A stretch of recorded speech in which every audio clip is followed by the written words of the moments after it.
Okay, that's all set.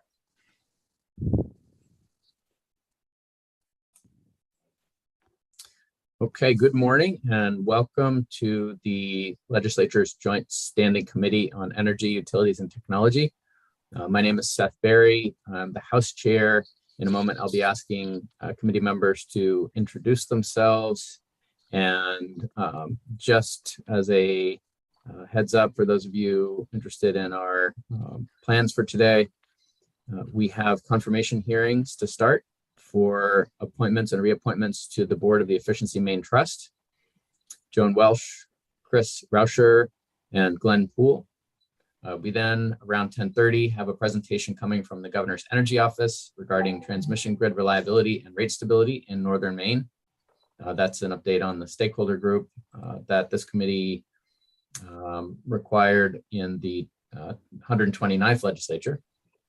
And then we have work sessions on LD 682, 1894, 1202, 1079, and 170. As a reminder, the committee may go into work session on other bills. We are at that point in the session. So, just a reminder to stay tuned if you're following something, and we'll do our best to involve all the stakeholders that we can, but we do need to move forward efficiently. So with that, I'll ask for introductions, beginning with Senator Vitelli. Good morning, everyone. I'm Eloise Vitelli. I represent Senate District 23, which is all of Saginaw County and the town of Dresden in Lincoln County. Thank you. Senator Stewart. Hey, good morning, folks. I'm Trey Stewart, State Senator in District 2, which is 51 communities in Aroostook and Penobscot counties, and I reside in Prescott. Okay, Representative Wadsworth. Good morning, everyone. Nate Wadsworth. I represent House District 70, Southern Oxford County. Representative Cuddy. Good morning. My name is Scott Cuddy. I live in Winterport, and I represent House District 98, which is Winterport, Frankfort, Searsport, and Swanville. Representative Ziegler. Good morning, Representative Paige Sigler. I represent District 96 in Waldo County, the 7 towns of Belmont, Liberty, Lincolnville, Montville, Moore, Palermo, and Sears. Representative Foster. Good morning, I'm Steve Foster. I represent District 104, includes the towns of Stetson, Garland, Exeter, Charleston, and Dexter. And Representative Grahowski. Good morning, everyone. Nicole Grahowski. I represent Ellsworth and Trenton in House District 132. Great. That is the current roster. We do have other members of the committee that will be joining us later, and their absence at this moment is not an indication of the seriousness with which they view the work before us and the nominees before us, the importance of their willingness to serve. We have a number of members with multiple committees, and of course, many of us have day jobs and other obligations as well. And I do see Representative Carlo joining us, and so I'll ask him to introduce himself. Good morning. Apologies for my tardiness. Had difficulties finding the link to join. I'm Nate Carlo, not Steve Foster, though he was happy to provide me with the link. I represent District 16 in the state legislature. Thank you. I did notice that name change. That was intriguing for a moment there. And I'm Seth Berry. I represent House District 55, which is Bodenham, most of Richmond, and Swan Island, aka the organized territory of Perkins Township. We will now begin our nomination hearings, and I will just pull up the notes here. Give me a moment.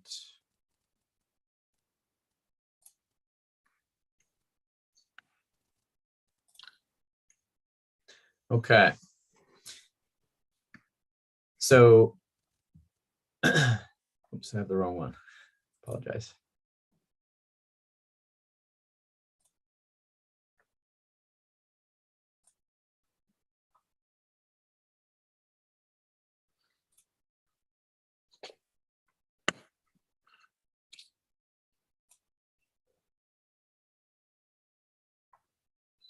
Okay. The chair will now open the public hearing, the first of three. This is a public hearing of the Joint Standing Committee on Energy, Utilities, and Technology for the purpose of considering the nomination by the governor of Ms. Joan W. Welsh of Rockport for reappointment to the Efficiency Main Trust Board. Under the law and joint rules of the legislature, this committee is required to hold this public hearing and to recommend confirmation or denial of the nominee by majority votes of the committee members present and voting. As chairs of the committee, Senator Lawrence and I will then send written notice of the committee's recommendations to the President of the Senate. The committee will hear testimony from and have an opportunity to question the governor or her representative. And we have Joe Bushy with us for that purpose, the nominee, of course, and any other persons present who wish to speak for or against the nomination. As a reminder, this meeting is currently being live streamed on the committee's YouTube channel. And this means that anyone who is a participant in the meeting on Zoom with us today can also be seen and heard. That's especially true if your microphone is unmuted. Persons testifying cannot be seen or heard until they are called upon to speak and brought in as panelists. This meeting is recorded and will be available to view on the committee's YouTube channel soon after the meeting has concluded. At this time, pursuant to Title III, Section 157 of the Maine statutes, which requires that there be an affirmative motion to recommend confirmation of the nominee, the chair recognizes Senator Vitelli for the purpose of making such a motion. Thank you, Mr. Chair. I move that we proceed with the confirmation of Joan Welch this morning. Thank you. And with that, the chair now recognizes Joseph Bushy for the purpose of making a statement concerning this nomination on behalf of the governor. Thank you, and good morning to all, Representative Berry and distinguished members of the Joint Standing Committee on Energy, Utilities, and Technology. My name is Joe Bushy, and I'm the Deputy Director of Boards and Commissions for Governor Mills. I'm happy to be here today on behalf of Governor Mills in support of the reappointment of the Honorable Joan W. Welch from Rockport to the Efficiency Main Trust Board of Trustees. The trust is a quasi-state agency governed by a board of trustees with oversight from the Public Utilities Commission. The trust is established for the purpose of developing, planning, coordinating, and implementing energy efficiency and alternative energy resources programs in the state, and is the independent administrator for programs to improve the efficiency of energy use and reduction of greenhouse gases in Maine. That's the last time I'll read that part today. The Honorable Joan W. Welch from Rockport has served in the Maine House for 8 years and was previously the chair of the Joint Standing Committee on Environment and Natural Resources, where she gained considerable knowledge of the needs and challenges in Maine regarding energy and environmental concerns. Joan has a passion for energy efficiency, and while employed as the Deputy Director of the Natural Resources Council of Maine, had many opportunities to work on energy efficiency matters in the state. Before moving to Maine in the early 90s, she held leadership positions at Outward Bound schools in California and Colorado. And she was also the founder and executive director of Boulder County Safe Houses, a shelter program for battered women and their children in Boulder, Colorado. She was appointed to the trust in 2019 by Governor Mills. Joan Welch's knowledge and diverse career has made her a valuable member of the Efficiency Main Trust Board of Trustees. And on behalf of Governor Mills, I urge you to support her nomination for reappointment. Thank you, Mr. Bushy. And the chair would now ask if any member of the committee has questions of Mr. Bushy at this time. Thank you. Seeing none, we will proceed to the nominee herself, and the chair now recognizes the Honorable Ms. Joan W. Welch for the purpose of making a statement concerning this nomination. Welcome, and wait till she comes in.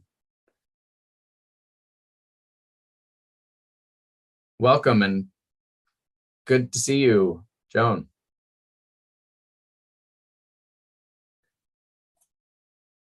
We're having a little trouble hearing you. Let me unmute. There we go. Good morning. It's good to see a few familiar faces, and it's nice to be with you. Not sure, there. Chair and Representative Barry and esteemed members of the Energy and Utilities Technology Committee. I'm Joan Welsh from Rockport, as you've heard, and I'm really glad to be before you to respectfully ask for your recommendation for approval for my reappointment to the Efficiency Main Trust Board of Directors. And I would also like to thank the governor and her office for reappointing me and for all the help that they have provided during this nomination process. I'm also pleased to say that as a freshman legislator, I was able to vote approval for the establishment of the Efficiency Main Trust in the 124th legislature. I'm further pleased to say that I've only grown in my enthusiasm for the fine work that Executive Director Michael Stoddard and his hardworking staff do to further the aspirations we envisioned when we authorized the forming of this organization. This is such a critical time. It's such a critical time to work all the harder to reduce our carbon footprint. And as you know, Efficiency Main Trust is a nationwide leader in these efforts. The qualifications I bring to this position, certainly Joe has, or Mr. Boucher has outlined this in his remarks, but the highlights in my mind are serving the 8 years in the legislature and being privileged to be House Chair of the Environment and Natural Resources Committee. And also as my role as Deputy Director for the Natural Resources Council of Maine. But even more so, my 20 years or so of working at Outward Bound as an instructor, the Associate Director in California, Colorado, and then as President, CEO at the Hurricane Island Outward Bound, overseeing and developing programs in Florida, Maryland, and here in Maine. What a pleasure to bring people of all ages into the wilderness areas of our country for both their education in leadership and advocacy for the outdoors, but also for the pure joy of adventure and awe, perhaps the best motivators to appreciate and protect our world. As we work towards implementing our state's climate action plan, I look forward to continuing in my role on the board and to work with the Efficiency Main Trust valued staff in furthering the goals and aspirations set forth by you, the legislature, and by the people of Maine. Thanks so much for your consideration. Thank you, Joan Welsh. And are there any questions from the committee for this nominee? Representative Foster. Thank you, Mr. Chair, and thank you, Ms. Welch, for being here this morning. Simple question for you. I'm just wondering if you might touch on what you think, what benefit you think you brought to the board in your current term. Thank you. Well, thank you. I guess the benefit is really looking at certainly the triennial plan that the board just passed recently, going through that very carefully, providing input to the staff on that plan. And that was quite a process, actually. The staff did a wonderful job of really bringing each section to the board at different meetings.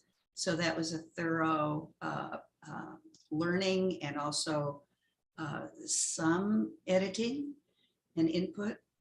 That's, I think, probably one of the largest jobs that the board has. Also, I think I was also on one of the committees that looked at different areas that had applied to have EV stations in certain portions of the state. So that was an activity that board members participate in, and I enjoyed doing that, and especially in our work of trying to get more plug-in areas in the state, especially in the northern part of the state, as well as some of the western part of the state. I'd say those are my two things that I can think of at the moment. Thank you, and thank you for your service. Any other questions for the nominee? Okay, seeing none, thank you very much for coming before us, and we will beam you back over to be an attendee, and appreciate your joining us.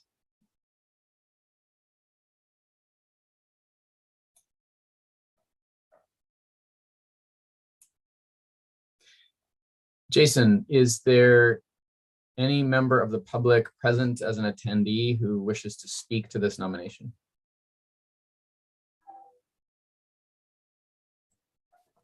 I don't believe I have anyone on the list. I'm not sure if there's anyone in the attendees that would want to speak at this point.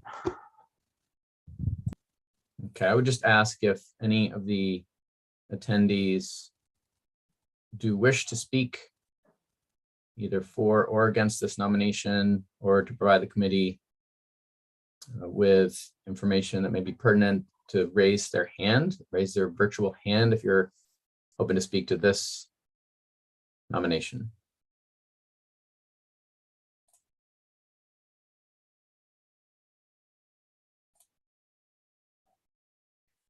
And seeing none, I will dispense with the instructions for members of the public who are wishing to testify, although that's always an option. Just a reminder that you can always testify on any nomination. So with that, all public comments having been taken, the committee will now proceed as follows. Review any additional written comments on the nomination that have been received. Each of you has received a number of emails, including a packet concerning the nominee. We will then vote on the nomination and notify the President of the Senate pursuant to Title III MRSA Section 157 of the Joint Rules.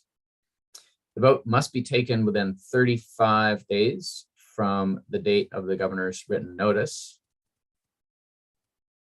And so the hearing by the Joint Standing Committee on Energy, Utilities, and Technology for the Honorable Ms.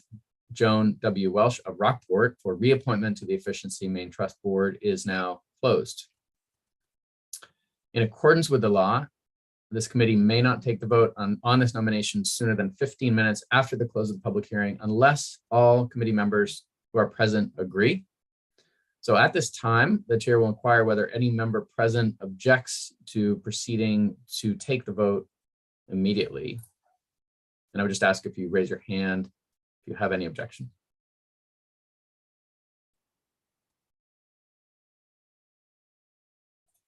Okay. Seeing none, in accordance, excuse me, let me back up. The pending question before the committee is that the Joint Standing Committee on Energy, Utilities, and Technology recommend to the Senate of the 130th Maine Legislature that the nomination of the Honorable Ms. Joan W. Welsh of Rockport for reappointment to the Efficiency Main Trust Board be confirmed in accordance with 3 MRSA Chapter 6, Section 157, and with the joint rules of the 130th Legislature. The vote will be taken by the yeas and nays. A vote of yes will be in favor of recommending confirmation. A vote of no will be against the motion to recommend confirmation. Is the committee ready for the question? Seeing no objection, the committee clerk will call the roll.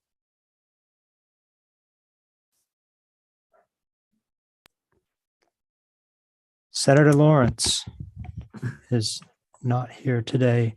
Senator Vitelli. Yes. Senator Vitelli is a yay. Senator Stewart. Yay. Senator Stewart is a yay. Representative Barry. Yay. Representative Barry is a yay. Representative Cuddy. Yay. Representative Cuddy is a yay. Representative Grochowski. Yay. Representative Grochowski is a yay. Representative Kessler. Yay. Representative Kessler is a yay. Representative Ziegler. Yay. Representative Ziegler is a yay. Representative Sachs is not here. Representative Wadsworth. Yay. Representative Wadsworth is a yay. Representative Grignon is not here. Representative Foster. Aye. Representative Foster is an aye. Representative Carlo. Yes. Representative Carlo is a yes. Okay, that would be 10 yays and 3 not present. All right, thank you, Jason. 10 members of the committee having voted in the affirmative and 0 in the negative, it is the vote of the Joint Standing Committee on Energy, Utilities, and Technology that the nomination of the Honorable Ms. Joan W. Welsh of Rockport for reappointment to the Efficiency Main Trust Board be confirmed. A letter will be sent to the President of the Senate, and congratulations, Joan. We very much appreciate your service and look forward to a few more years of that. We will now proceed to our next nominee. And just give me a moment to reorient here.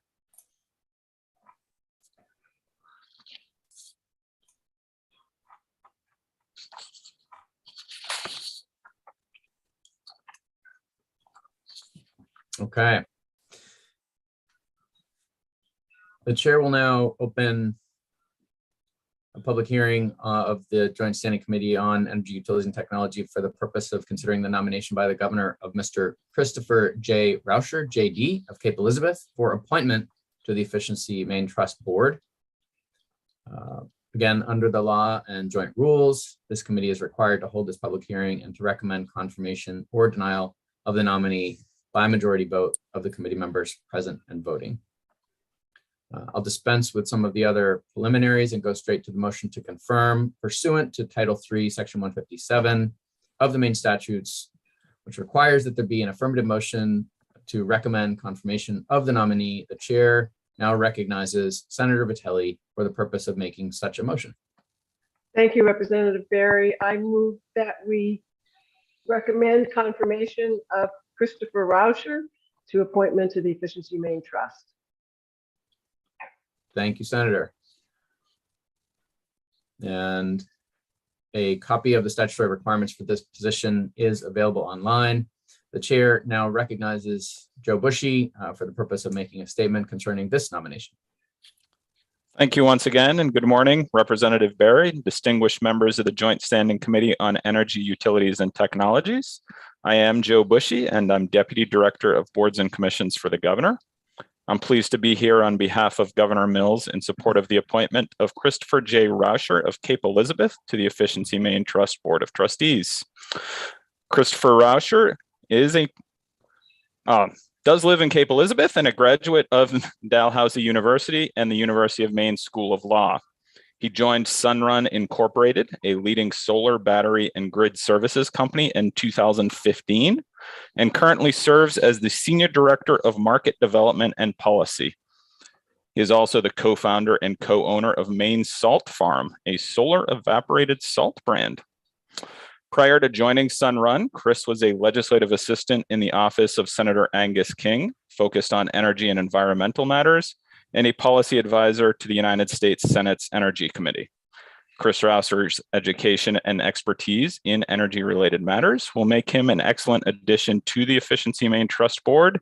And on behalf of Governor Mills, I would urge you to support his nomination. Be happy to answer any questions if you have them. Thank you, Joe. And the chair now asks if any member of the committee has questions of Mr. Bushy at this time. Great.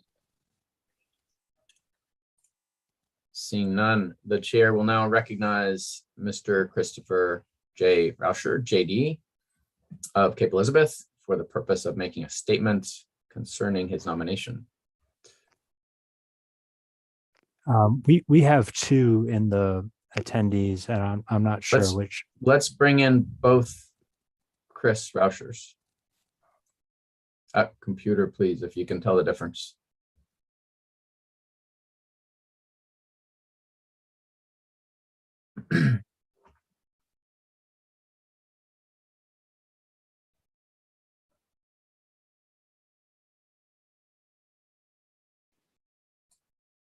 Good morning. Can you hear me? Yes, we can. Welcome. Thank you for having me. I'm in a hotel in DC and the internet is a little iffy, so that's why I'm on the phone and the computer. Got it. Senator Lawrence, Representative Barry, members of the EUT committee, thank you for having me this morning. And thank you to the governor's office for their assistance in getting me here today. My name is Chris Rauscher and I am from Bristol, Maine, although I now live in Cape Elizabeth with my wife and 3 children. I'm appearing today to discuss my nomination to the Efficiency Maine Trust Board of Directors. I was honored to be nominated by Governor Mills to this board, especially during these turbulent times when Maine people are seeing dramatic changes in both the costs and sources of the energy they use to power their lives. Efficiency Maine's programs have been instrumental as my family and I have transitioned our house to be fully electric. This winter was the first winter where we did not rely on fossil fuels, but instead it heated exclusively with heat pumps and our wood stove. We also have a heat pump hot water heater, electric washer and dryer, induction stove, and a Chevy Bolt electric vehicle. Although our electricity bill has gone up, our total energy burden is now much lower than when we were using more fossil fuels, and we are more insulated from gasoline, natural gas, and diesel price spikes. The trust played a critical role in improving our lives and our families' finances. But there is much more work to be done to spread these benefits around the state. I grew up in Bristol in an early 1800s farmhouse that was insulated with horsehair plaster and did not have heat upstairs. I remember waking up with ice on the inside of the windows. I know firsthand the need for Efficiency Maine to reach rural and less affluent residents so that they too can benefit from modern insulation, heat pumps, electric vehicles, and other life-improving technologies to help counteract quickly rising energy costs. My career has centered on the intersection of residential energy use and the clean energy transition. I'm a graduate of the University of Maine School of Law and a former energy policy advisor in the US Senate. Currently, I'm the Senior Director of Market Development and Policy at Sunrun, the country's largest residential solar, battery, and home electrification company. At Sunrun, I work across the country to increase deployment of residential solar and batteries and to aggregate those resources for bidding into energy markets and contracting with utilities. My company has helped more than 650,000 American families transition their homes to cleaner, less expensive energy use. Additionally, Sunrun is Ford's 50-state partner for installation of chargers for the all-electric Ford F-150 Lightning. This is the first EV to be sold in the US that has full bidirectional capability. It will power your home when the grid is out and can provide daily peak reduction to the grid under normal operating conditions. I lead the policy and regulatory side of our partnership with Ford. I am also the ISO New England NEPOOL wholesale market representative for Sunrun and have a strong understanding of the interaction between state policy and wholesale market dynamics and their impact on electricity pricing. I've served as an expert witness in numerous regulatory dockets, as well as testified before legislative committees in various states, including appearing before this honorable committee in the past.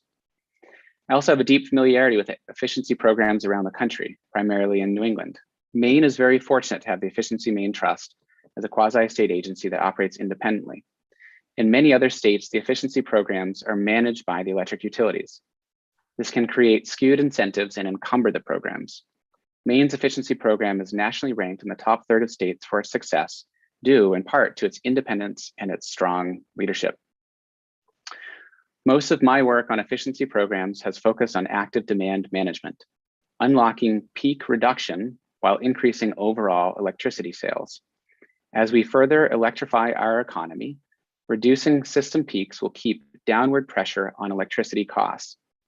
Active demand management is a key component of efficiency programs around the region by engagement of stationary batteries in homes and businesses, controllable thermostats, and electric vehicles. As other states in New England reduce their peaks through these technologies, Maine will disproportionately shoulder a higher share of system peak costs. Using Efficiency Maine's resources to lower our peaks will, in turn, lower electricity prices for all Mainers, not just those with participating devices. This active demand management will also help contain program costs for Efficiency Maine. I hope my expertise in this area will be useful to the trust. And finally, I am also a co-owner of a small business, Maine Salt Farm, a solar evaporated sea salt company. I know firsthand how small businesses struggle with high energy costs. It is critical that EMT continue its leadership in supporting Maine companies and making their operations as efficient, clean, and affordable as possible. I would like to thank you for your time and I look forward to any questions the committee may have. Thank you, Mr. Rusher. And we'll go straight to any questions that members of the committee may have for the nominee. Representative Foster. Thank you, Mr. Chair. Good morning, Mr. Rauscher. It's good for you to have you here to share your testimony.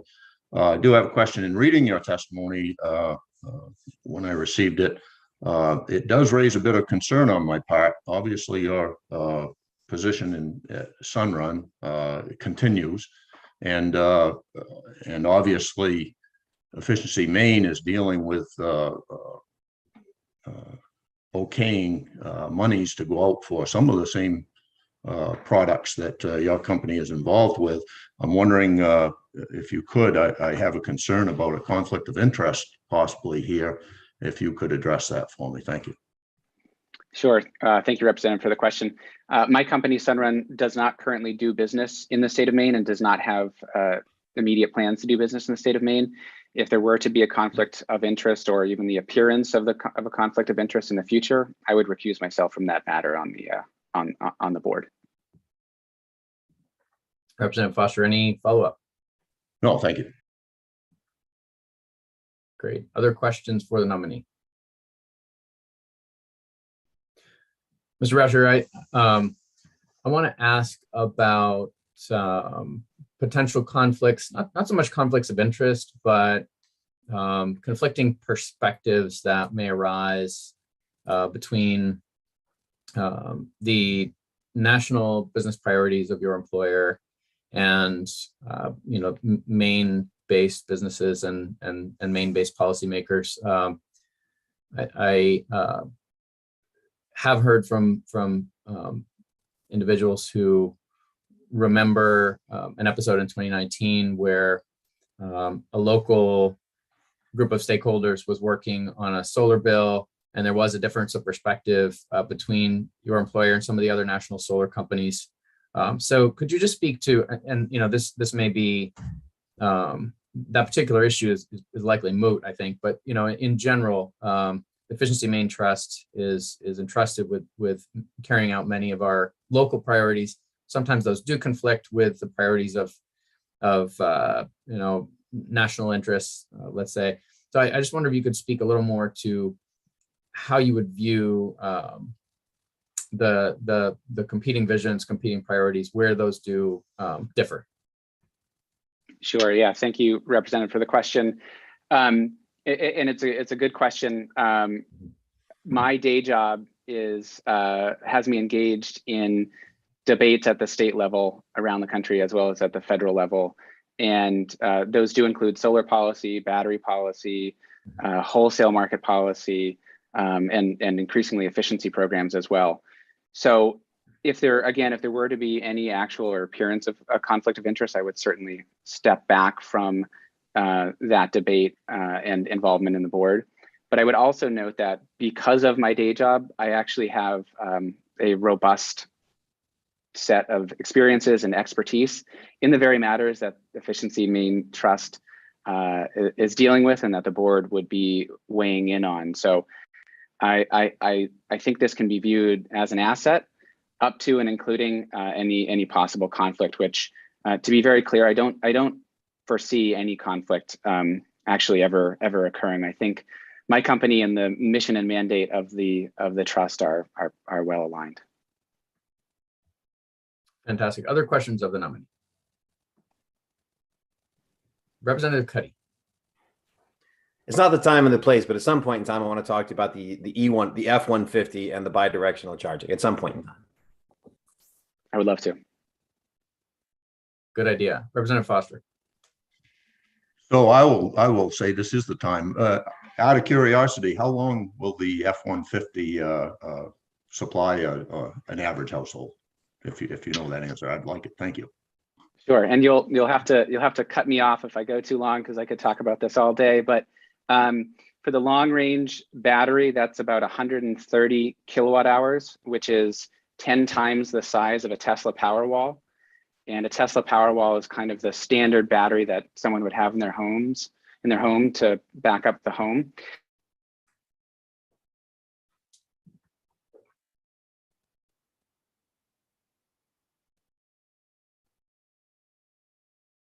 And Chris, we seem to have lost connection.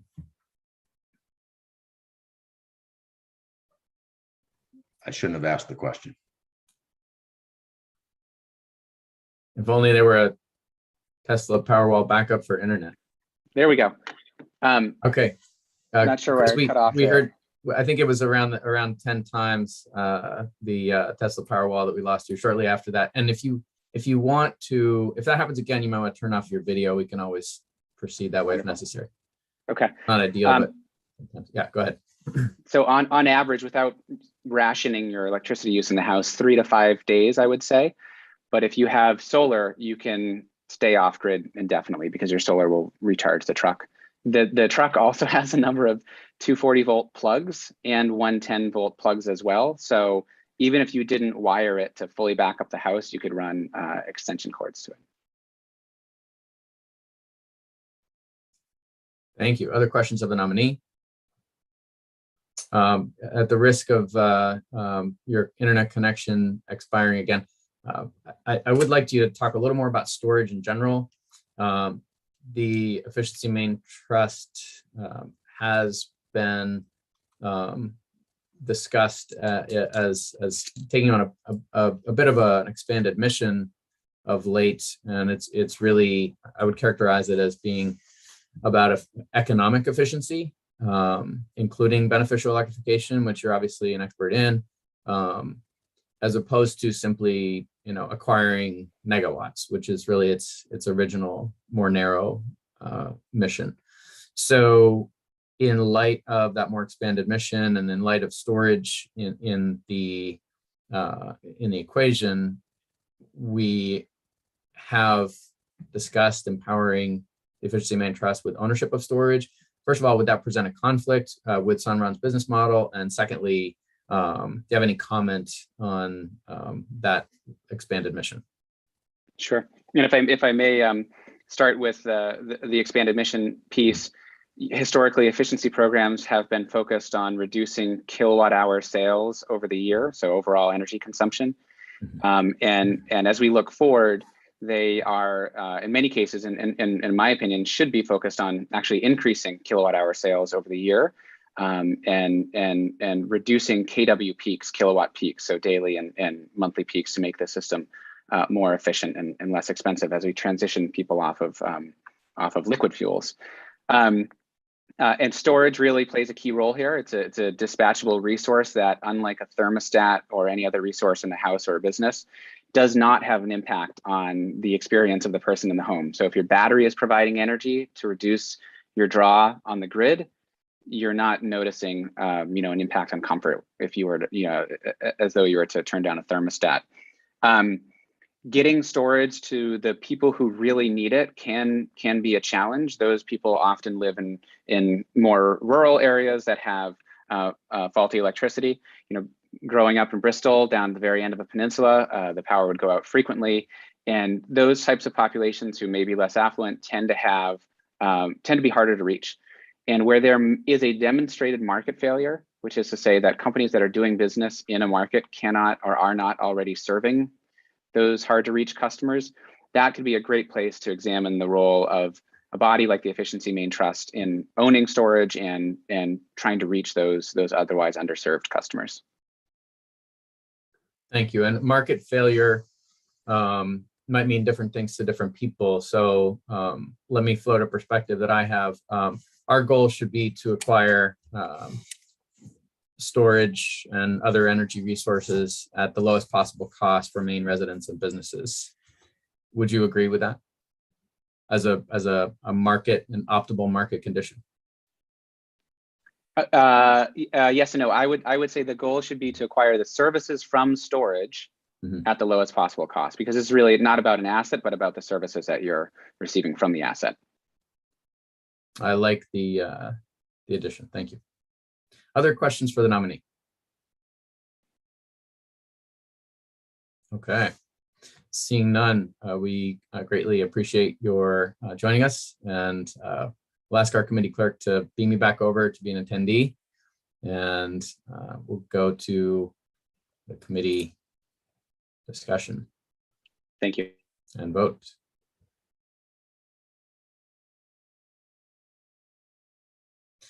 excuse me, we'll go to the public input if there is any. And I'll ask again if, Jason, if there's anyone that you have on the list signed up to speak for or against this nomination. I will ask at the same time that anyone here as an attendee who wishes to speak to this nomination indicate their desire to do so by raising their virtual hand. And I believe, Jason, we don't have anyone signed up to speak. Is that correct? I have one person on the list, but I do not see them in the attendees. Got it. It almost looked like it might be a test name to me. So I think that's it. I don't see any hands.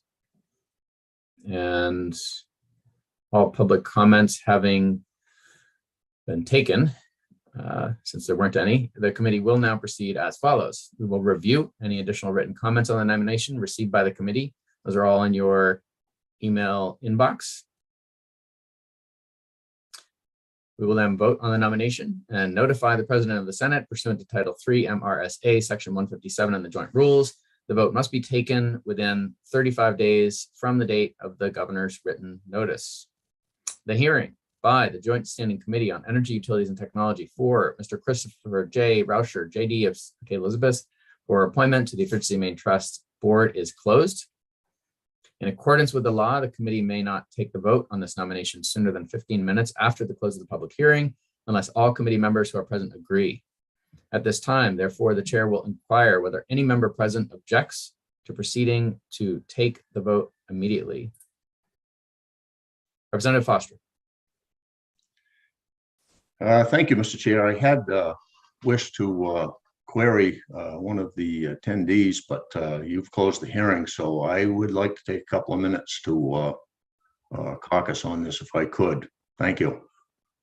You bet. And just to be clear, Representative Foster, was there a particular attendee that you were anticipating would come, or? I actually had a question or two for Director Stoddard, but that's okay. Got it. You've closed the hearing, so I think that's it. Thank you. I have, and Mr. Stoddard did say that he would be available as a resource. I think what I'll do is encourage you to speak with him offline. We will not proceed because there has been an objection. We will not proceed to the vote. This item will be tabled. We will take at least 15 minutes for a brief committee break.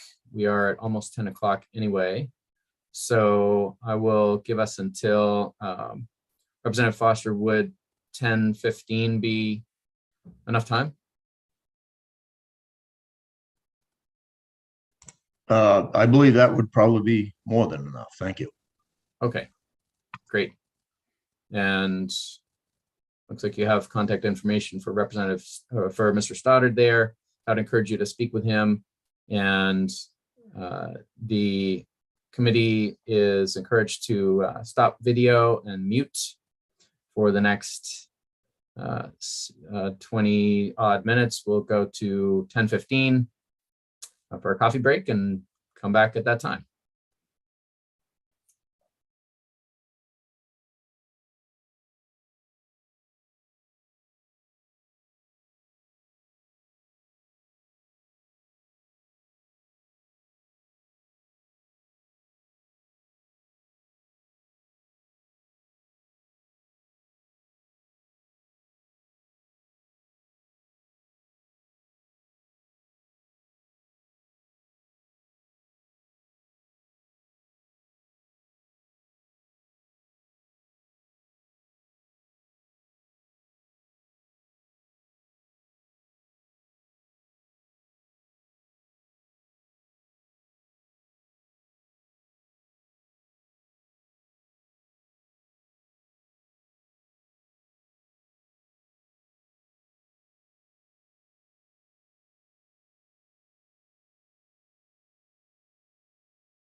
Okay, we are back, and as soon as we have a senator, we'll proceed to a vote.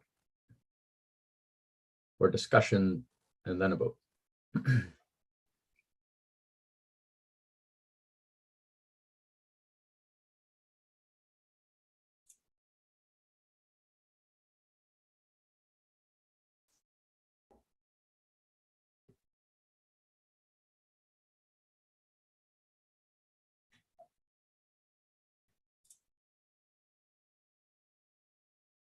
Okay, Representative Foster, let me just ask first if you're all set and if you're prepared to vote at this time. I am, and although I still have some concerns, I am prepared to vote. Thank you. Very good. Okay, well, welcome back to the Joint Standing Committee on Energy, Utilities, and Technology, and the nomination proceeding for Mr. Christopher J. Rauscher, JD of Cape Elizabeth, for appointment to the Efficiency Main Trust Board. The pending question before the committee is that the Joint Standing Committee recommend to the Senate the nomination of Mr. Christopher J. Rauscher, JD of Cape Elizabeth, for that appointment. And in accordance with 3 MRSA Chapter 6, Section 157, and with the joint rules of the 130th Legislature, the vote will be taken by the yeas and nays. A vote of yes will be in favor of recommending confirmation. A vote of no will be against the motion to recommend confirmation. Is the committee ready for the question?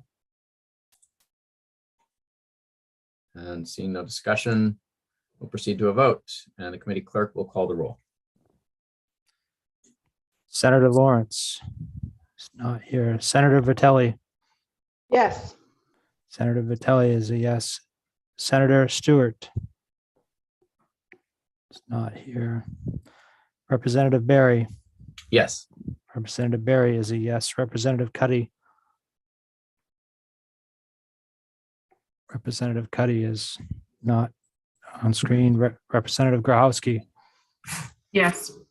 Representative Grahowski is a yes. Representative Kessler. Yes. Representative Kessler is a yes. Representative Ziegler. Yes. Representative Ziegler is a yes. Representative Sachs is not present. Representative Wadsworth. Yes. Representative Wadsworth is a yes. Representative Grignon is not present. Representative Foster. No. Representative Foster is a no. Representative Carlo. Yes. Representative Carlo is a yes.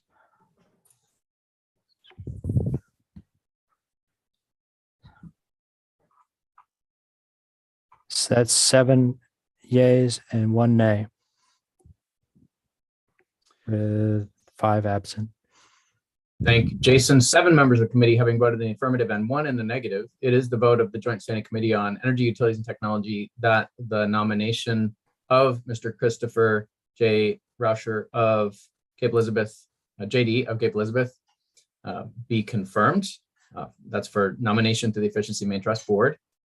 Congratulations, Mr. Rauscher. We greatly appreciate your willingness to serve on this important board, and look forward to seeing you there if you are confirmed by the Senate. And that will bring us to the third and final nominee. This one, another reappointment.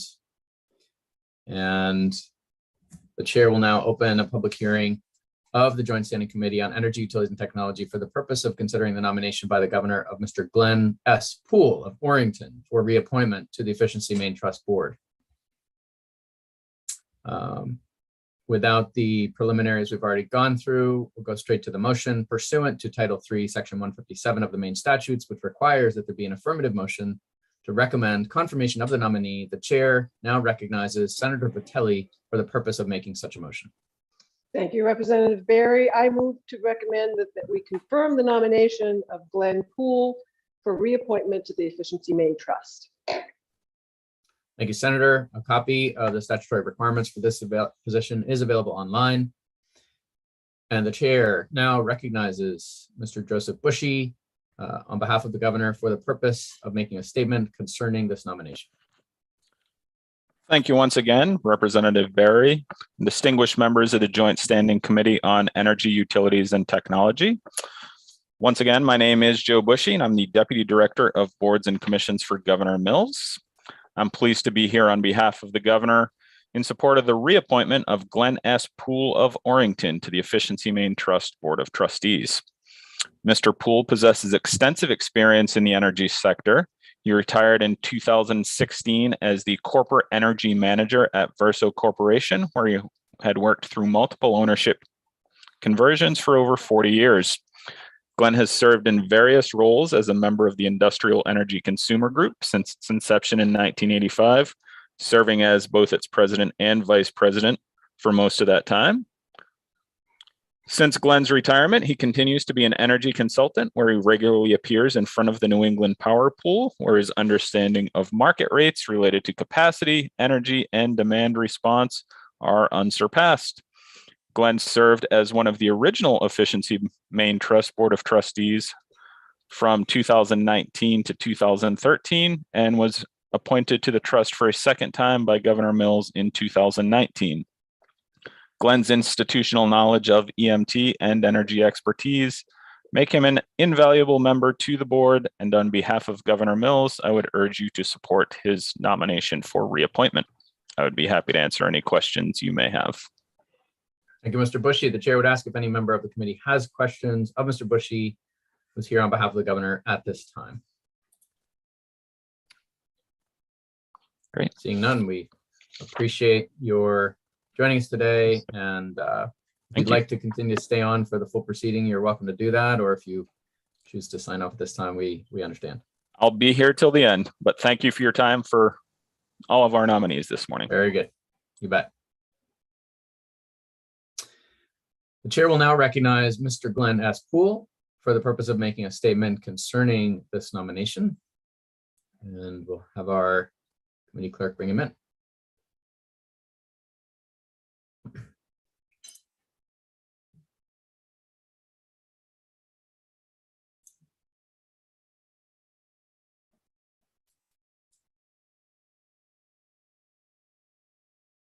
And Mr. Poole, whenever you're able to unmute and turn on your video, we will welcome your statement. All right. Oh, let's see. Hoping the internet gods and goddesses are good to us today. So far, only one glitch. Yeah. Can you hear me? We can hear you, Glenn. Yes, still unable to see you though. Any chance you can make the video work? Oh, there we go. Excellent. Welcome to the committee, and the floor is yours. Okay, thank you. Representative Barry and members of the Energy and Utilities and Technology Committee. My name is Glenn Poole from Orrington, and I'm here today to discuss my nomination to the Efficiency Maine Trust Board, actually renomination. First, I want to echo the comments that Joan made on the work of the Efficiency Maine Executive Director and staff. I was involved when the Executive Director was hired back in 2008 or 9, and I continue to be very impressed with his leadership and the job that's being done by Efficiency Maine. So I grew up in Monson, Maine, up in Piscataquis County, where I am right now, actually, and graduated from Monson Academy, went on to University of Maine in electrical engineering, and graduated with high honors there. While going to school, I worked on submarines at the Portsmouth Navy Yard and also worked for Bangor Hydro back in the 60s, a while ago. I began my work in the paper industry in 1972, working at the Bucksport Mill, where I worked until it closed in 2014. I retired in 2016 as corporate energy manager, and I've been doing energy consulting since that time.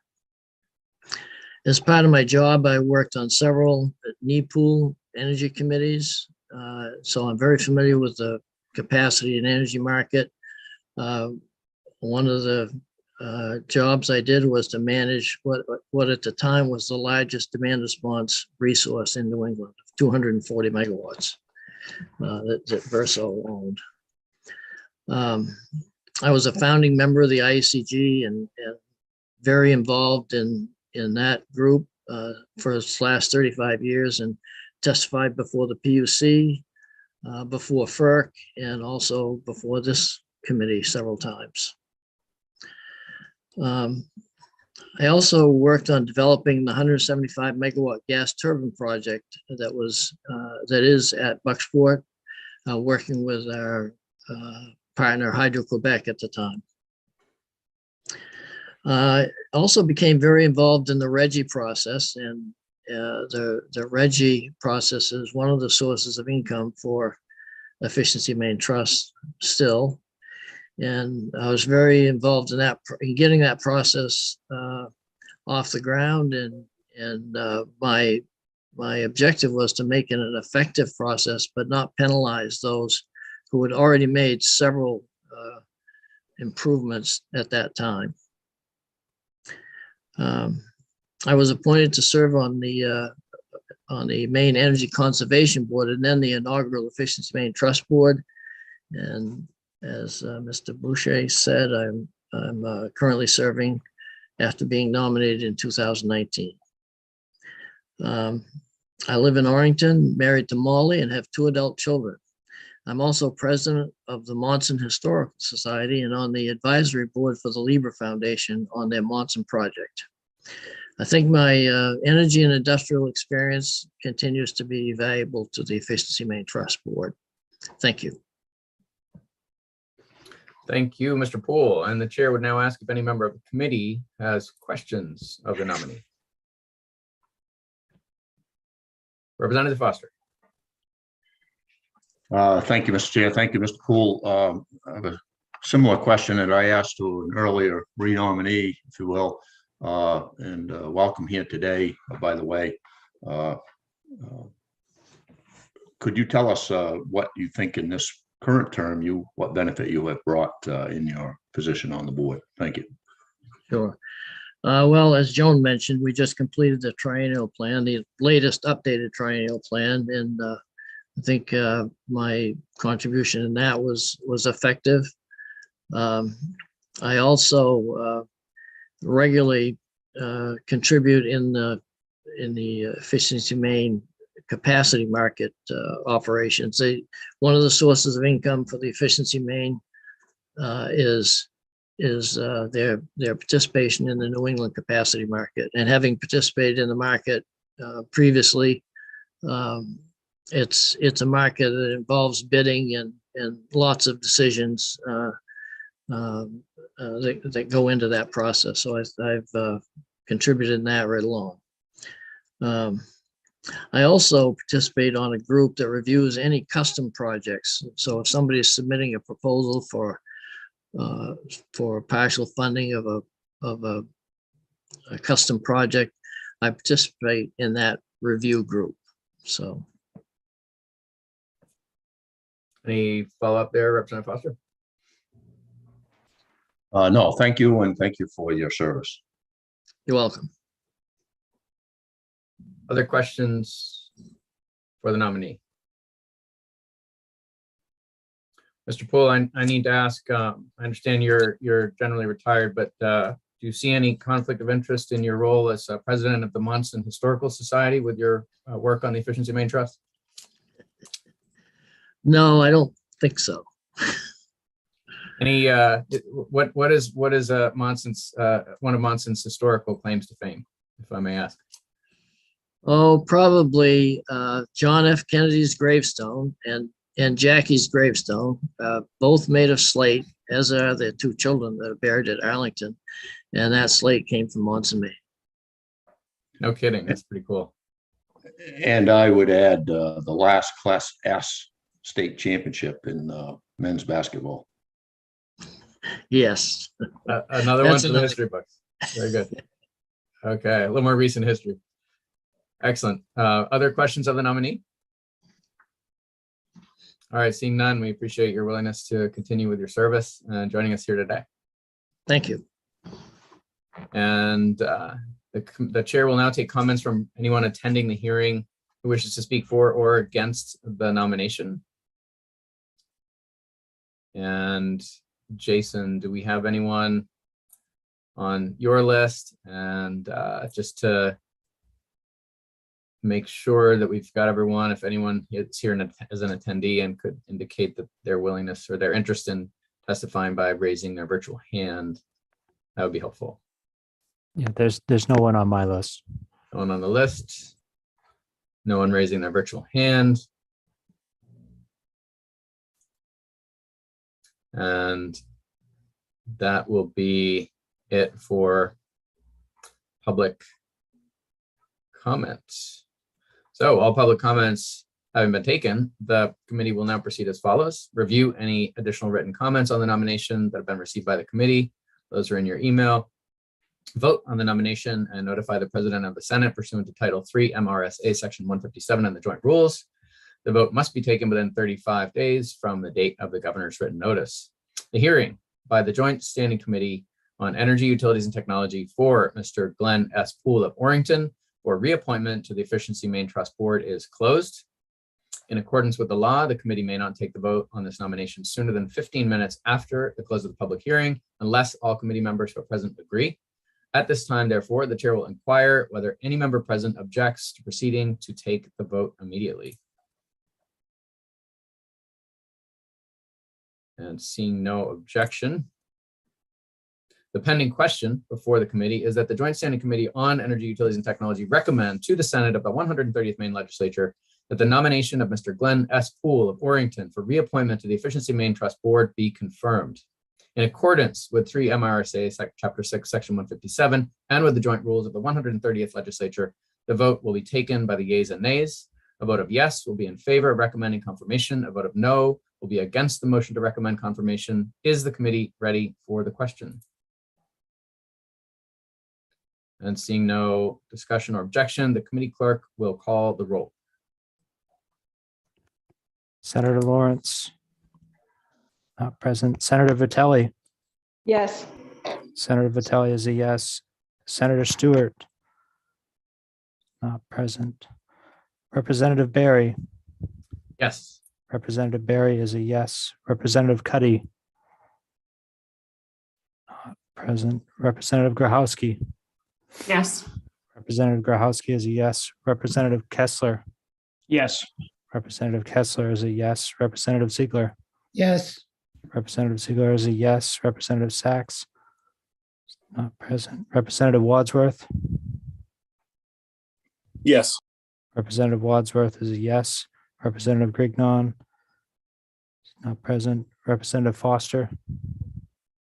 Yes. Representative Foster is a yes. Representative Carlo, not present. 7 yeses and 6 absent. 7 members of the committee having voted in the affirmative and 0 in the negative, it is the vote of the Joint Standing Committee on Energy, Utilities, and Technology that the nomination of Mr. Glenn S. Poole of Orrington for reappointment to the Efficiency Main Trust Board be confirmed. Congratulations, Mr. Poole, on your unanimous recommendation. Thank you to all of the nominees today and to the governor's representative for joining us. We appreciate everyone who's willing to serve on important citizen boards like the Efficiency Main Trust, and are grateful for your taking the time to be with us today. That concludes the nomination hearings on the Efficiency Main Trust Board, and the committee's had a coffee break already, so we will go straight to a presentation by the Governor's Energy Office on the their work relating to the Northern Maine grid. Specifically, and Jason, if you could bring in Ms. Winnie or whoever is planning to present today, that would be great. Mr. Bird I think is here as well. This presentation by the Governor's Energy Office is on transmission grid reliability and rate stability in the Northern Maine region, a stakeholder group pursuant to LD 1901, I believe it was, and it was either in the 128th or 129th legislature. I've lost track, but I do remember the LD number, which is unusual. So I just had to share that little tidbit. All right. With that, I'll turn it over to the director of the GEO, Mr. Dan Burgess. Chair Barry, members of the committee, thank you for having me. If we could hopefully allow Melissa from my team to be able to share her screen. We've got a few slides we wanted to run through. As someone who's a longtime visitor of Monson, it was great to learn the fact about that Mr. Poole put out. It was new. That was news to me. You heard it here first. That's why we first. Yeah, exactly. A lot of important information comes across this committee's desk. Yeah. Well, again, thanks for having me. We have submitted a report to you all yesterday, and I'll get into the overall summary of the report in these slides. And happy to stop and take any questions. If it's okay, it'd be helpful for me to also have we have, I think, at least one representative from NMISA, as well as someone from Burson available to take technical questions that I may not be able to answer. That's fine. Thank you. Okay, so next slide, please, Melissa. What we want to do, talk to you about is the background of Northern Maine, of the process we went through, and of the certain sections of the report, some of which I think will be, I'll try not to recap too much. I know some of this you would have already heard related to statewide efforts, but really want to focus on issues related to Northern Maine, talk about the feedback we received, and then discuss recommendations for next steps. So next slide. So LD 1796 was a resolve to study transmission grid and rate stability in Northern Maine.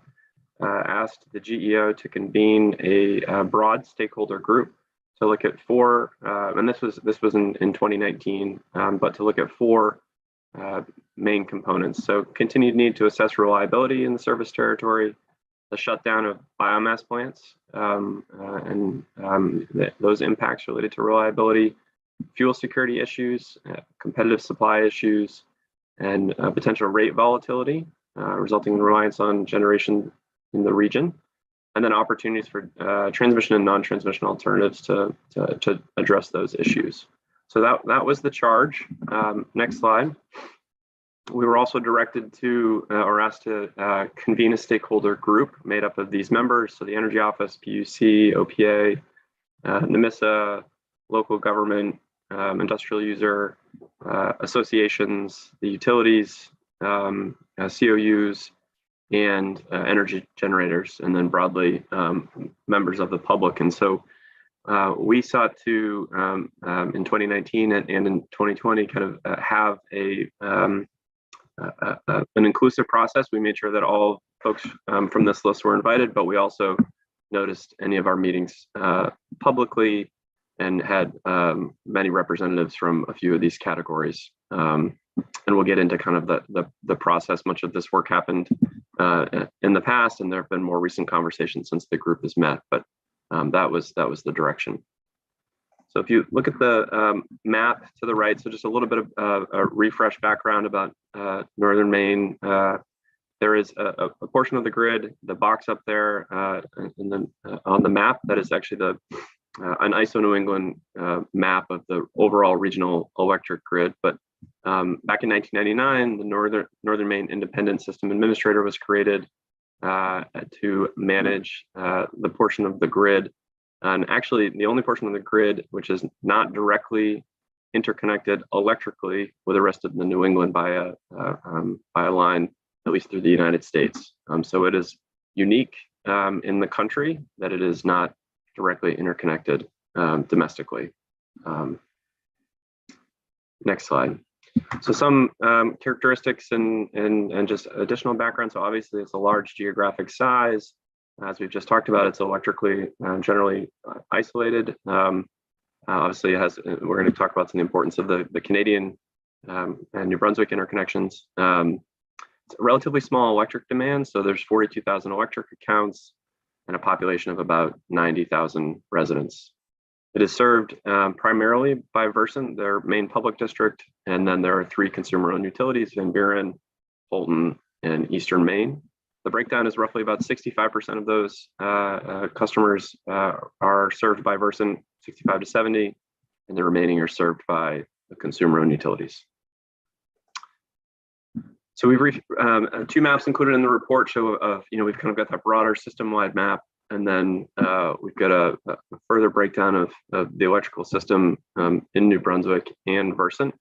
And I apologize, these are a little small, they're bigger in the report, but generally you can see that there is interconnection to New Brunswick and from multiple different sources or multiple different lines. And then you can see kind of what happens on the New Brunswick power side, and then the Versant power part of the grid. And so it might be worth going back to this, especially as we get some of the technical feedback or questions from New Brunswick, from Nemissa or Versant, but this is the zoomed in portion of the grid there. Next slide.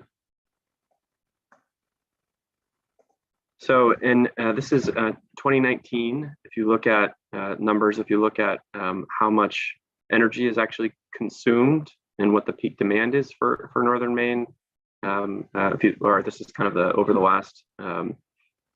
last few years, and also, I guess, I'm sorry, this is actually looking forward as well. But so just generally, roughly Maine's electric consumption is around 11 to 12 million megawatt hours of electricity.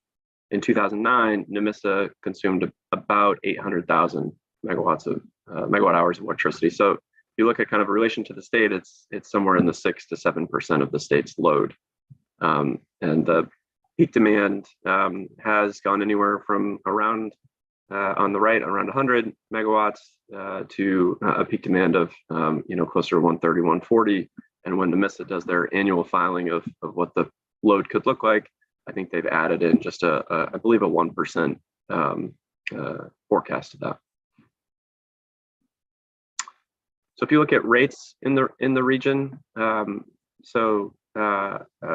chart on the left shows the Maine Public District rate history for Versant, and it's roughly in line with what you're seeing in other parts of the state this year, with that kind of 11 to 12 cents for the supply side. On the not listed here is are some of the COU rates, and they have they are not going forward with the same standard offer process, and they've been able to, I think, at least from public reporting from Holton, enter into a longer term agreement on their supplies. So they have not seen necessarily the larger jump in standard offer. There are 2 competitive suppliers that provide electricity or are eligible to provide electricity to Northern Maine, New Brunswick Power, and then Algonquin, and then but predominantly fed by New Brunswick Power. If you look at, sorry, most of you go back to that generation that is installed. I think this chart would have looked different 10 years ago, where there would have been biomass plants listed, and as is called for in the statute, particularly Ashland and Fort Kent, those facilities are no longer operational. And my understanding is that they no longer exist. So when you look at the generation that is available in the territory, it's mostly hydro. There is some wind we're going to talk about, and then there's some new solar coming onto the grid. So obviously, the state has an RPS. There are solar programs, and there's storage happening. If you look at what is operational and proposed for storage in Maine Public, at least we've got good reporting from our reports. There is roughly the top is the map of solar that is operational. So there's about 8 megawatts installed currently. But the chart on the bottom shows that for proposed distributed generation, the queue is somewhere like 130 to I think as of maybe even yesterday, it was upwards of 160 megawatts in the interconnection queue. About 90 megawatts of those have NEB agreements, and so they're a little bit further along in the process. But you're going from 8 megawatts of solar in Maine public to 90 with NEB agreements. And these are ones that are in Maine public. And we'll talk about some of the wind resources as well that are near but not connected to NMISA. Just worth noting on storage, I'm not sure I have great numbers about exactly what could be interconnected or was proposed for NMISA. There may be kind of household systems. There may be others in the queue that we're not aware of. I think the point I want to make is that there's storage near NMISA. If you look at projects in that area, but not necessarily, to my knowledge, interconnected. So if Maine has a long history of onshore wind development, and we actually have the most, as this committee knows, the most onshore wind installed in the state, with close to a gigawatt of onshore wind. What that map shows is the breakdown of megawatts by county, and what you can see is that I think probably somewhat unsurprisingly, there's a good deal of wind installed in those counties, but only about 42 megawatts of the wind installed is actually interconnected into the northern Maine system. So there's wind installed near or around, but some is getting to the ISO load as opposed to directly into NMISA. And again, the NMISA team can correct me if I've got some of that wrong. But also, this committee passed LD 1710, the Northern Maine procurement. That I think is important to note if you look at kind of opportunities for further generation development in Northern Maine specifically. That I think transmission bids were just due the last week. Generation bids are going to be due, I think, in May, with a final decision by November. And I think it's important to note that it's related to NMISA, but and projects I think could ultimately flow through NMISA and then down through New Brunswick and into the system. But there's not a requirement that it interconnect NMISA to ISO or that generation goes to NMISA. And so in fact, we're likely to see kind of lines coming straight to the rest of the region. On energy efficiency, just generally, there's obviously a lot of activity and around weatherization and funding that was provided through MJRP for home weatherization, and then additional funding for if you're looking at kind of the other 25 million for businesses and others to take advantage of the weatherization or heat pump numbers. I think just from a perspective of beneficial electrification and load potentially being added. Melissa, if you go to the next slide. And I've lifted this from Efficiency Maine. So, but what they have seen is just really strong adoption in the counties served by in this region. And so as you think about beneficial electrification of heating and potential for load growth, I think it's worth pointing out that heat pumps are being installed at a very good pace in northern Maine. Next slide, the same can be said as you think about opportunities for electrifying transportation. The map on the right is a map from late last year. It was included in our roadmap that looks at where are charging stations being installed. And then the right is planned future investments that is I think as we think about federal funding and gaps to fill on the electric charging side, obviously the northern and eastern Maine are an opportunity to fill in some of the existing gaps. Next slide. So that's a little bit of background. The stakeholder group, again, we met early on when the legislation, or when the resolve was passed, several in-person meetings in Presque Isle. As COVID hit, turned to virtual, and then ultimately, at least the kind of formal stakeholder meetings were paused as COVID and staff time and other time were taken elsewhere. We did send a survey out. We received presentations from all the stakeholders that were listed on the first page.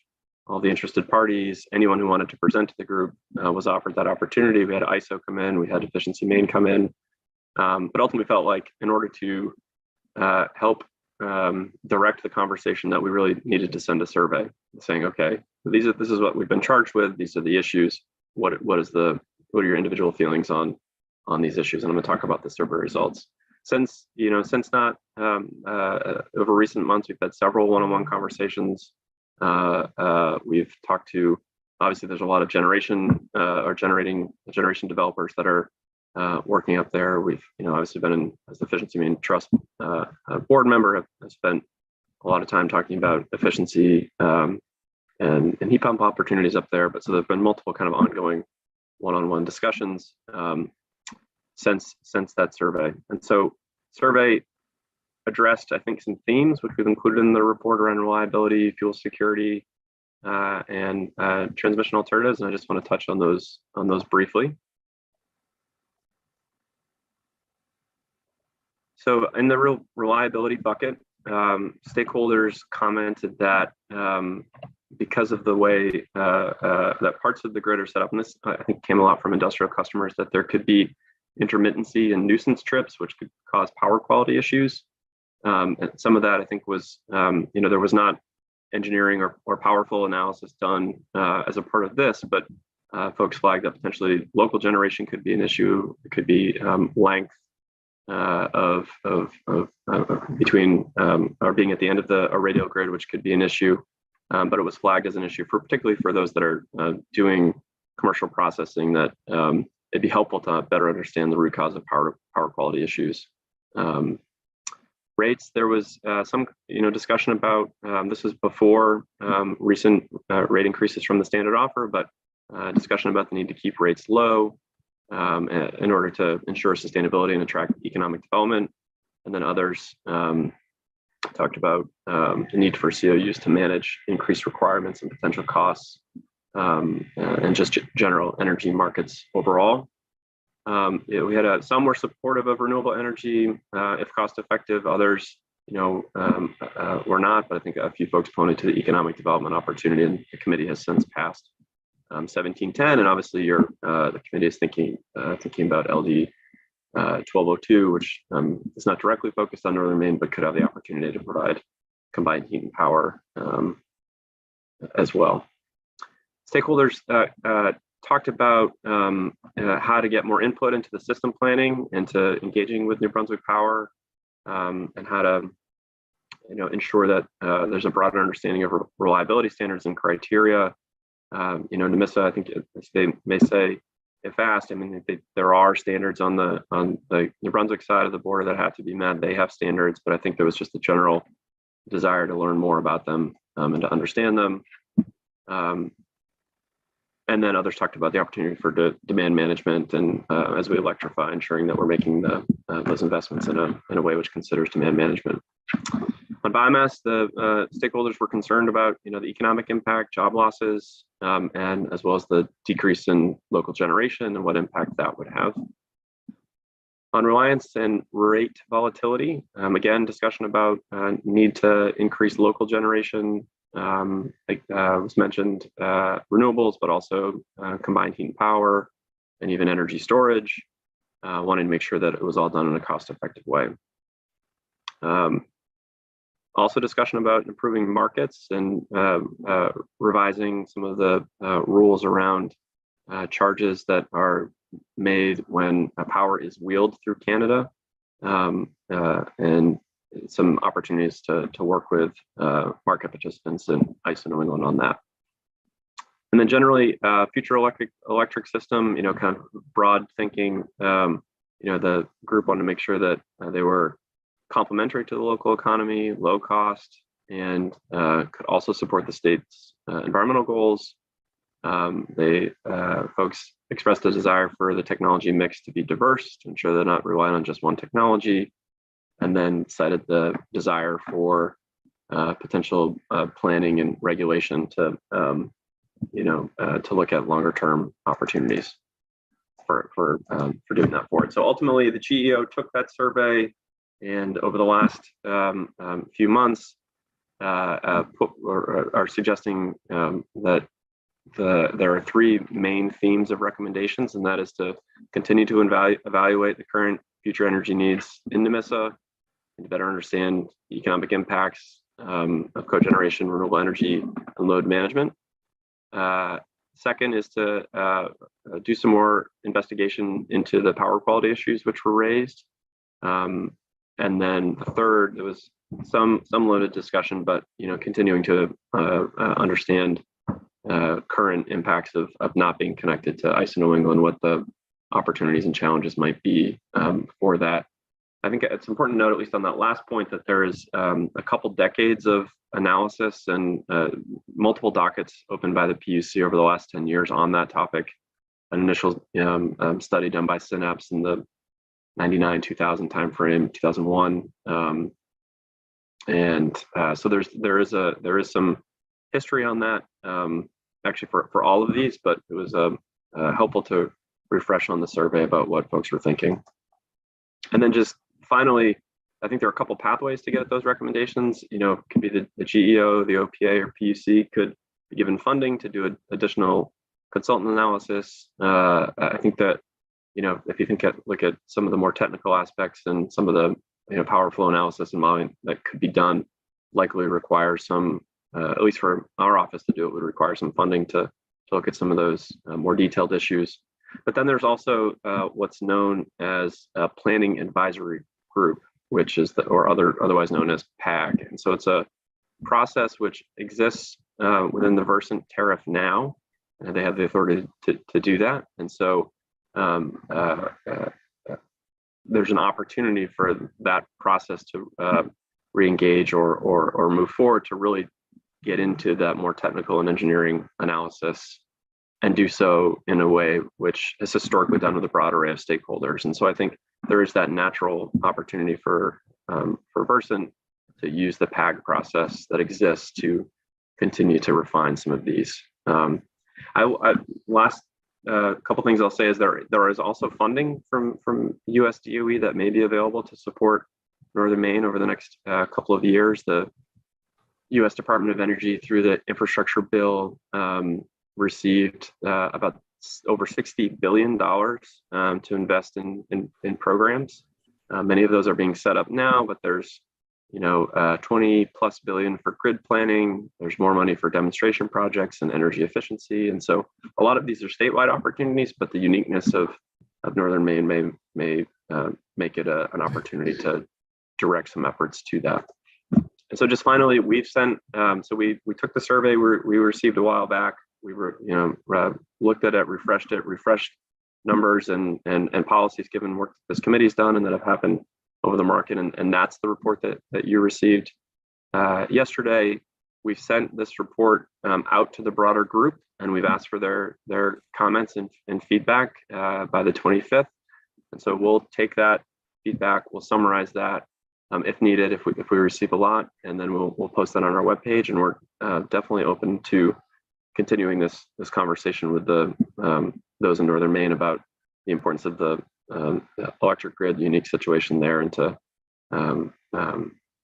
especially as we kind of hopefully move on, at least from the initial impacts of COVID, and our office has more staff to work on some of these issues. It was an interesting experience early on, and I think even as we refresh some of the data for this report, it was interesting. I'm looking forward to hearing the stakeholder feedback.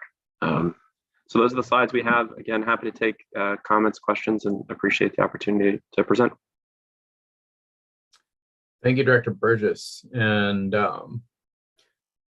again, you mentioned that there are certain folks among attendees who can help to answer questions. Just name those individuals and their background for us again, if you could.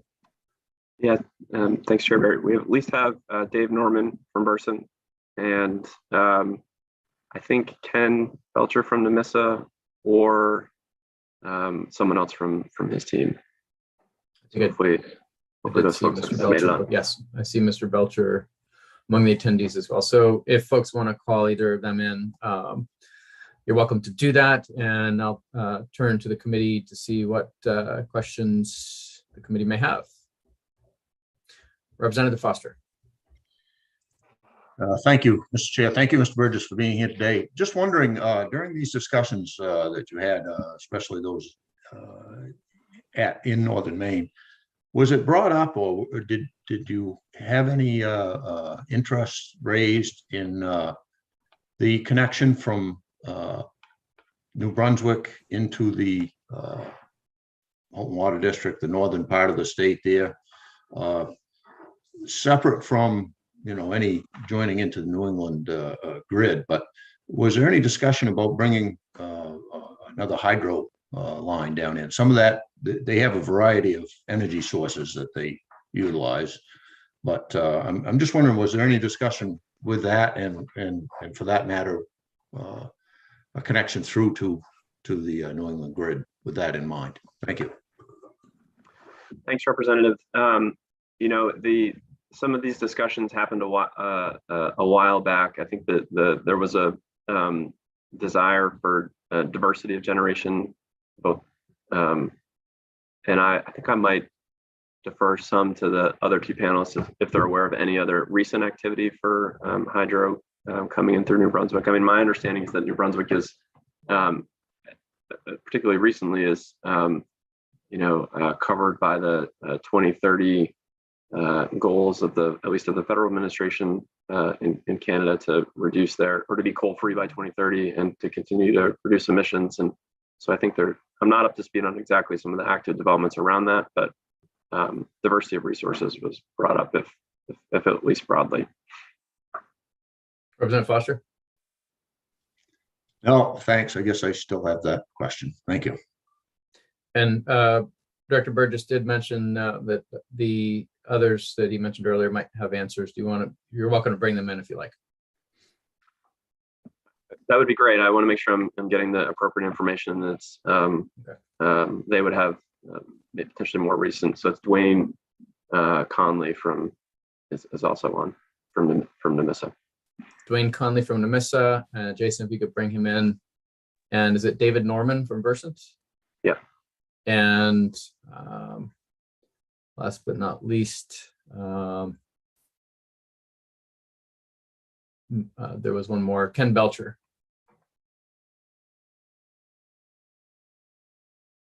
We'll go ahead and bring them in. I guess if I could, while they're being brought over, one thing I would note is that the work began as the utility was changing hands, and also began before 1710, and so there have been policy advancements since. And so just if we talked specifically about the question before us at that time, there's also a chance that other updates would have happened. So that's why I think it's helpful to have Ken or Dwayne or even David comment on it if they're up for it. Great. Dwayne, Ken, and David, welcome. And could I just ask each of you to introduce yourselves, say again who you represent, your role in this conversation. I'll start with Mr. Norman.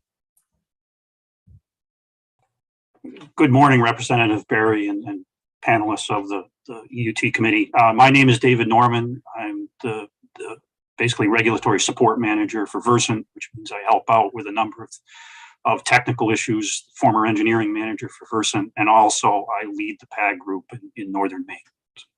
Thank you very much. And Mr. Belcher? Good morning. My name is Ken Belcher. I'm the president and CEO of Northern Maine ISA, have been in that role since it was developed in 1999. Thank you. And Mr. Conley? Good morning. My name is Dwayne Conley. I am the Chief Operating Officer for the Northern Maine ISA, and I have worked for the vertically integrated utility before retail deregulation. I've worked in the open markets for about 15 years, and now I'm working for the Northern Maine ISA. So just my background. Fantastic. And Representative Foster had a question about hydro in particular. Did you hear the question, and any of you want to take a stab at answering that?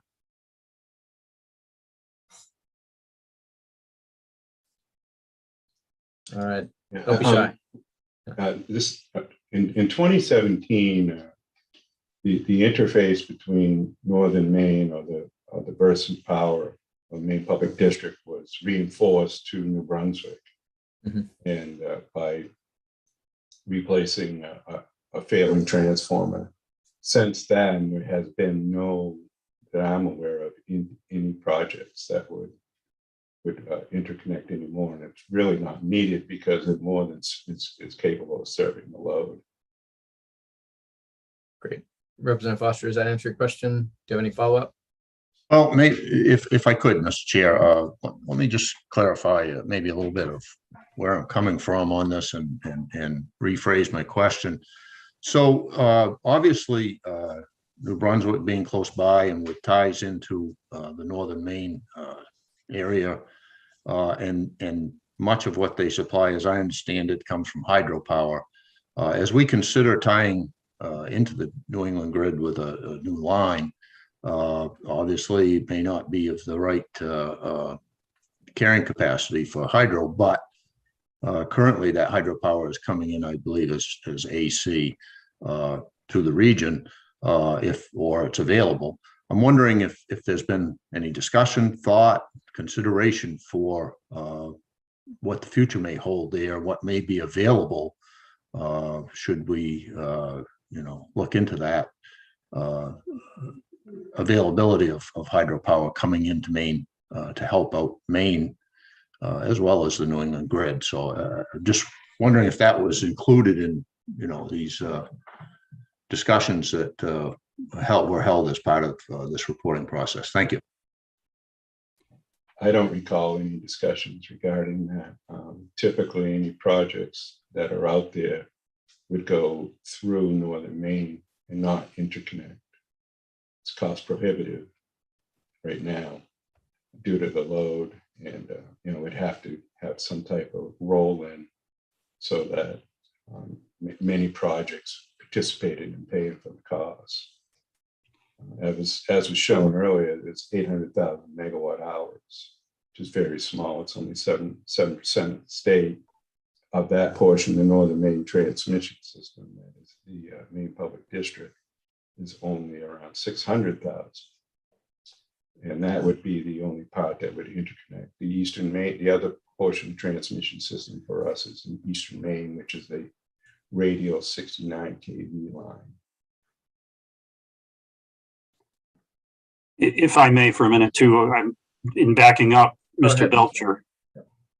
In order to, first of all, the line 6901 that was also upgraded as part of the project that Mr. Belcher mentioned when that transformer was replaced, and that left us with a capability of moving roughly 130 megawatts from New Brunswick into northern Maine, and that's plenty to supply the load even at peak. So it would not make sense to do another project to interconnect more at this point in time, unless there were a reliability reason to do so, not a volume again. In order to interconnect additional hydro, it would not be electrically through the northern Maine system. As Ken stated, you cannot be in a situation where you're interconnected to northern Maine, to New Brunswick and ISO at the same time with a large amount of power from Canada flowing through it. So electrically, you couldn't have that connection equally, because if some other line were to fail, it would want to flow through this relatively weak area, and that would be a major problem. Thank you. Great. Other questions from the committee for the Governor's Energy Office or for some of the stakeholders that we have with us?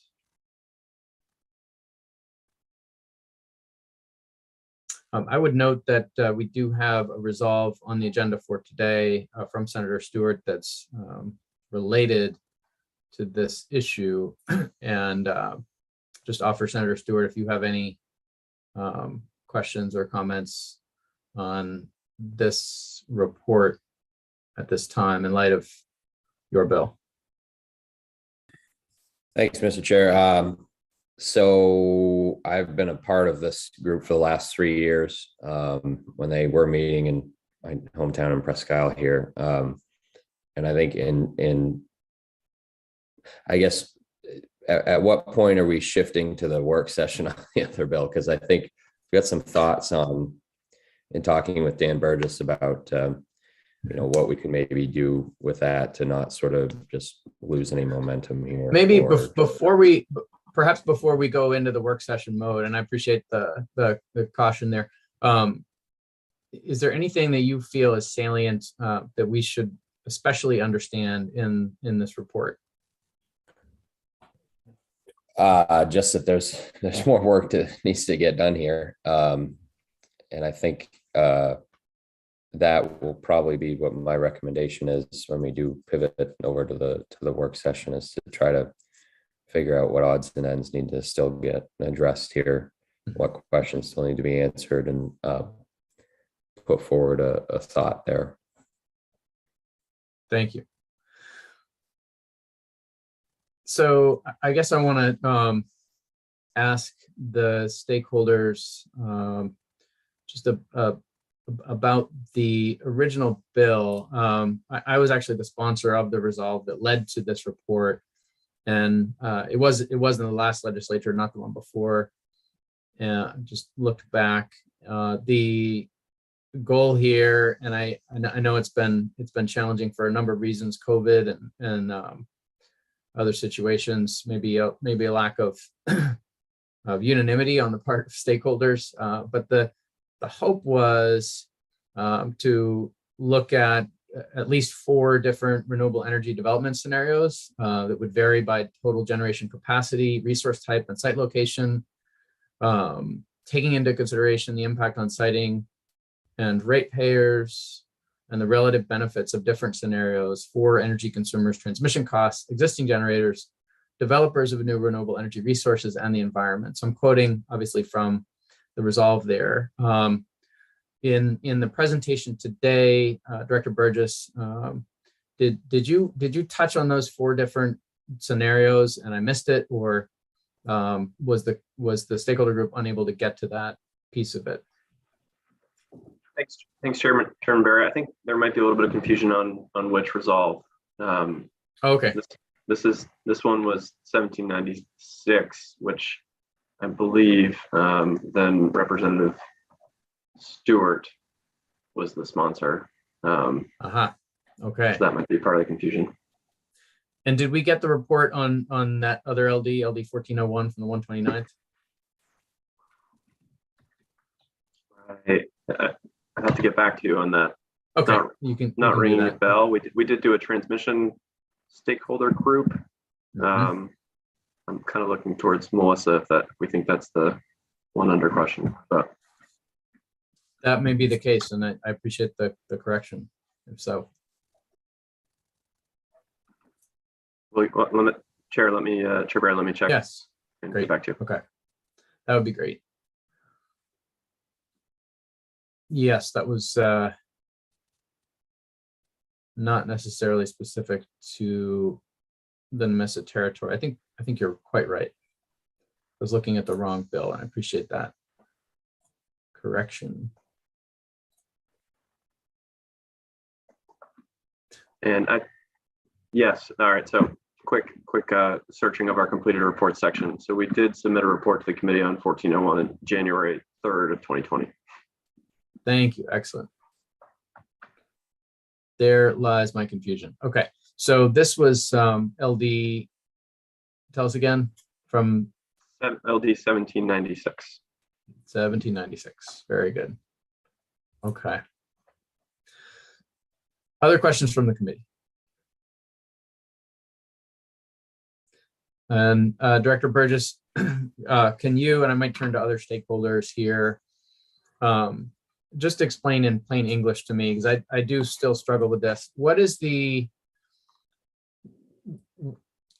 reason that we have not unlocked the renewable potential of Northern Maine yet and connected it to the ISO for the purpose of that economic development that is possible if the two systems are interconnected? Is there a disadvantage to folks in the Nemesset territory if those systems are interconnected? Is that part of it, or is it simply economics and the difficulty of paying for a line that would interconnect?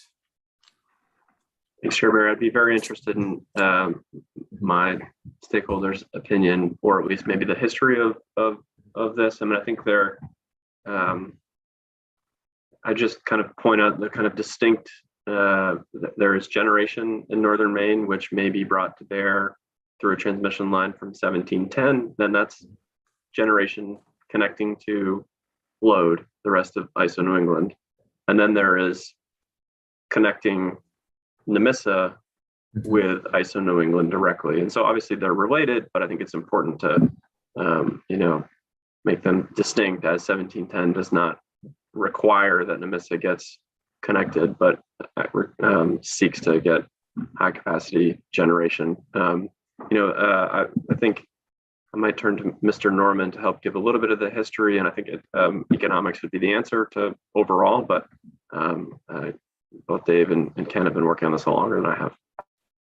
Representative Barry. Yeah. Thank you. It would be the latter. It would be economics. The technical challenges and the cost of building a long transmission line hung off, so to speak, long radial transmission line hung off the system are significant. Mm-hmm.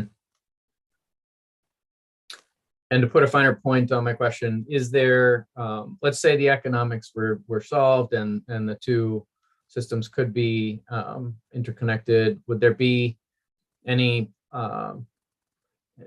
downside for residents of the Nemissa territory or businesses in the Nemissa territory of interconnecting the two, or is that simply a non-issue?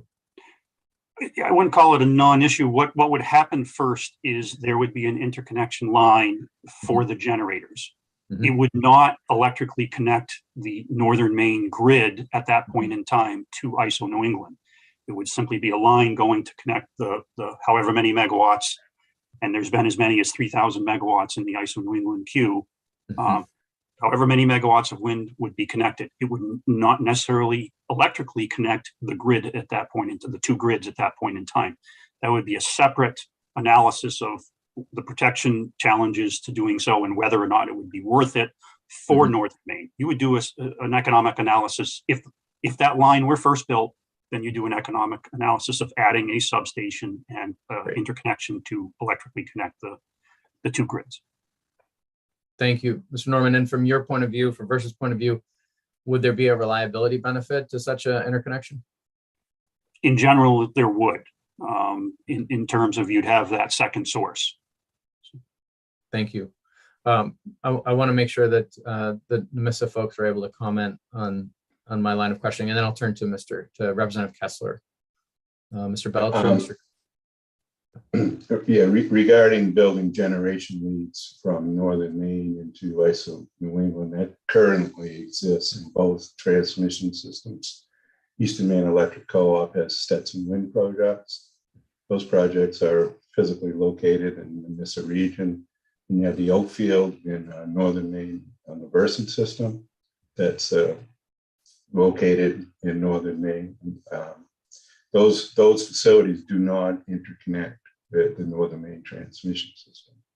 And there are some technological issues there, economic, of trying to connect them. In 2014, we had various proposals to do that. And they kind of call it like an off-ramp from any major line that would be built to collect, the resources, and then interconnect it into the Mullen substation. And that it technologically could be done, but it was around $25 million.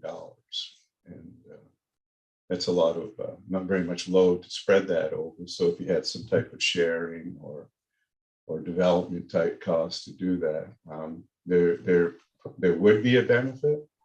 One of the issues there is reliability, because it introduces a third line, which could turn the Versant system into a fuse. So special protections would have to be put in. So there are issues doing it. It's possible. Like all us engineers say, give us enough time and money, we can do it.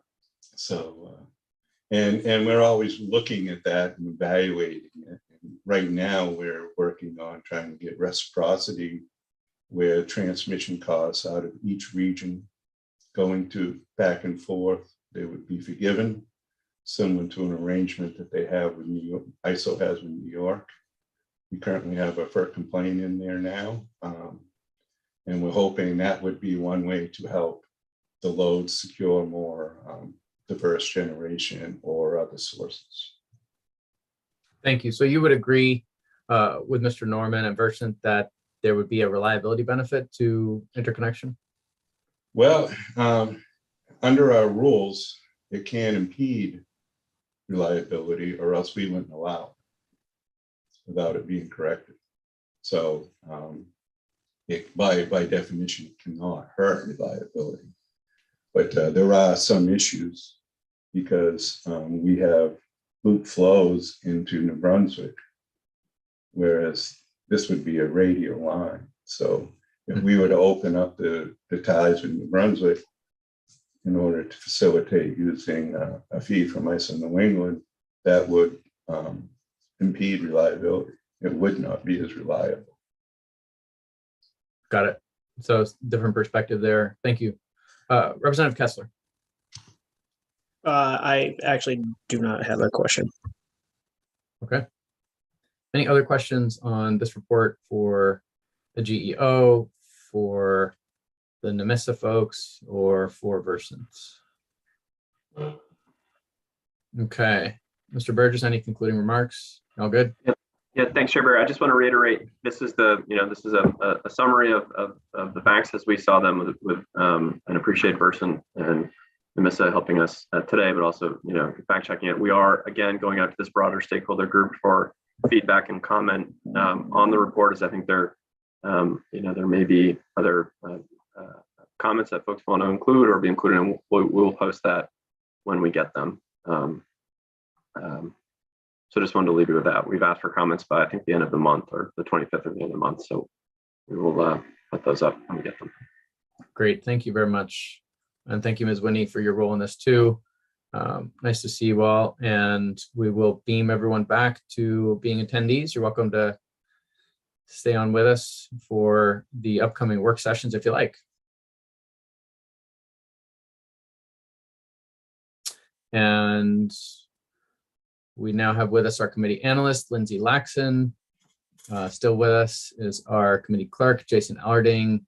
And we do have a number of work sessions to take up. I think what I would like to do is get through as many as we can before we feel there's a need to break for caucus. Perhaps depending on the time, break for caucus and include a time for lunch within that. But I'd like to get through as many bills as possible today. We have LD 682, which actually pertains to the discussion we just had, LD 1894, 1202, 1079, and 170. I'll probably just ask that we take them up in that order, unless unless I have any requests to do otherwise. I do know that Representative Stewart may have some other obligations, so let me just check first. Excuse me, Senator Stewart. Senator Stewart, do you have any preference? Would you like to take that up first? That's fine with me. That's the sorry, numbers blur at this point in the session. 682. Yeah. 682 is the recommendations of the stakeholder group that we just heard, correct? Yes. Yeah, I think that would probably make sense while it's fresh in everybody's mind to maybe jump right into that one. What do you think, Mr. Chair? I'm fine. I just want to make sure that you were able to be here for it, because I know you had some other obligations today. Yeah, I got the other committee to kick my other bill to the end of the day, so should be okay for a bit. Great. Okay.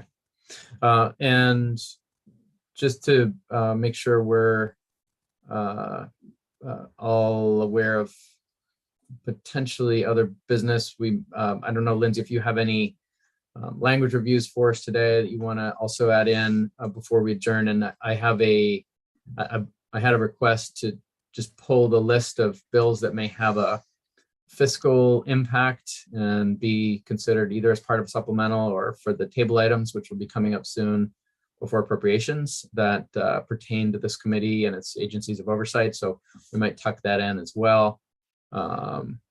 But if, Lindsay, are you okay with going into work session on these bills first? Certainly. Okay, very good.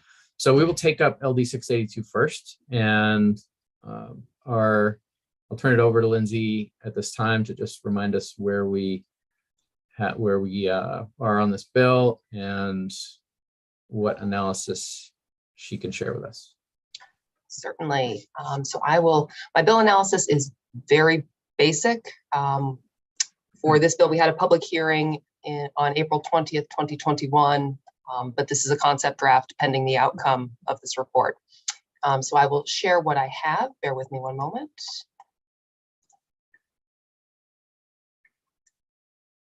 Okay. So I just sent that out to you, and I will share my screen. Please let me know if you can see my screen. Okay, great. So this is LD 682, an act to ensure the viability of the Northern Maine electric transmission grid. There's a public hearing on April 20th, 2021. This bill is a concept draft. It would ensure the viability of the Northern Maine electric transmission grid by implementing the recommendations of the stakeholder group convened by the Governor's Energy Office pursuant to Resolve 2019, Chapter 7. We had some testimony at the hearing, and that's when the GEO notified the committee that they were still in the process of bringing this report together, and they were working on the draft. So we have really no further information than that.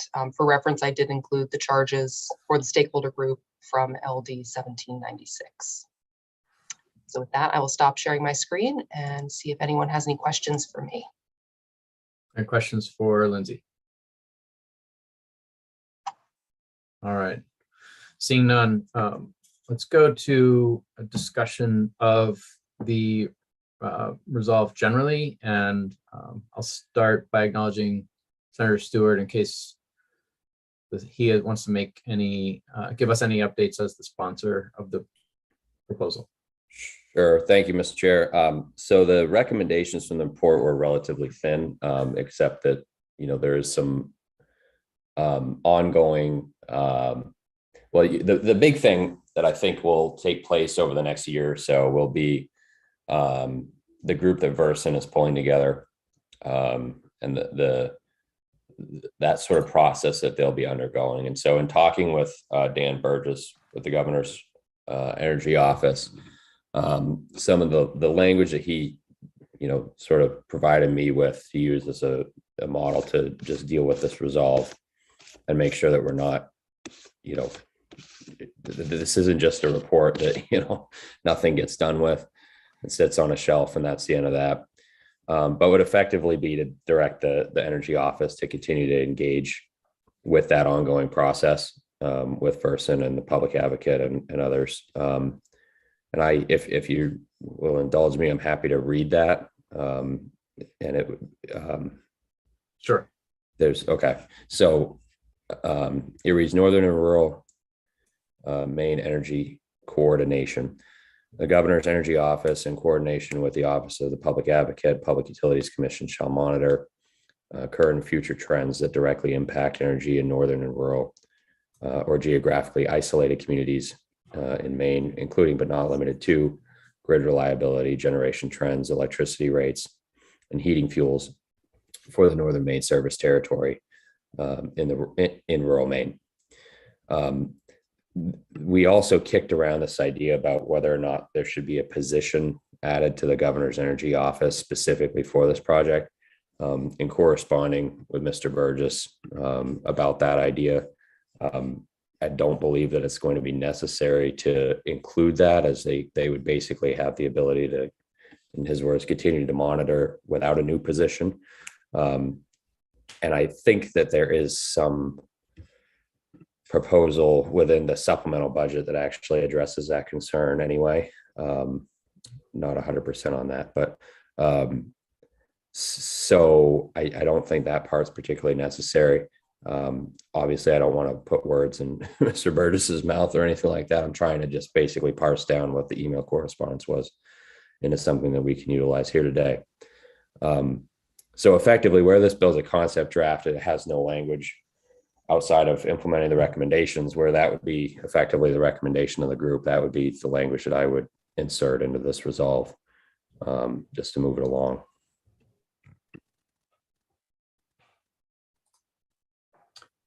Got it. So it sounds like the idea would be to primarily monitor and avoid any fiscal impact. Well, as you and everybody else knows, if we do have a fiscal impact on this, the effect will be that it'll go to the appropriations table, and given everything that's on the appropriations table, will likely stall out there. So that was why I asked the question to Mr. Burgess about, whether it was necessary to include the position or not, which he responded that it was not necessary, that they could continue to do basically that charge without, a big fiscal note associated with it. But again, I don't want to, that was an email back and forth, right? So I don't want to speak on his behalf. Got it. Thank you. Representative Kessler. Thank you. As it pertains to just the capacity to continue monitoring, not just this, but other things in particular that we're dealing with in our committee, like data platforms and the like. In light of what we voted on for the supplemental budget, there were members of this committee that voted not to fund the continuation of certain positions in the GEO's purview. So I wanted to just ask the governor's energy office, are those positions that we voted to support or not support, are they going to be doing the work on these studies? Jason, could you bring in Director Burgess?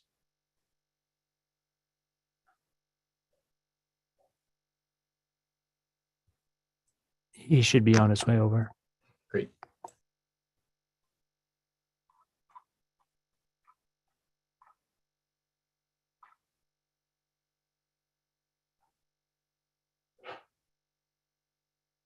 Director Burgess, welcome back. Did you hear the question?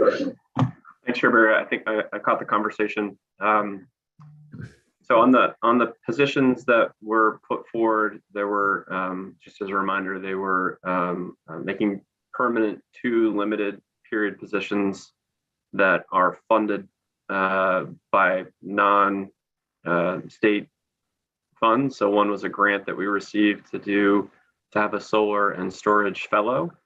So someone on our team that's focused on solar and storage, and then the other was is funded by the federal government to be an offshore wind fellow.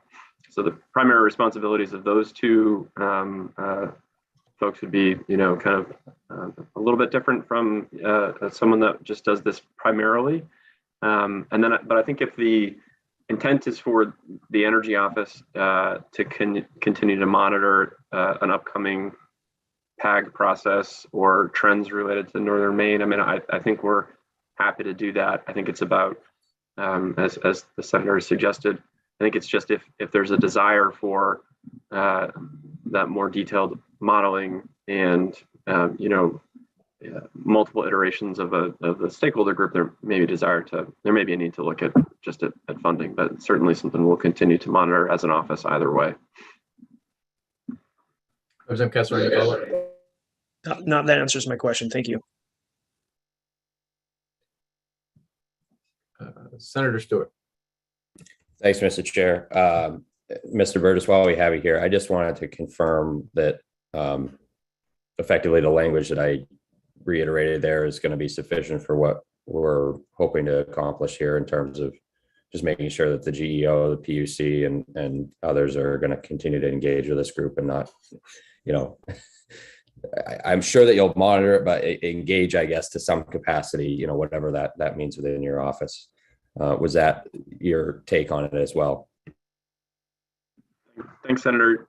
Yes, I think I also included in that language was in some ways a little bit broader about other potentially isolated communities. Obviously, Maine has, in addition to Northern Maine, there's rural areas that are have energy challenges. There's our island communities have energy challenges, and when I'm not trying to lump all those into one, but those are all areas that deserve kind of a little bit of a, not deserve, but have different scenarios which allow for, which might require further focus. So broadly to say yes, I think, continuing to engage and monitor and engaging the stakeholder group is something that we could do broadly.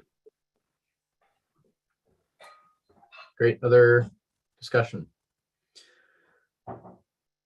Director Burgess, if the language that Senator Stewart has put forward and read to us today were put into a resolve, you've said your office can do that with, sounds like within existing resources. I just want to confirm that firstly. I think that's what I'm hearing. Chair Barry, yes, I think so. If it's monitoring, yes. If it is additional, monitoring and working with the PAG process that the person could run and others, I mean, yes, we would want to do that. If it's again kind of new report, multiple iterations of stakeholder engagement, I think that would be more difficult. Great. And if for any reason that resolve were not forthcoming, would you anticipate that your office would do that monitoring work on its own? Do you see that as part of, as your intent, consistent with your intent in any case, unless we advise otherwise? Chair Barry, I think it's always helpful to have the priorities of the committee, and so that's always helpful. I mean, I think we will, but we're here today because we're responding to the resolve that you all passed, and so I think we would, but it's always helpful to know it's a priority. Great, thank you. Other discussion? Okay, is there a motion on this bill? And I'll recognize Senator Stewart. Thank you, Mr. Chair. If we're ready for that, and I did just, for Lindsay's benefit, I did just send a copy of that language so that it's a little easier for her to draft it up, and we'll see for amendment review. But I'd move off to pass as amended on this bill with the language I aforementioned. Okay, and for the purpose of discussion, is there a second? Seconded by Representative Foster. And is there discussion at this time? Lindsay, do you, if the committee were to vote in the affirmative, would you have the information that you need to draft this as I believe it would be a resolve, correct? I think that was a yes. Okay. My understanding was that this would be drafted into a resolve using the language read by Senator Stewart. The information he provided did include what looks like information to actually involve funding in this, but it sounds like the intent is to just have a resolve without any sort of intention of allocating additional funds to it at this time. Is that correct? That's correct. So it effectively just be that top line of what I sent you rather than the piece that includes the funding aspects. Got it. I can do that. Okay, any further discussion? All right, we'll proceed to a vote. And Jason, could you call the roll? Senator Lawrence. Not present. Senator Vitelli. Yes. Senator Vitelli is a yes. Senator Stewart. Yes. Senator Stewart is a yes. Representative Barry. Yes. Representative Barry is a yes. Representative Cuddy. Yes. Representative Cuddy is a yes. Representative Grohowski. Yes. Representative Grohowski is a yes. Representative Kessler. Yes. Representative Kessler is a yes. Representative Ziegler. Yes. Representative Ziegler is a yes. Representative Sachs is not present. Representative Wadsworth. Yes. Representative Wadsworth is a yes. Representative Grignon, not present. Representative Foster. Yes. Representative Foster is a yes. Representative Carlo is not present.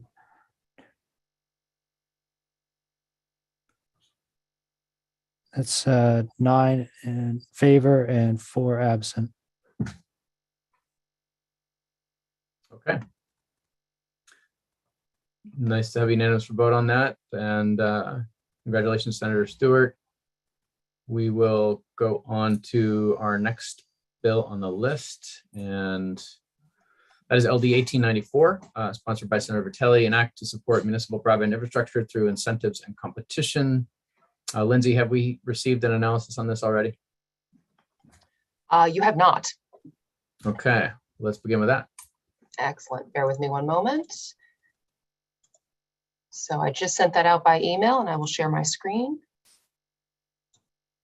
Okay, please nod if you can see my screen. Yes, thank you. Okay, so this is LD 1894. So this bill, we had a public hearing on February 3rd. The sponsor had provided an amendment prior to the public hearing. There's also been a subsequent amendment that went out on March 9th. So my summary is with respect to the original bill, but as you'll note when we get down to the testimony portion, some of that will relate to the initial amendment that went out. So as originally drafted, the bill establishes that an electric cooperative or utility, including a municipal utility, may own, lease, construct, maintain, and operate broadband or other internet access systems on its utility delivery system. Connect Maine Authority is required to adopt rules regarding the service that may be provided.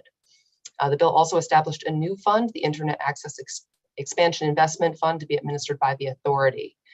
It's required to support projects that expand internet access to parts of the state that do not have at least 10 megabit per second download and 1 megabit per second upload speeds, and to increase internet speeds to at least 25 megabits per second download and 3 megabits per second upload speeds that do not have access to those speeds.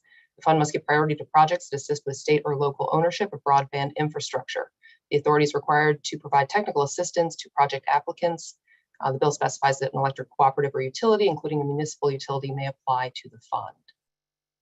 So we received testimony at the public hearing. The proponents put forward private companies may not be interested in expanding into small rural communities. This bill will provide resources to municipal and consumer-owned utilities to expand internet access. The amendment, which we can touch on, basically amended an existing fund and provides for grant match opportunities. So that would allow for greater access to federal or other funding opportunities without placing a burden on municipal budgets. At the public hearing, the opponents and those who are neither for nor against expressed concerns of overbuilding existing infrastructure and networks, distracting utilities from serving ratepayers, concerns about unfair competition, subsidization of broadband business with utility service charges. Concern was also raised that federal funding sources may require or strongly prefer that any funds used for broadband infrastructure go to deploy broadband in unserved or underserved locations. There was concern about municipal broadband infrastructure may be ineligible for market rate insurance coverage. That Section 1's grant of authority may be unnecessary. And specific to the amendment, was expressed the PUC does not currently regulate broadband, and depending on the intent, any regulation could be preempted. There were some specific suggestions that came out of the testimony. The bill included language referring to a utility delivery system. That might want to be that definition, depending on what direction the committee goes, may want to define that. There was a specific suggestion to task the PUC with investigating whether any particular part of Maine, whether in particular part there's a de facto monopoly on internet services, and regulate those instances. And also to explicitly authorize the PUC to oversee any utility entering the broadband business to address possible anti-competitive behaviors. And we have not received any preliminary fiscal impact statement on the bill. So that is the analysis. So the sponsor has provided an amendment in January and then one just yesterday. So with that, I think I'll stop sharing my screen for now, see if there are questions, or if the committee would like me to bring up either amendment or both, whatever you would like. Great. Why don't we, actually, let me ask the sponsor to provide her preference. Thank you, All right, Representative Berry. I think it makes sense to have Lindsay go over the most recent amendment because it's got some significant differences from what you just presented. So I think it would be good to have that in front of us. That sounds good. Excellent. Bear with me and I will share my screen. Okay. Are you able to see my screen? Yes. Wonderful. Can you Okay. make it a little bigger? Oh, certainly. Great. Is that better? Yep. Thank you. Okay. So this amendment strikes everything in the original bill and replaces it with some new requirements. So the first element of the amendment is a registration requirement. So prior to exercising any authority a consumer-owned public utility may have pursuant to other law to essentially operate broadband or other internet access systems or to provide broadband or services to the public, the consumer-owned public utility shall register with the PUC. The registration process, they have to provide the name, mailing address, and phone number of a contact person who is knowledgeable regarding the utility's broadband and internet access systems activities in the state, and complete a signed attestation that they will comply with applicable provisions of Title 35A, including but not limited to the prohibitions in Section 713 relating to charging ratepayers for costs attributable to that utility's expansion into the broadband or internet industry, engaging in any unfair competition with competitors in the broadband or internet industry, using the name of the utility for its broadband or internet access systems business ventures, and in those instances in which a consumer-owned public utility owns the utility poles, attesting that they are prohibited from obtaining any unfair advantage in attaching broadband or internet access systems equipment to those poles. So, whoops, there we go. So that is element one. So this is the registration requirement that the consumer-owned utility basically has to register prior to engaging in this business. Section 2 of the bill relates to the municipal gigabit fund. So in the original bill, as you may recall, it established a new fund. Now the bill, or excuse me, the amendment changes an existing fund. So in terms of the purposes of the fund, the existing purposes exist, and then accepts to subsection 3A, which we will scroll down to. And so the purpose of the municipal gigabit fund is now expanded to include grant matching.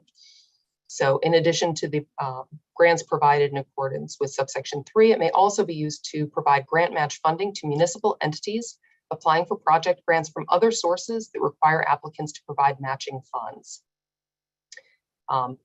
Any awards have to be consistent with the underlying purposes of the fund, and a municipal entity that is selected for grant match funding under this subsection must provide services to any unserved community anchor institution in the project area to which the municipal entity is extending services that provides or will provide open access to the internet to the public. So we have a definition for municipal entity, and then this would be the Connect Main Authority would be defining by rule the project area and unserved community anchor institutions for the purpose of this subsection. Scroll down. And so this, the amendment also essentially exempts entities that are receiving funds for grant matching from the 25% cash match requirement, which is otherwise applicable in the Gigabit Fund. Okay, so that concludes the changes to the existing Gigabit Fund.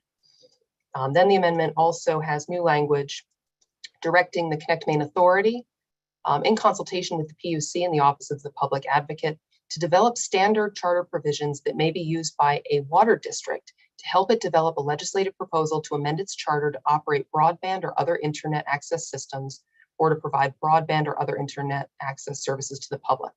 Once developed, the authority will make the provisions available to the public and may provide assistance to water districts to adapt the standard charter provisions to address the needs of the water district. So as I'm sure you know from our water district bills, amending a charter requires a legislative act.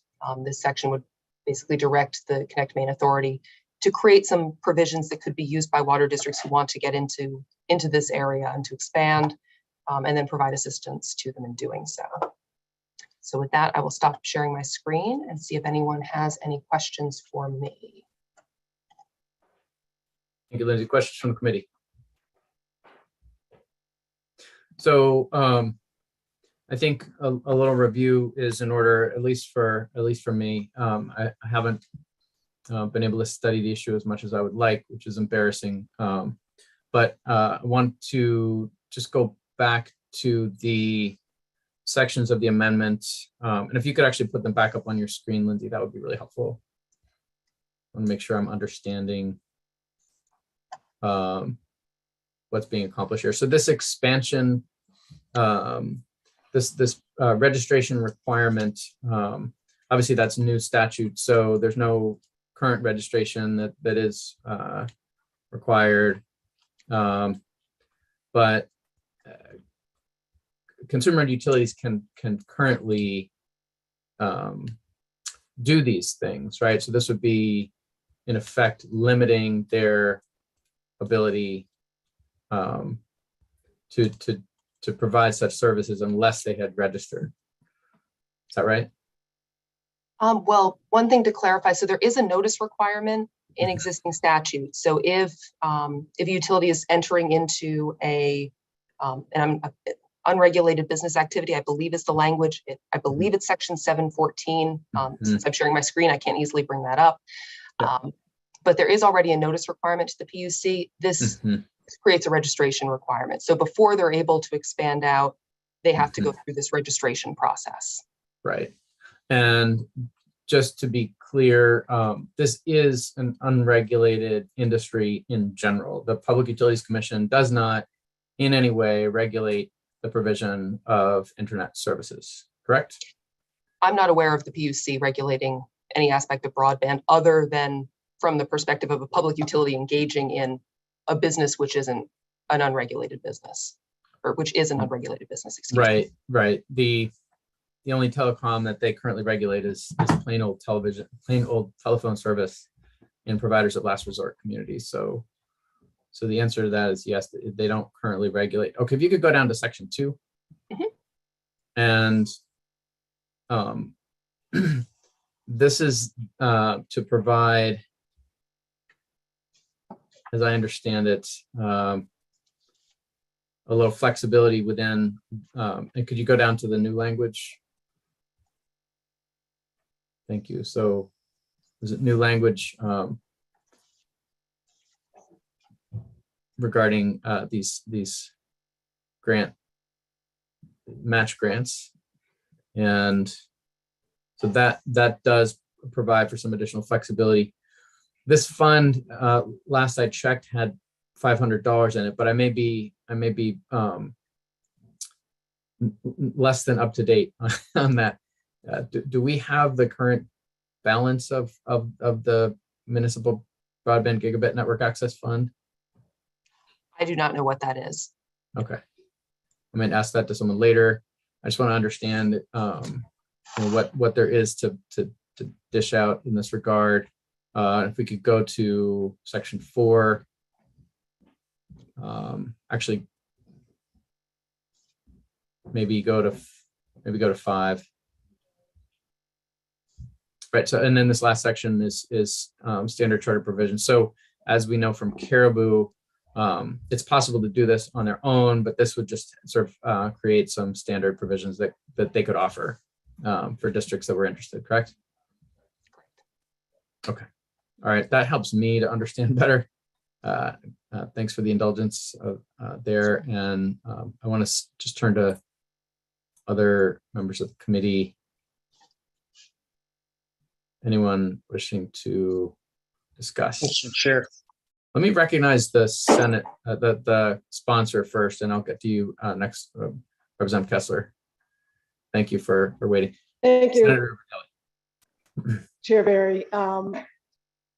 And I will be the first to admit I'm not an expert in these areas, which is why I consulted the experts in crafting the amended language of this bill. So the first section that you were looking at is language that was provided by the public advocate as a way of responding to some of the concerns of the existing providers and help to create, as I understand it, a level, fair, competitive playing field, and still give municipalities and consumer-owned utilities at the local level the opportunity to do their part of moving into broadband for their communities.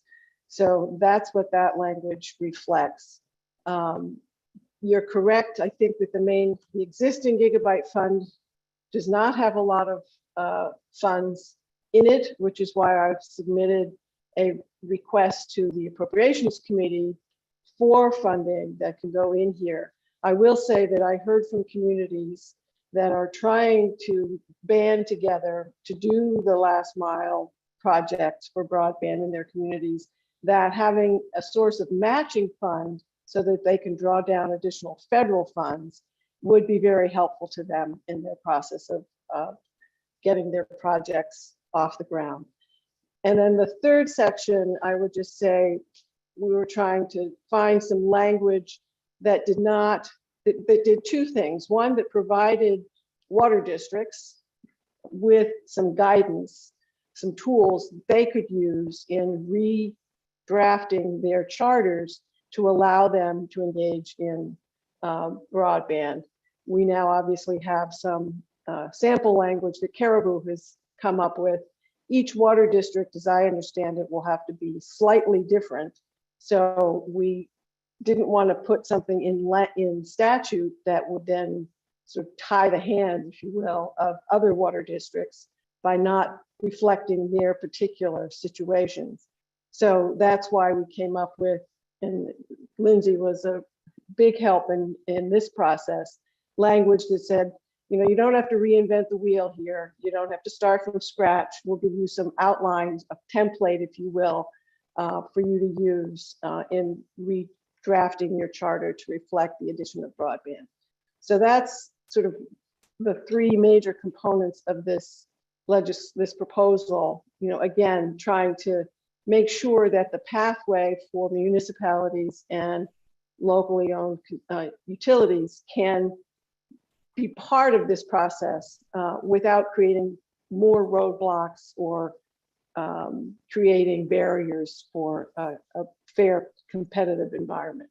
So that's what I'm aiming for. Others of you may have greater expertise in this and would be happy to try to pull some of those experts in if we had further questions. Thank you, Senator. And I do want to ask, or just remind folks who are attending, since this is a work session, that we're not able to sort of give everyone a chance to come and say their piece, but I do see some folks that are listening that wish to comment. I would ask that you not use the chat function, just because that's not part of the public record. If there are attendees who wish to say something, you're welcome to put up your virtual hand, and members of the committee may or may not want to bring you in to answer a question of theirs, but it would only be for the purpose of answering a question posed to you by a committee member. So I will go to Representative Kessler. Thank you, Mr. Chair.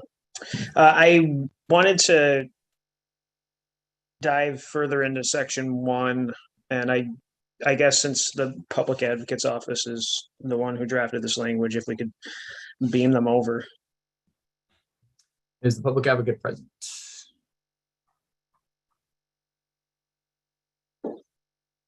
Jason, do you see anyone? It may take me a minute to get him. He had to be out of the room for a moment, so Okay. I can try to track him down though. All right. Can we come back to that, Representative Kessler? Yes, and somebody else may be able to answer these questions as well. So I wanted to ask about section 1B, subsection B, about engaging in any unfair competition with competitors in the broadband or internet industry.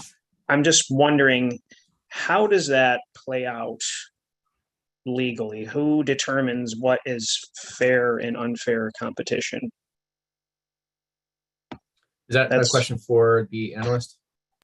Yeah, anybody that can answer that question. I will take a stab at it. I don't think it's defined. let me ask our analyst, is there, am I missing something? Is there a definition of unfair competition? And you are muted. Not that I'm aware of. The section 713, which is, referenced and would be referenced in the attestation, directs the PUC to attempt to ensure that a utility or an affiliated interest does not have an unfair advantage in any competitive market as a result of its regulated status or its affiliation with a regulated entity. So in terms of how they choose to enforce that, I mean, my assumption would be that the sort of enumerated, bring it up again, items in the attestation is sort of their view of sort of what that unfair competition might be, but it might be good to hear from them directly. And Lindsay, would you please help us in linking us to that section of law in the chat? Absolutely. Thank you. Representative Kessler, anything else? I'm not at this moment. Okay. I'll go to Representative Wadsworth next, and then I see Senator Telia has her hand up as well. Yeah, thank you, Mr. Chair. I was actually just hoping to get Steve Hudson's general reaction to the new amendment. Okay. And Jason, can you bring in Mr. Hudson?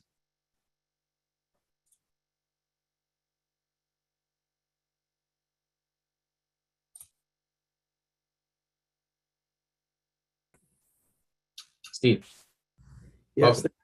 thank you, Mr. Chair. And thank you, Mr. Wadsworth. My name is Stephen Hudson. I am an attorney with Pretty Flaherty. I'm here today on behalf of the Telecommunications Association of Maine. We first off like to thank the sponsor of the bill and as I understand, the Public Advocate Office for coming up with what we think is heading towards a very good bill. And we have just a couple of suggestions, and actually Representative Kessler kind of opened the door to what we had suggested. We think that in the section that he was discussing, that where the assigned attestation has to provide that they're not engaging in any unfair competition or obtaining any unfair advantage, that you need to have a rulemaking provision so that the PUC will adopt rules to define that unfair competition and unfair advantage in this context. And you might then follow that with how does the PUC ensure compliance with the attestations going forward? So it's not unusual for utilities to have annual compliance reports. And we have a sentence that we would offer for the committee suggestion if they're interested, but we think it's important to have those defined. It's important for those utilities that are seeking to engage in this to understand, and it's important for all people, for everyone, to make sure that we've got a sort of a fair and level playing field as we proceed to pursue broadband expansion. The other area you just see something similar would be at the very end and on the section related to water district charter language. You might also consider a sentence that says something along the lines of the commission shall ensure that such charter provisions prevent unfair competition or grant such water districts unfair advantages in entering broadband service, including a prohibition on the use of eminent domain for such purposes. So that's, I think, is something specific that you might want to add to section 5. And then to the extent that that the broadband fund actually gets funded effectively, which we all hope that it will, we also think that you ought to consider at least some direction, maybe expanding on existing direction to the authority to make sure that they're not providing funds that are sort of going to grant some over service to an area, and that sort of prioritize areas that don't have such services first. So we have, again, a sentence or two on that in section E of section 2 of the bill, which we would be glad to discuss further with the committee. Thank you for the opportunity to comment. I'm glad to answer any questions. Is there a follow-up question for Mr. Hudson? Representative Foster. Thank you, Mr. Chair. Thank you, Mr. Hudson. I'm not sure I would qualify this as a follow-up question, but I do have a question I think you can help with. I have a large concern about this bill and whether or not the PUC can be called to oversee, regulate broadband. And I think when Lindsay mentioned that the definition of unfair practices or fair practices, whatever, it mentioned who would be regulating or overseeing that. And I guess I wonder in this case, and I will ask the PUC to give us more information later. But in regard to your representation of TAM, I'm wondering, the PUC certainly has oversight of the hardwire portion of the TAM members and overseeing that utility. I'm wondering how that mixes with, if you will, your those you represent that are handling broadband. My understanding is that those would be separate and that the PUC would not have oversight of the broadband portion, even if it happens to be an entity that offers both, if you will. So Right. if you could clarify for how that relationship is now with the TAM members that you represent, I'd appreciate it. Sure. I'll do my best, Representative. I'll of course defer to both the public advocate and to the PUC. But you know, as you pointed out, the PUC regulates certain utility services, typically the water districts, the hardwire telephone systems, and electric utilities. They also regulate ferry service, by the way. But you know, typically the unregulated broadband activities are provided through a separate affiliate of existing companies. And you know, I think the point is here, we certainly understand and we did not oppose the idea that that folks begin to think about how better to get on with the long delayed expansion of broadband in their service territories. However, it's important that where you have a regulated entity, like even if it's a consumer-owned electric utility or a water district or a sewer district for that matter, that if they have the ability to you know, they either have existing infrastructure that's intended to serve for other purposes, or they have eminent domain authority, there needs to be clear, I think, boundaries to ensure that they're not utilizing those powers and those and that infrastructure unfairly to disadvantage existing private competition. I think it can be done, you know, but I think you need to think about how the PUC is going to do that. In some instance, maybe it's possible. We thought that putting some teeth into the attestation provisions would help ensure that regulated utility is accountable to the PUC for its activities and the activity of its unregulated entity, if you will. But I think it's important to make sure that we're able to enforce what I thought was very, very wise language to avoid unfair competition or unfair advantages. Thank you, Representative Kessler. I realize that my question's more for the PUC, so when the Okay, let's that's if you available. let me just see. Thank you. If there are any other questions for Mr. Hudson. All right, seeing none. Thank you, Mr. Hudson, for joining us. And Representative Kessler, you wanted to call in the PUC. I think you also had asked about the public advocate. Mr. Harwood is with us by phone, and we could bring him in to comment that way, I think. I think this question about unfair advantage, as I am going down the rabbit hole, that it's best answered by the PUC. It's a rule, actually. So just want to know what that is. Yep. We have with us Mitch Tannenbaum and Deirdre Schneider. Jason, could you bring them both in?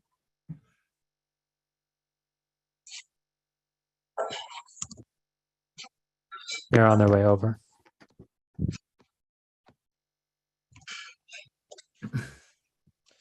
This is just the, learning as you go. You go down the rabbit hole of legislation and try not to make a law that already exists, Or that makes matters worse. I was looking to make things better. Representative Kessler, your question. Yes, thank you. Good morning, Deirdre. Still morning, I think. Good afternoon, actually, I think. Oh, yeah, okay. So as I was looking at what Lindsay had sent us the link to, so it says in that title that for the purpose of this section, undue competitive advantage means an advantage gained by a violation of the requirements established by the commission by rule pursuant to section 715. So it sounds like this has already been established by rule, and I was wondering what that was. I'm going to let Mitch answer that because I'm not sure the rule in this instance applies exactly to this situation, but I think he's better qualified. Okay. Yes, we do have a rule regarding utilities who desire to go into also an unregulated market.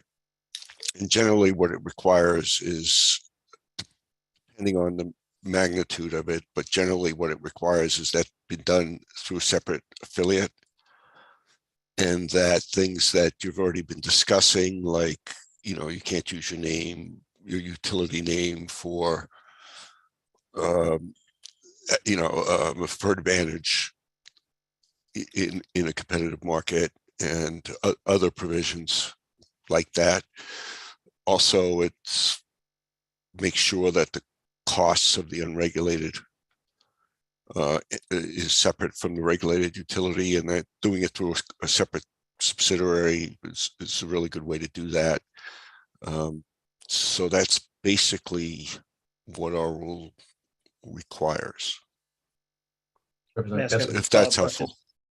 Yeah, so is just to make sure I'm understanding this, is the rule that a utility cannot use their name in a separate venture?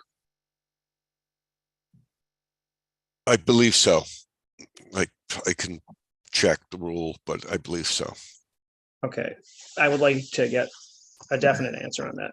Yeah, I can look up the rule when we take a break. Okay, thank you. Any other questions, Representative Kessler? I see you're muted, so I guess not. Maybe, but we'll come back to you. I'll defer. All right. Representative Foster. Thank you, Mr. Chair, and thank you, members of the PUC, for being here.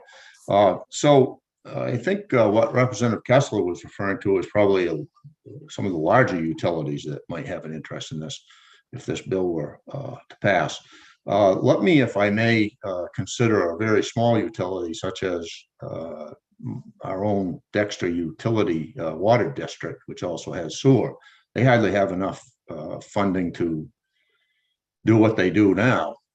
So I don't imagine they would want to venture into something like this. But if they did, I'm wondering how the PUC would look at that from your regulation standpoint, in that if they did so not wanting to form a separate entity, that they wanted to do it as the Dexter Water District, how do you see the division there on what you can regulate and have to regulate and are responsible to regulate the water portion of that utility versus this broadband opportunity, and where there might be conflicts, neglect to the water district, different things that one can only imagine might come up. I'm wondering how the PUC views that. Thank you.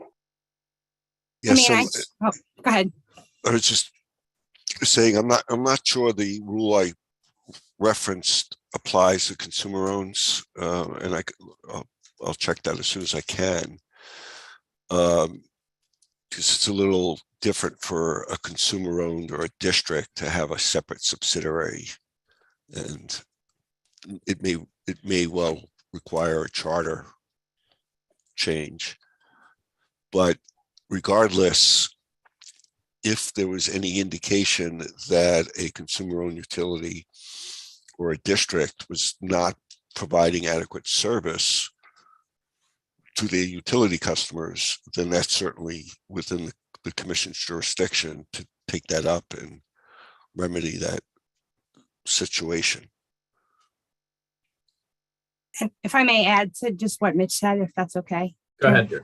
I think that's why we were supportive of the inclusion of this registration process, because if they're coming to us saying we want to undertake broadband, it opens the door to a conversation. If a utility that's barely above water is looking to undertake broadband, we're letting them know you can't use your rates to do this. You can't do these things. And so they're on notice of the things they can and can't do, and it gives the opportunity for the commission to have a discussion. Obviously, we can't regulate the broadband aspect of the business, but like Mitch said, we have regulatory authority to ensure that they're providing their customers with the service they need. And that's why I think when we worked with the OPA on this language in section 1, we thought it was a good way for us to sort of know the universe of who's thinking of undertaking this, and then to understand what limitations they have on that, using their utility to sort of fund that or get an advantage to do that. Representative Foster, go ahead. Yes, thank you. So with that in mind, and you stated that basically PUC can't regulate the broadband portion of any utility that decides to do this. I'm wondering, for example, it was mentioned earlier about fair trade practices, fairness to other, fairness and competition, if you will. Does that now fall under the FCC, the federal jurisdiction for regulating an entity that chooses to do this? I don't see any state entity that would be involved. Is that, am I correct? Thank you. I mean, I think the fairness in this case is talking about sort of using the utility name and utility sort of resources to have an advantage. I mean, in this case, they're small. It's probably not an instance, and that is a bigger utility, but we're talking about using that sort of existing entity as a way to get an edge above somebody else who may not have that existing entity. So it's the idea like you can't use your rates to fund this venture. You can't do these things that's going to kind of give you an advantage over somebody else wishing to undertake it doesn't have a utility associated with it. Not necessarily that they're engaging in other unfair practices in the broadband realm. It's more, this is all much more related to the utility function being used in a way to support the broadband. And we're saying they need to be separate. I mean, like you said earlier, you gave the example of a sewer and water district. We don't regulate sewer. That's separate. And that's a separate function. And so when we are looking at those dual districts, we're ensuring that the portion that we regulate is doing what it's supposed to do and not commingling anything with that other function. If I may, one last point, maybe a question, but I understand that, and I thank you very much for that answer. And I guess maybe whether it's the public advocate or others, what I also understand, or maybe the sponsor of the bill, what I understand it seems to be included in the amendment, that it's possibly referring to a municipality, a utility, if you will, such as the Dexter Water District decides to do this, that they have to allow fair competition, if you will, from current providers to be involved in any bids or that process. Am I wrong there? And if I'm correct, then that's what I'm wondering. Who will oversee that portion? Thank you. Deirdre or Mitch? I'm not sure I know how to answer that question. I'm not sure I understand the question. Well, I think I saw the sponsor nodding her head. I'm not sure if she can answer it or not, if maybe she understands. I'm not sure. Member Kelly. I'm a little confused as well, Representative Foster. I think the idea, yes, is if a water district wants to take on broadband, they have to first, as has been noted, not take advantage of the fact that they already have customers in their area to also market and promote broadband. That seems like a fairness issue to me from a layman's perspective. And if there are others out there already providing broadband service, there's some aspect of fairness that's, I think this is intended to cover as well.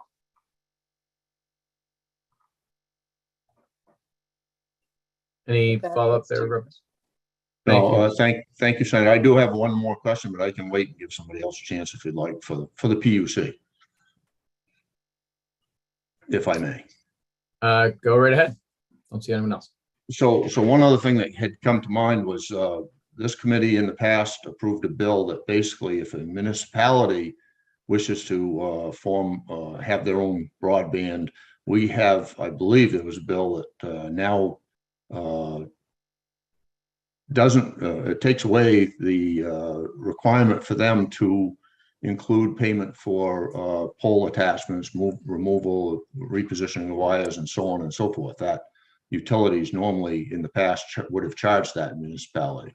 I'm wondering if this bill were to pass and now you have a utility, whether it's a municipally owned utility, COU, if you will, or not, how does that affect this? Does it come into play at all? Who's responsible for pole attachments and the costs with this bill? Thank you. And I'm sorry, that question was for the PUC. Okay, Deirdre or Mitch? Yeah, we can probably get back to you with details, but yes, we do have a rule regarding pole attachments, and that rule is frequently being updated, and we're looking at updating it again. But I think Representative Foster, you're recalling a bill that would exempt municipalities, at least in certain circumstances, from paying pole attachment fees. But I think that's pretty specific and may not apply in the circumstances we're talking about today. Okay, so my memory is that it was pretty specific to municipalities. But anyway, we can check the rule and get back to you. If I may, Next to Senator Mr. Vitelli. Chair, as the sponsor of that bill that Representative Foster is referring to, the make ready provision, it did apply specifically to that portion of the pole that is allocated to municipalities for their use, if I'm not mistaken. And that's the provision that my own community, for example, Aroustic, is looking to take advantage of, if you will, in doing their broadband project. Thank you, Senator Tilly. And to make sure I'm clear, they don't necessarily need this legislation. You intend it for others. Is that correct? Thank you. Okay. Representative Kessler. Thank you. Just two things. For the PUC, one, how long will it take to provide those that language of the rules that we were requesting? It would be helpful if we could get them, in the next few minutes. No. Yeah, no. Getting back to the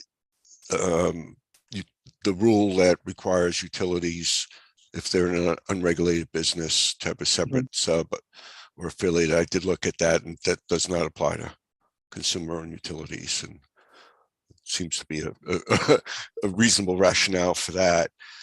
Okay. No, it does not apply. It does not apply. Okay. It does not apply. So they wouldn't be required to do an affiliate, but certainly the issue of unfair competition does apply.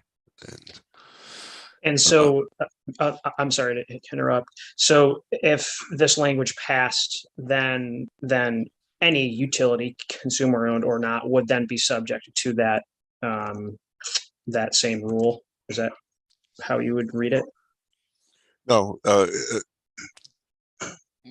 No, the rule is very specific and would still not apply to COUs, but we would certainly make sure that the customers of the utility customers are not harmed by the district or department or whoever engaging in another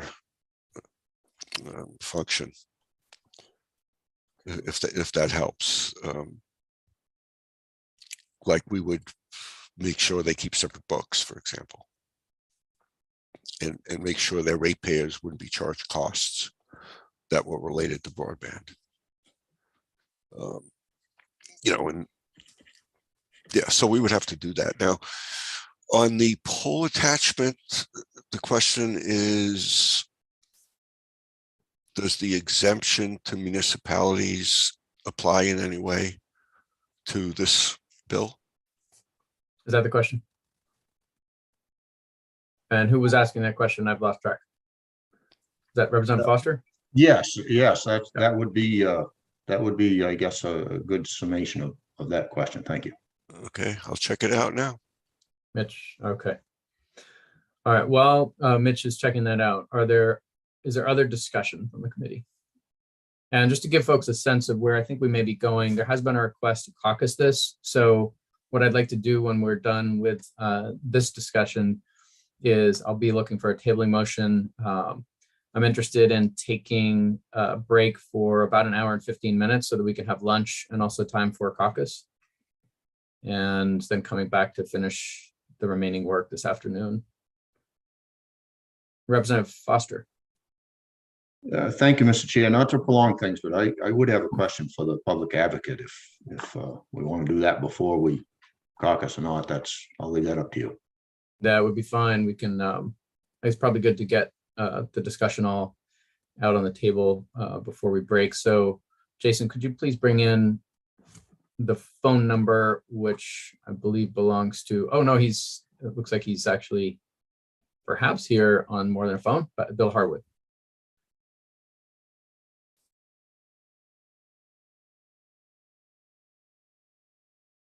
And then I'll go to you next, Senator Vitelli. But first, when he's here, welcome, Mr. Harwood. And good afternoon. I'll recognize Representative Foster to ask his question to you. Thank you, Chair Barry, and thank you, Public Advocate Howard, for being here. I have a couple of things. First of all, your predecessor, as I recall, on the 129th, this committee had a few conversations about with him about maybe one day trying to get it so the PUC does oversee the broadband cable industry. However, that's not the case now, and I'm not sure if you would want to touch on that now or not. But my question is for you, and you've probably heard some of the conversation around what the PUC actually has oversight of and what they don't. And I think there were some, at least what I read, as implications in the bill and subsequent additions, amendments to the bill, that the PUC would have some oversight, and whether it's just use of the utility's name or not, that may be the case. But my question to you is how you see that from your purview, and also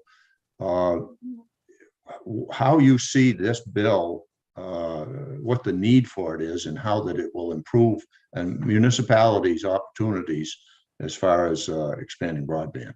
Thank you. Yes, thank you. Thank you, Representative Foster. I apologize for not being available by video earlier. I have scheduling issues. I've been listening to this conversation. I think that the PUC can adequately resolve issues of unfair competition without crossing the line into regulating broadband. It is a very narrow set of issues in which the utility is using its existing resources to essentially lower the cost of participating in a competitive situation with another unregulated non-utility broadband. And the simplest example in my mind is the superintendent of the water district is spending 50% of his or her time on broadband, but the water ratepayers are paying 100% of the superintendent's salary. At some point, that then becomes an issue for the PUC.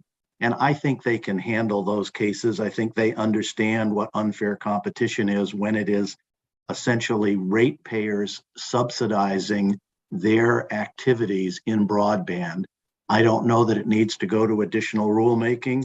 And I think that Section 713 of the statute applies to both consumer-owned utilities and investor-owned utilities. So I think there's enough guidance there for them. And I don't think we need to get to the much more challenging issue that I'm not ready to address today as to whether the PUC should address broadband. I hope that's helpful to you, Representative Foster. Representative Foster, anything else?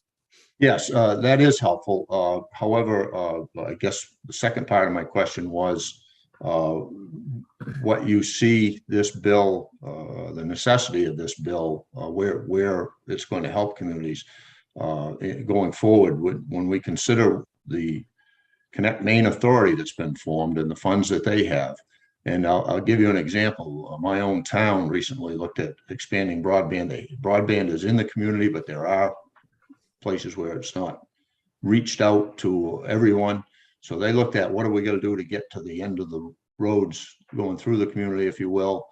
And they handle this on their own. And I understand without any Connect Maine Authority involvement, they had one bid that was going to be just over $2 million or almost $3,300 per household served. And they have elected, as I understand it, to go with another bid, which is going to cost to do what they have done, not rewire everything. It's going to cost them about $83,000, which is more like $300 per household served. So, and they've done that on their own. And I only bring that up because I question whether we need this bill or what the benefit of this bill will be. And I understand the situation is different in almost every community in the state of Maine in this regard. So that was really the second part of my question. How do you see this being necessary and where do you see it helping out the most? Thank you. I think Section 1 will be helpful. Let me step back and say, as you may remember from my testimony, in a perfect world, I would prefer that public utilities stick to their focus on their ratepayers and stick to their public utility. But I also understand that broadband is really important, and the build out of broadband into the areas that are harder to serve and where the existing broadband suppliers may be reluctant. There may be situations in which a consumer-owned utility, such as a water district, does make sense. And that's where Section 1 comes in. It is a way for getting that water district to register, and really the purpose is to remind them that should they be in competition. Now, they may have essentially a unregulated monopoly on broadband, in which this is all academic, but should there be competition for the communities where they're serving, they will have to sign this registration, and they will be reminded that the PUC will be in a position to referee any complaints brought against them by a non-utility competitor. If a non-utility competitor thinks the water district is engaging in unfair competition, they will go to the PUC, and the PUC in adjudicatory proceeding will decide whether what the water district is doing amounts to unfair competition or not.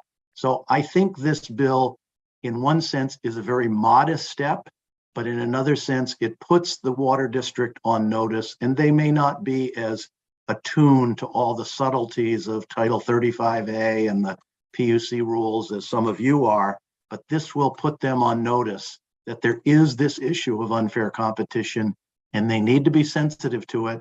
And if they get carried away and use their resources in a way to gain market share or gain advantage, the PUC will be there to referee those disputes. Thank you. Representative Foster, anything else? All set. Senator Vitelli. Thank you, Mr. Chair. And I just want to thank Mr. Harwood for being here today as well, and the members of the PUC. Before we take a break for lunch, which is what I'm hearing, the growlings of the committee concerns, I would like to ask Peggy Schaefer to come and address the questions around the Gigabyte Fund, if we may, before You taking bet. a break. But if other people still have questions for Mr. Harwood, I'm happy about that as well. Great. Is there a question for Mr. Harwood? I Yes. see Representative Kessler's hand.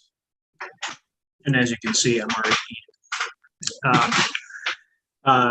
Thank you, Mr. Harwood, for joining us. I want to re-ask this question again as it pertains to existing law and putting the lawyer hat on right now. So Mitch had said that Title 35A, Section 713, about that undue competitive advantage rule does not apply to the PUC or to consumer-owned utilities. But the language in this law or in this bill states that a consumer-owned public utility registering under this section shall they will sign an attestation that they will comply with the provisions that reference that rule. So could it be argued that then consumer-owned utilities would then be subject to that rule? Yeah, I've learned in my career never to second guess Mr. Tannenbaum. He's usually right, but I think what you're saying here makes sense. I think Chapter 820, which is the rule that was adopted back in the day when one of the investor-owned utilities tried to get into the home security business and it caused an uproar, doesn't apply to consumer-owned utilities. But remember, Section 713, which was the legislature addressing Bangor Hydro getting into the home security, does apply. And so from that perspective, that perspective, they do have authority to referee these kinds of claims. Now, I think what you're saying is, can they essentially use the registration process to bootstrap themselves into having Chapter 820 apply to consumer-owned utilities? That's a closer question, but my gut tells me that that is a legitimate way for the PUC to essentially carry out its duties under Section 713. Instead of engaging in another round of rulemaking, they have, following the legislation, have engaged in a registration process. And when you register, you agree to the following conditions. In other words, they could take the Dexter Water District and issue an order saying the Dexter Water District is authorized to do broadband subject to the following conditions, and they wouldn't need a rulemaking to do that. So essentially, the registration is a shortcut for doing that. I don't know whether I've muddied the waters, Representative Kessler, or helped clarify. Representative Kessler. Thank you for your answer. It might be helpful to point out that, and I haven't read through the rule in details today, that it Mitch, go ahead. Oh, I'm sorry, I should have asked for permission.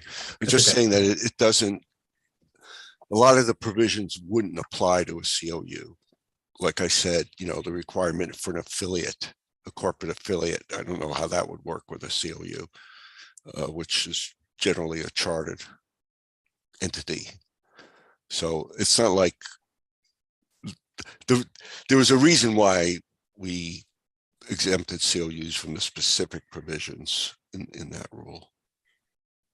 Right. And if I may, my very loose understanding, and correct me if I'm wrong here, is that a lot of the affiliated rules sprung up around deregulation and the concern from the competitive generators and developers of competitive generation and supply, that the incumbent utilities might use their unique knowledge of the grid and where the opportunities lie to compete unfairly. Is that more or less Excellent. accurate? Yes, excellent memory. When we restructured, I know CMP and maybe some of the other utilities were interested in becoming a competitive provider, and that raised all those questions that you Right. mentioned. So yeah, that And highlighted so, the issue. Sure. So that that affiliate concern and that concern around unfair competition really arose from a concern about a for-profit monopoly that would leverage its for-profit position. Yes, and it's like we talked about before. It's name recognition. It's knowledge of the system and all that kind of thing. Seemed like it would be unfair to Great, thank you. allow a utility to be in a competitive market like that. Thank you. And we are, I think, nearing the lunch hour, but I want to make sure everyone gets a chance to ask any questions or put out any ideas that they may have. This is a work session, again, on LD 1894, and go next to Representative Foster. Thank you, Mr. Chair. Mr. Tannenbaum, question, are COUs, electric COUs, allowed to charge pole attachment fees to broadband providers? Yes, to the extent they own the poles, they charge make ready costs. But again, there was an exemption that was mentioned earlier that I checked out, that there is an exemption for municipalities who need the attachment for police powers or broadband on the requirement to pay to make ready, but generally yes. So one of the opportunities that I see or saw originally with this bill for consumers is that, for example, a COU or a IOU, even if they're forming an affiliate and charging themselves, if you will, for pole attachments, is that, and I'll use a COU for example, they would likely be able to offer their ratepayers, their broadband customers, a lower rate because they in fact own the poles and wouldn't have to charge themselves attachment fees. Is that not the case with either one? And obviously, even though you form an affiliate that you would charge for the pole attachments, it's staying within the same basically company and savings to the same ratepayers. Is that, am I way off base here? Thank you. No, Representative, I think that's a valid question. So you have a COU who owns the poles. Are they going to charge themselves to make ready? It really does play into the separation that the committee has talked about before, the separation of the utility function with the broadband function, and to make sure there's no cross subsidization. And so I could see a requirement that they pay themselves and that money though is money that offsets their rate, their need for rate increases. Any follow-up there? Great. I want to actually pursue that one just a moment because Mr. Harwood did helpfully bring up section 713. And Mitch, this question is for you. Under 713, chapter 7 of Title 35A, which deals with unregulated business ventures of utilities, if a COU currently, under current law, were to engage in the provision of an unregulated service such as broadband, would the commission not already have the power to address the concerns that have been raised here?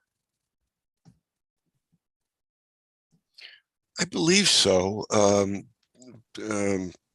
Bill Howard might have some input on this too, because I've And been I'm going looking to at the actually statutes for. develop that just a little bit more. If I think let's so. say that another provider was concerned about the possibility of unfair competition, they could currently bring to the PUC a complaint referencing section 713 and express a concern that perhaps the COU was engaging in an undue competitive advantage, to use the language under 713, which must be adjudicated by the commission, again 713, that the commission would have to render a decision within 9 months of the filing, and further that the cost for facility services or intangibles, including goodwill or use of a brand name, that are shared between regulated and unregulated business activities, would need to be properly allocated. All of that is straight from 713. So what would this additional layer be accomplishing, I guess is my question. Are you already? Sorry, can I answer? Yes, I will go. I was directed to Mitch, but I'll go to Deirdre. Yep. And Mitch can jump on. And you're talking about what would this additional layer in section 1 add to That's right. the existing law? I think it's just simply a registration process. So we're aware of the universe of people who are participating in this dual broadband and consumer and utility. And the attestation is notice really for them of, you can't do these things. Here's a small utility you might want to take on broadband, may not realize when they're thinking about doing this that, oh, I can't use my ratepayer money to fund this. Oh, I can't do these things. And so it's sort of just a process in place. So we know the universe of the players, and that the people who are wishing to undertake this are aware of what they can and cannot do, and are, assigning something that say they will not do it. And we already have, like I said, we already have the authority. And I think we said this in our testimony to regulate this. We already do it in other instances with sewer districts, or where a municipality is a water, it has a water function, but they're also a municipality. So we already look at these relationships where there are two different functions for one entity. And this is just, I think, something that comes into play to just keep tabs on this, and that everybody knows where they're starting from. Thank you, Deirdre. That's very helpful. And I think we're getting to the nub of the issue. But I want to ask further, should we not require an ILEC that is currently providing broadband services to do this as well? If I'm providing plain old telephone service under as a regulated entity now, for example, I might even argue if I were providing it as a CLEC, but I already owned existing wires. Would I not fall under LD 713 also if I decided to wrap fiber over my existing copper wires and use my poles and my infrastructure in order to provide this unregulated service? Should I not also be required to register if we're going down this road? And I'll give that question to Mitch or Deirdre. I mean, I think, Mitch, you can jump in. I think ultimately that's a policy consideration for the committee to determine, but I do think the universe is a little different, because those ILECs are sort of in this communication space already, and we're talking about a water utility undertaking something that's not really related to their function. So there may be a distinction there, but I'm not sure of the exact answer, but I do kind of see a distinction between those two entities. I see a distinction, but I think it's a distinction without a difference. It seems to me that if I'm providing a regulated service, whether it's telephone or water, and in some ways, telephone service might be more of a competitive advantage, an unfair competitive advantage, because I'm leveraging the poles that I own, I'm leveraging the copper wires that I own, and there are paid for by captive ratepayers as a regulated matter to provide an unregulated service. So I would be troubled if we went down this road and didn't include ILECs in some kind of a registration process to also alert them to the provisions of 713. And that's all I have to say. All right, we're in work session, and I do want to make sure that the committee is able to direct the conversation. So I will go to Senator Vitelli soon, and just looking at the array of people that are with us that are not part of the committee, I want to make sure that we are able to finish any discussion with them. There may be others that we want to bring in. It looks like there's one person who had to leave, but I know that Peggy Schaefer is with us in case the committee has questions for her as director of the Connect Maine Authority, and I want to make sure we have an opportunity to get there as well. Senator Vitelli. Thank you, Mr. Chair.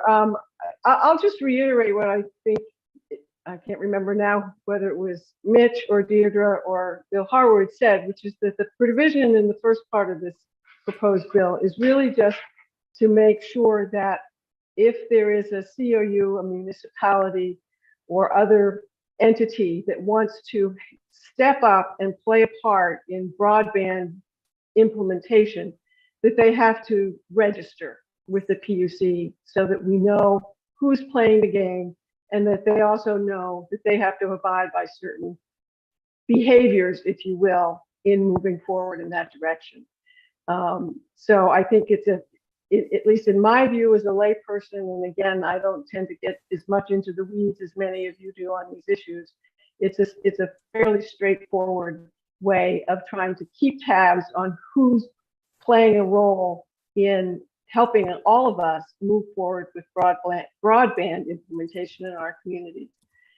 Having said that, I would like to take a moment to ask Peggy Schaefer to come over and talk a little bit about the Gigabyte Fund and what the interplay between that is and the federal dollars that are coming into our state and how that's going to help support, again, the rollout of broadband in our different communities. So, Mr. Chair, okay, we will do that next. Yeah, thank you, Senator. We'll do that next. I just want to make sure that we are through with the Public Utilities Commission and with the Public Advocate in the interest of efficiency and continuing with, finishing with one stakeholder before we go on to the next. All right. Seeing no further discussion for them. Thank you, Mr. Harwood, Deirdre, Mitch, and Jason. You can move them back to attendee, and we'll bring in Peggy Schaefer.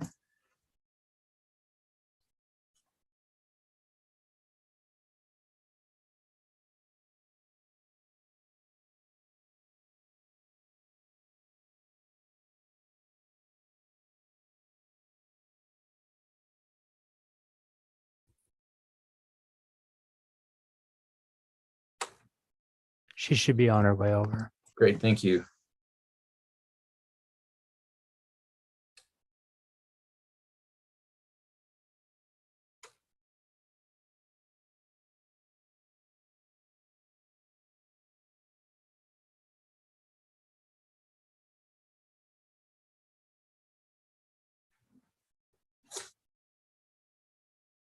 Ms. Schaefer, looks like you're unmuted, but we can't see you yet.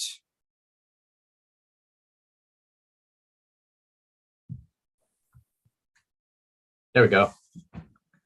We have contact. All right. I do not have a fiber connection. There we go. That explains it.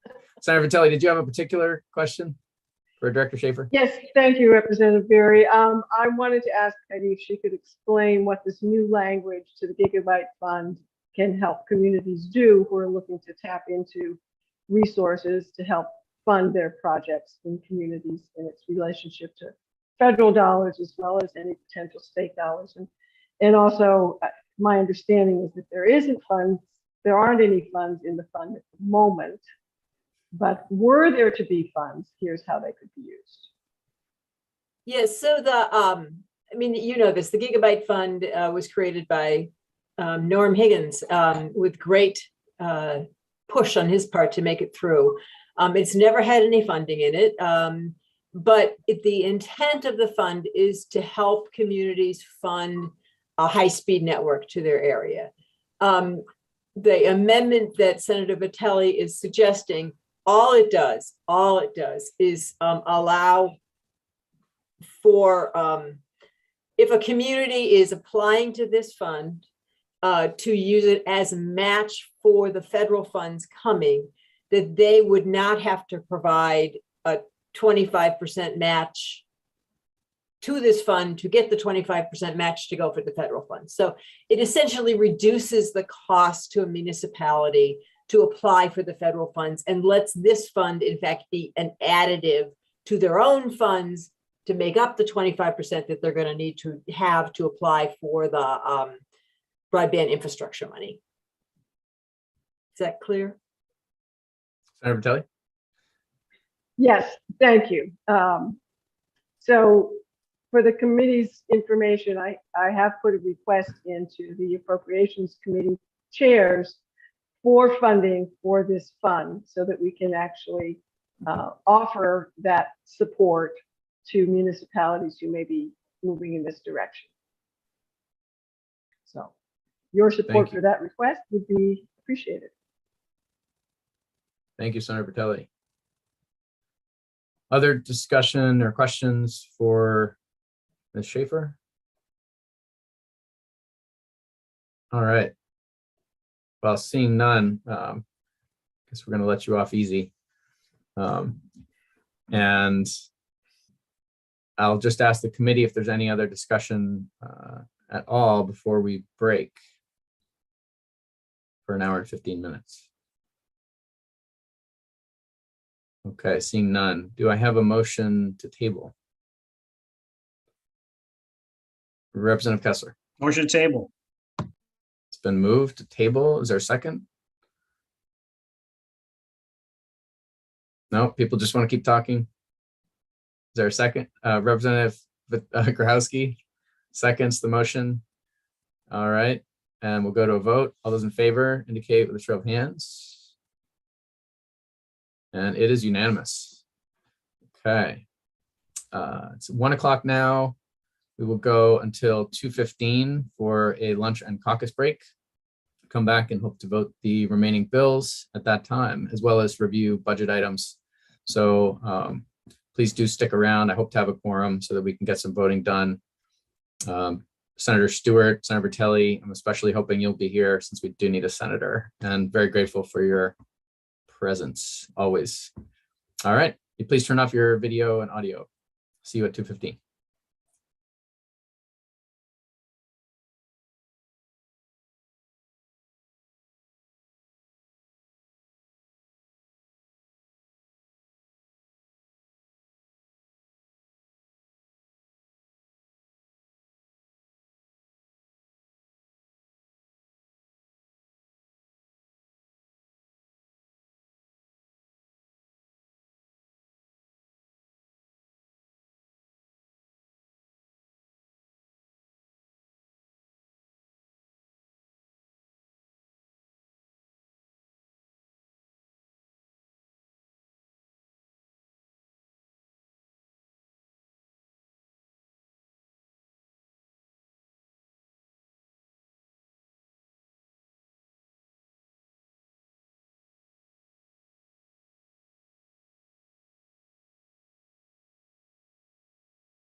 Okay, welcome back to the Joint Standing Committee on Energy, Utilities, and Technology. Hoping to have quorum shortly. We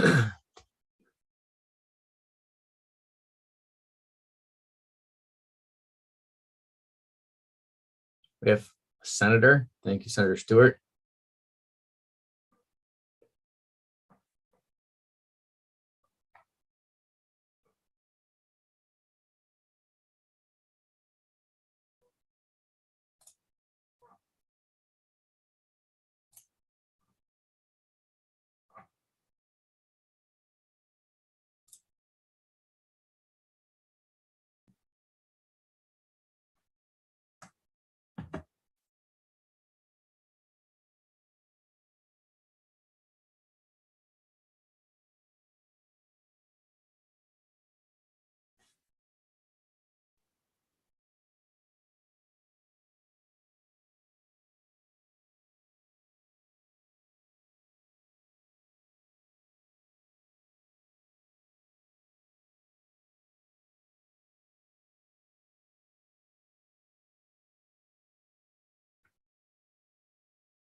Okay, and we have a quorum. So let's continue our work session on LD 1834.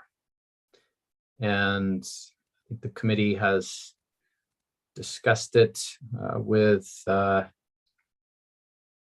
considerable depth. And my sense of the Democratic caucus is that there is some interest in perhaps softening some of the language around the part 1 and the registration process to make it a little bit more of an invitation to provide assistance and guidance in legal rights and responsibilities. I think that's generally the purpose, as I understand it, of the sponsor anyway, but I don't want to speak for her. I'll let her characterize whether she's on board with that general approach. But I am hearing some interest in going forward with the bill from this side of the aisle, and interested in what others have to say. I'll turn first to the sponsor, Senator Batili. Thank you, Representative Berry. So, and I did just check in with the PUC. The one caveat at this point is changing the language that's contained in the subsections after section 1, after everybody's already seen that. But I understand that the PUC would be okay if we just made it be the registration. And I would say the registration would probably include the required information. So 2A at least, to provide the name, mailing address, phone number of a contact person, and then left off what's in section B, 2B actually.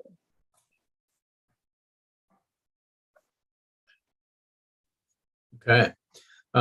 Senator Batili, can I consider that a motion? Sure, in the interest of moving the process forward. My understanding is that the rest of what's there actually already applies anyway, so spelling it out perhaps is not necessary. Okay. But I would like to just get Lindsay's take on that quickly if we can before making it a formal motion. It sounds good.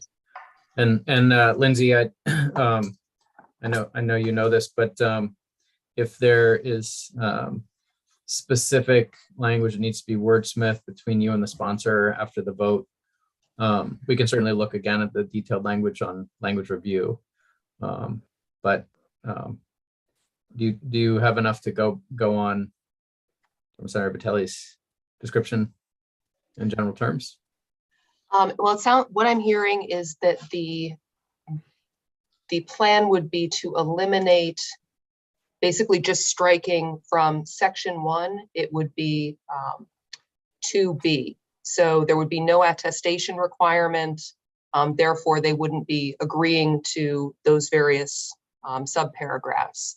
And to answer Senator Vitelli's question, in statute in 713, it is very clear that for the unregulated business ventures, which would include broadband, a utility may not charge its ratepayers for costs attributable to unregulated business ventures. So, there are statutory protections in place. Whether each of these specific elements is covered by 713, this is where I think I would defer to the PUC in terms of their, how they've interpreted this this language. But 713 absolutely applies, and yeah, 713 applies. So, did that answer your question? Yes, thank you. I I think that's what I was understanding. Great. Okay, excellent. Sorry. Sorry, I thought you meant my question about whether you had enough to go on, and it sounds like you do. So we have a motion on to pass as amended. And is there a second? Second that motion. Thank you. Any discussion?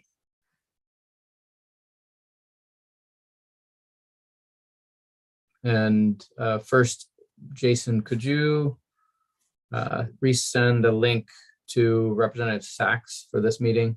She's bouncing between committees today. Yes, I've just resent it, actually. Great. So hopefully she Excellent. gets that soon. Okay, Representative Kessler.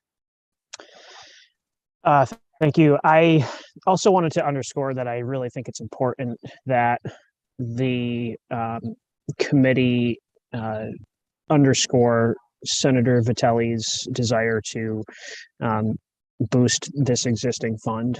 And so I would personally be in favor of elevating that request via the committee in some sort of more official capacity. May not be agreeable to all members, but I would like to see that happen. Thank you, Representative Kessler. And I think what I want to do is hold a vote on this actual language, and then we will have, I believe Lindsay has ready some information about bills that are before us that have a potential fiscal impact, so we can fold this request related to this bill into that conversation and consider how we might want to weigh in on the supplemental budget and items that are on the table more generally. Makes perfect sense. Thank you. Great. So any other discussion of the amendments? All right, then we'll proceed to a vote. And Jason, could you call the roll? Certainly. Senator Lawrence is not present. Senator Vitelli? Yes. Senator Vitelli is a yes. Senator Stewart? No. Senator Stewart is a no. Representative Barry? Yes. Representative Barry is a yes. Representative Cuddy? Not present. Representative Grahowski? Yes. Representative Grahowski is a yes. Representative Kessler?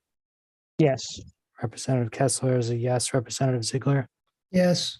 Representative Ziegler is a yes. Representative Sachs? Still not present. Representative Wadsworth? No. Representative Wadsworth is a no. Representative Grignon is not present. Representative Foster? No. Representative Foster is a no. Representative Carlo is not present. is 5 in favor of the motion, 3 opposed, and 5 absent.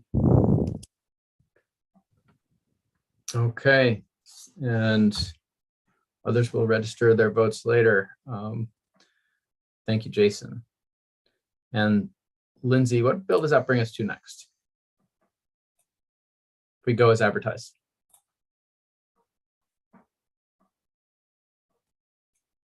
I think I have 1202.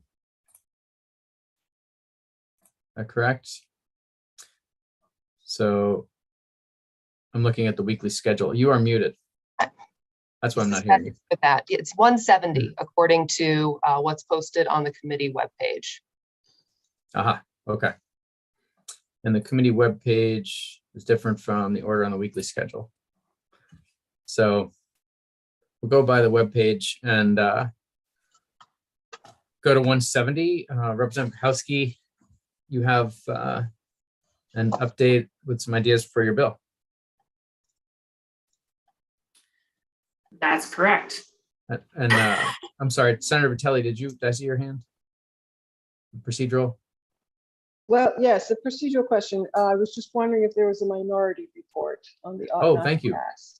Good point. Is the minority report ought not to pass? Anybody want to speak to that? I'm looking for nods. I believe that's the case for my House colleagues, if that's okay. Yep, okay, seeing nods. That would be it. Thank you. Thank you, Senator Vitelli, for that important procedural note. To make sure that Lindsay and Jason can do their work properly. Okay, moving on. The work session for LD 170 is open. We've already received an analysis on this, I believe, Lindsay, or I should have turned to you first just to be sure. And I'm unmuted this time. Yes, this bill had a public hearing back in February of 2021. It's tabled in March of 2021, and there was a work session in November as well. That's right.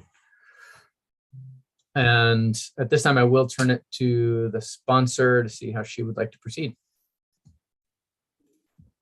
Thank you, Mr. Chair. I appreciate that this work session was quite a while ago because the November work session didn't really have anything happen other than we decided we're not ready to talk about these suite of 3 bills that were related. So I appreciate your interest in indulging me and reminding you a little bit about the bill and discussing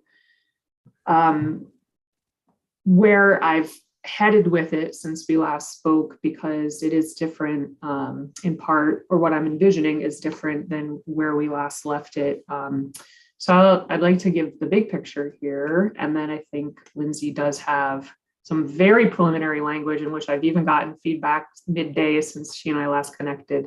So we can look at that after. But what this bill is really about is identifying type of transmission line that is not being built for the purposes of serving primarily retail customers in Maine, and at the same time also providing reliability or to meet our clean energy goals as defined in statute. So we're carving out a subsection of all transmission lines to just these ones that are, I think, commonly referred to as merchant transmission lines that would be there for other, most likely for-profit reasons in our state. And so in the case of those transmission lines, what I'd like to do with this bill is create a more standardized process for the developers to understand, Maine ratepayers to understand, for us all to have a shared vision of what that process should look like. Because I think what we saw in the case of the NECEC line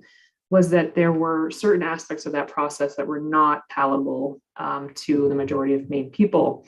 And so, in order to try to smooth that process going forward and learn from that experience, I'm proposing to do a couple of things around transparency and negotiations, including the Public Advocate's Office and basically the PUC just checking that these, good, sort of best in class practices are happening before they, make a final approval of a line like this. So again, not a line that's related to our reliability, not a line that's related to our clean energy goals, literally a line that has another purpose, such as the NECEC did.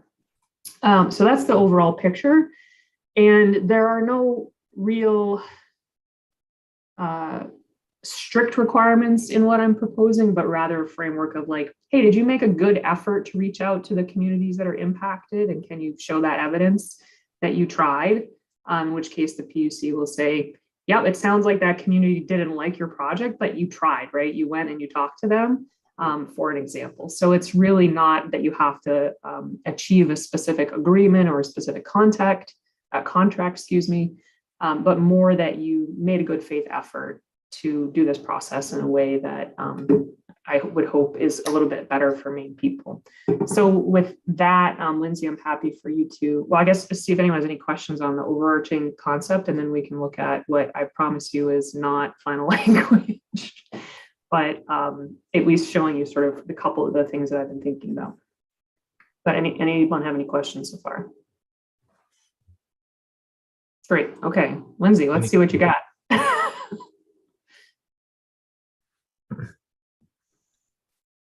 There we go. Can you see my screen? Yep. Yes. So I'm happy to just discuss this as we look at it, Mr. Chair, if that's all right. That sounds good. Great, thank you. So this definition of non-essential transmission line is the one that we've been looking at. And by that, I mean, I know you haven't been looking at it, but it's basically the same as what was proposed in the original bill, except for there is an addition in A to include not just reliability, but also the possibility that this line could be built to meet our clean energy goals, which is another important statutory consideration. If it's not doing that, then, or providing reliability and providing electricity to retail customers, that is when it becomes a non-essential transmission line. So that's a change in the definition based on feedback, I think was from the IECG and maybe others at that point. And so this next part is what's newer. And what is happening here is that I'm asking that the commission can only issue a certificate of public convenience and necessity that we, shorthand call a CPCN, if they have found that the petitioner has done some of what I think a lot of them aspire to do and do anyhow already, but we just want to set a clear standard for everybody on both sides. And that is that they have in A1 they've entered into negotiations with stakeholders, including but not limited to the Office of the Public Advocate, to see if they can find an agreeable, appropriate combination of benefits and protections for ratepayers or for the residents of impacted municipalities beyond just the bare minimum of what's required elsewhere in statute. And it doesn't say they have to come to an agreement, but we just want to see that they've tried. And that's the first sort of checkbox the PUC would have. The second would be, have they made a reasonable attempt to publicly contact municipal officers in the impacted municipalities? And I think that's defined farther down probably, but the idea is these are the municipalities where the line is actually going through, or maybe there's significant new access roads being built to get to the line, but they are, ground zero for this line being constructed and maintained.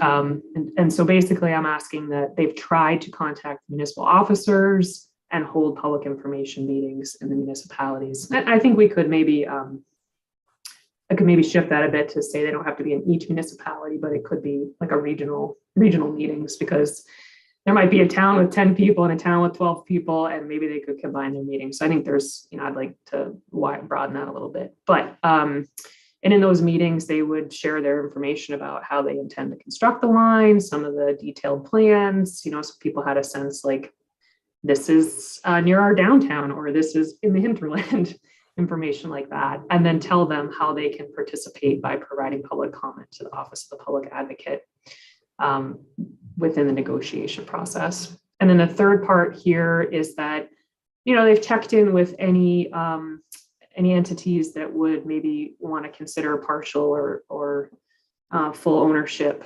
or investment in the lines that already exist in the area, just so we can see if there was an opportunity for this transmission line to be built at a lower cost. You know, an example of that would be that they could check with like Holton Water Company and say, hey, you guys are able to access financing at lower rates. Do you have any interest in owning part of this line that's going through Holton or anywhere in your territory? And not to pick on Holton, it just popped in my head because we've been talking about Aroostook County this morning. You know, and just see if there's any interest there. They don't have to come to an agreement. They just have to check in. That's the goal of A3. And then on the flip side is the Office of the Public Advocate. And again, I think, you know, we can work on specific details here, but the goal is that they are soliciting public comment from stakeholders so people have a place to be heard and a voice in the negotiations, that they go and you know, attempt to negotiate benefits for ratepayers. And I listed a couple types of ratepayers, but I think that could be expanded. And I think the public advocate provided me with a couple other ideas in an email today. And then that they also have sought to ensure any additional environmental protections beyond that, the minimum required in Title 38, just to see if there are specific things that are going to help address those comments that the public gives. You know, for instance, I think there were certain things in the NECEC proceeding, or that might not be the right word, but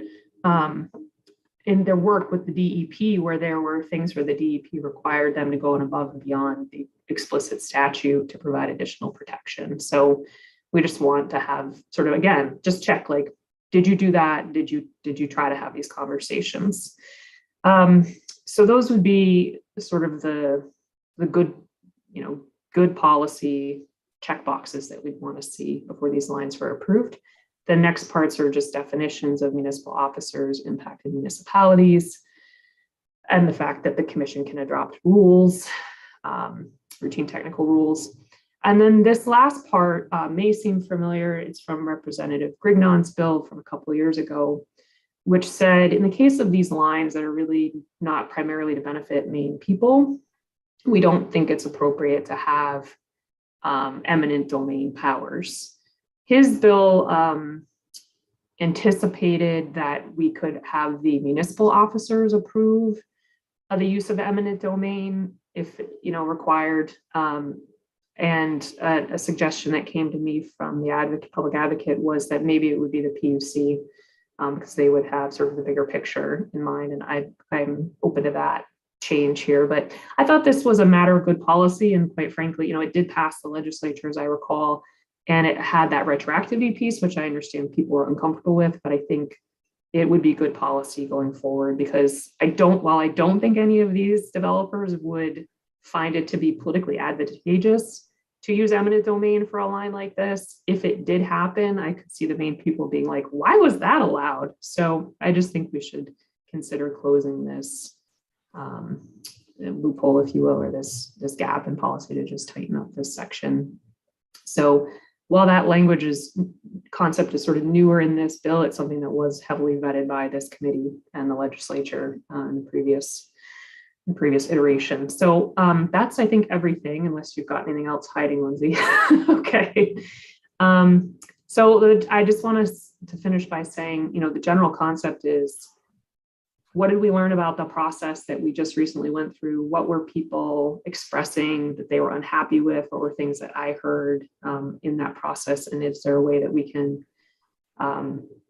just create a much clearer picture of how we want these sort of projects to go forward in the future, so that everyone's expectations are in alignment? And happy to hear people's thoughts. Sorry, the language isn't like 100% there, but I really appreciate that the PUC and the OPA and also MREA talking with me in lots of really productive conversations over the past couple of days, and do want to try my best to get, you know, all of their best thoughts and your best thoughts in a final version of this bill.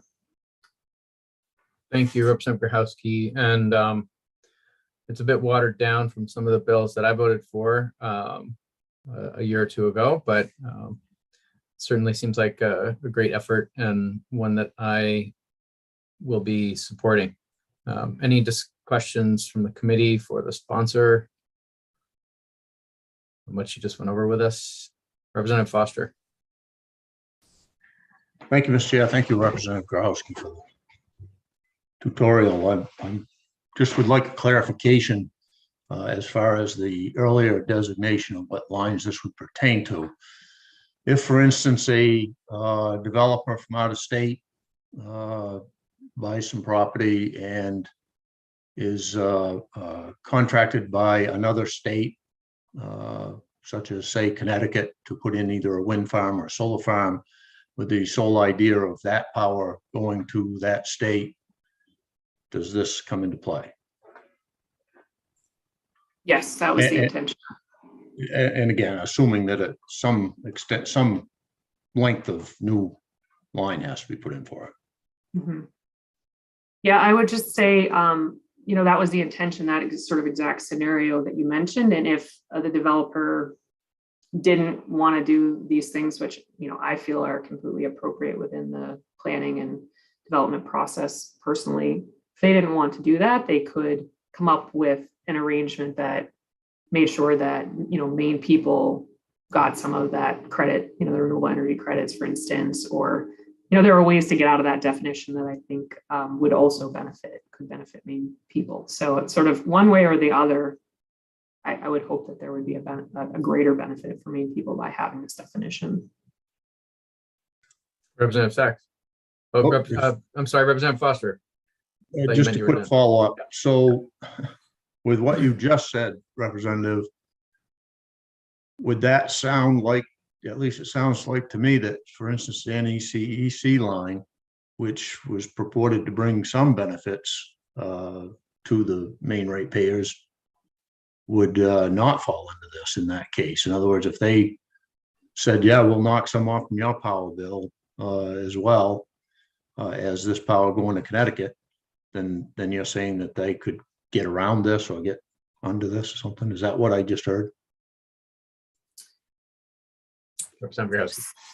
So the way that it's defined is that in terms of just saying, okay, you can have a little bit of power, that wouldn't meet this threshold, because it's defined as primarily to provide electricity to retail customers in the state. So if they said, okay, we're going to give you enough power to power 100 homes, but the rest is going away, that wouldn't be enough of to clear that hurdle. But on the other side of the definition is the renewable energy goals of the state. So if they got into a long-term contract via the PUC's process for part of that energy to be for us and our renewable energy goals, and another part to be for Connecticut, then that would be how they could get around that. That's not what the NECEC did, in my understanding. Representative Foster, go ahead. Thank you, Mr. Chair. So more specifically, Representative, the state of Connecticut owns, or I should say contracted to have a wind farm put in over the other side of Kingsbury.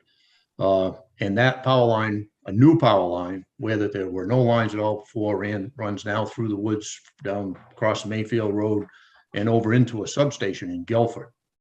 That power theoretically, even though it's tapped into the grid here in Maine, theoretically is for customers in Connecticut who paid for the wind farm. What I think I'm hearing you say is, if normally this bill would pertain to that new line that they had run to get to the substation. However, what I think you're saying is, if they gave or sold or whatever part of the wind power to ratepayers in the state of Maine, then they would not have to worry or could qualify under this bill. Is that what you're saying now? You think that they could? Thank you. Yes, and it would be up to the Public Utilities Commission to determine. I left the language sort of open when we say primarily to meet our renewable energy goals. I think that means it's not just a couple percent, oh, good, we checked that box, we don't have to worry about these other things. The PUC would have to determine, was this a good faith, shared project, essentially, for the benefit of Maine's goals and Connecticut's goals. if that helps. It's definitely a little bit flexible in that way, because I didn't want to say, oh, it has to be 50%, because what if the project is so big that 50% doesn't make sense for Maine, for instance. But again, if it does meet this definition, the idea is to ask them to go through a certain process to make sure that local people feel engaged, to make sure that we're trying to get benefits from Maine people. All set, Representative Foster? Great. Yes, We'll go to thank you. Representative Sachs. Thank you, Mr. Chair. And I think that was my question, Representative Grahowski, just saying this, that the intent of the bill, and there may be tweaks upon language review, but the few changes that you're talking about, move it to a regional meeting as opposed to individual municipality, and adding a few things in the public advocate. But what you're saying is we just want to codify that there is some dialogue and communication when one of these lines is proposed. And here are some ways that we can foster, no pun intended, Representative, that we can foster some dialogue around that as an additional check. Is that what I'm hearing you say? That's my understanding of the thrust of the bill, the objective. Yes, that's exactly right, Representative Sachs. And I think, in talking with, Mr. Payne of MREA, for instance, I think it's fair to say that a lot of developers are doing these things already because they understand that it's a way to get to get the appropriate local feedback, and to do this in a way that works for everybody. So I think it's, for most people, or maybe even all people, it's not going to really change their workflow a lot. It's maybe there's certain things that they would say, oh, we didn't think to do that, but we think that's a good idea, so we don't mind being asked. But so I don't look at it as too onerous, and the goal is not that, but to rather, like you say, just set up parameters for everyone to understand clearly, including the public. I think some of what we saw was the creation, which I appreciated, of our agencies opening up the ability for public comment and things like that. But there's a really different experience for people to go to, like, their town hall and have people come there and be heard. And I know that some of that did happen with the NECEC project, but to just make it clear to locals that, yep, you're going to get an opportunity to comment, and the public advocate who advocates for the public is listening, because sometimes it can be hard, I think, for people to know that they're being heard, or that there's a forum for them. Any other discussion?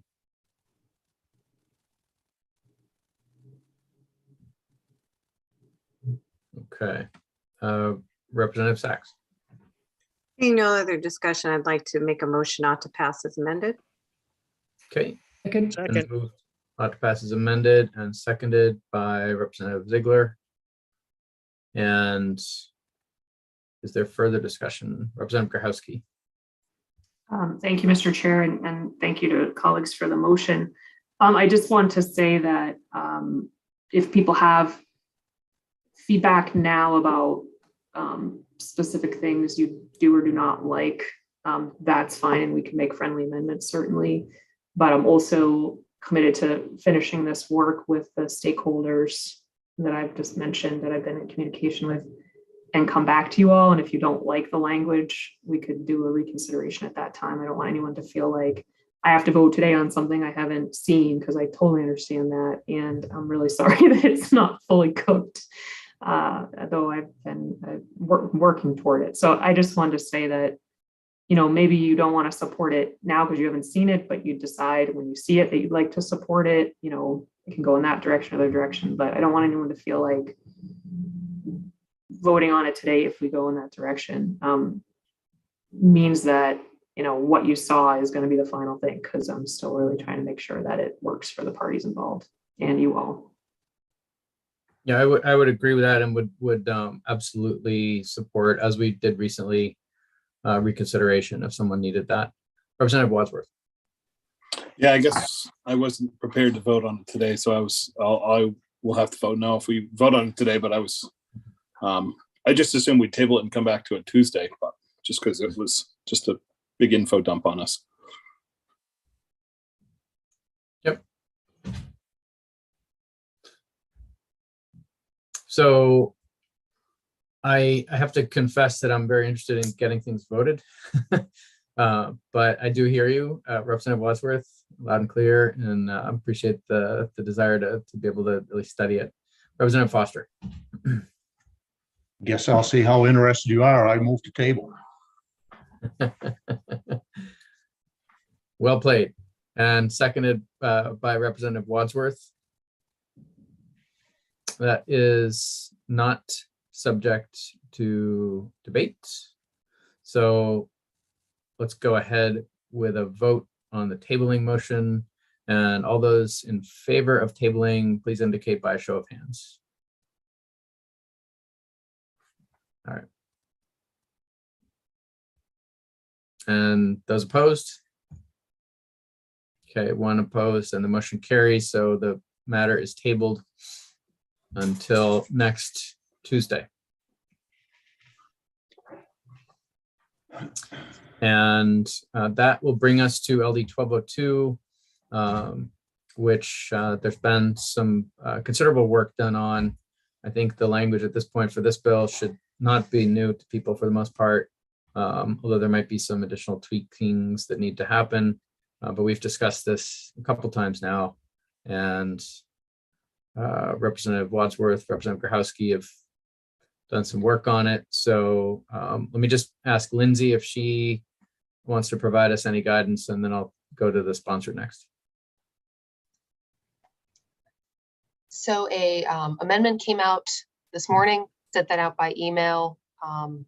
And as you noted, Representative Berry, there is some language in red, which I think, and we've had, I think that will need to be cleaned up a bit. I can certainly walk through the proposed amendment if you would like, or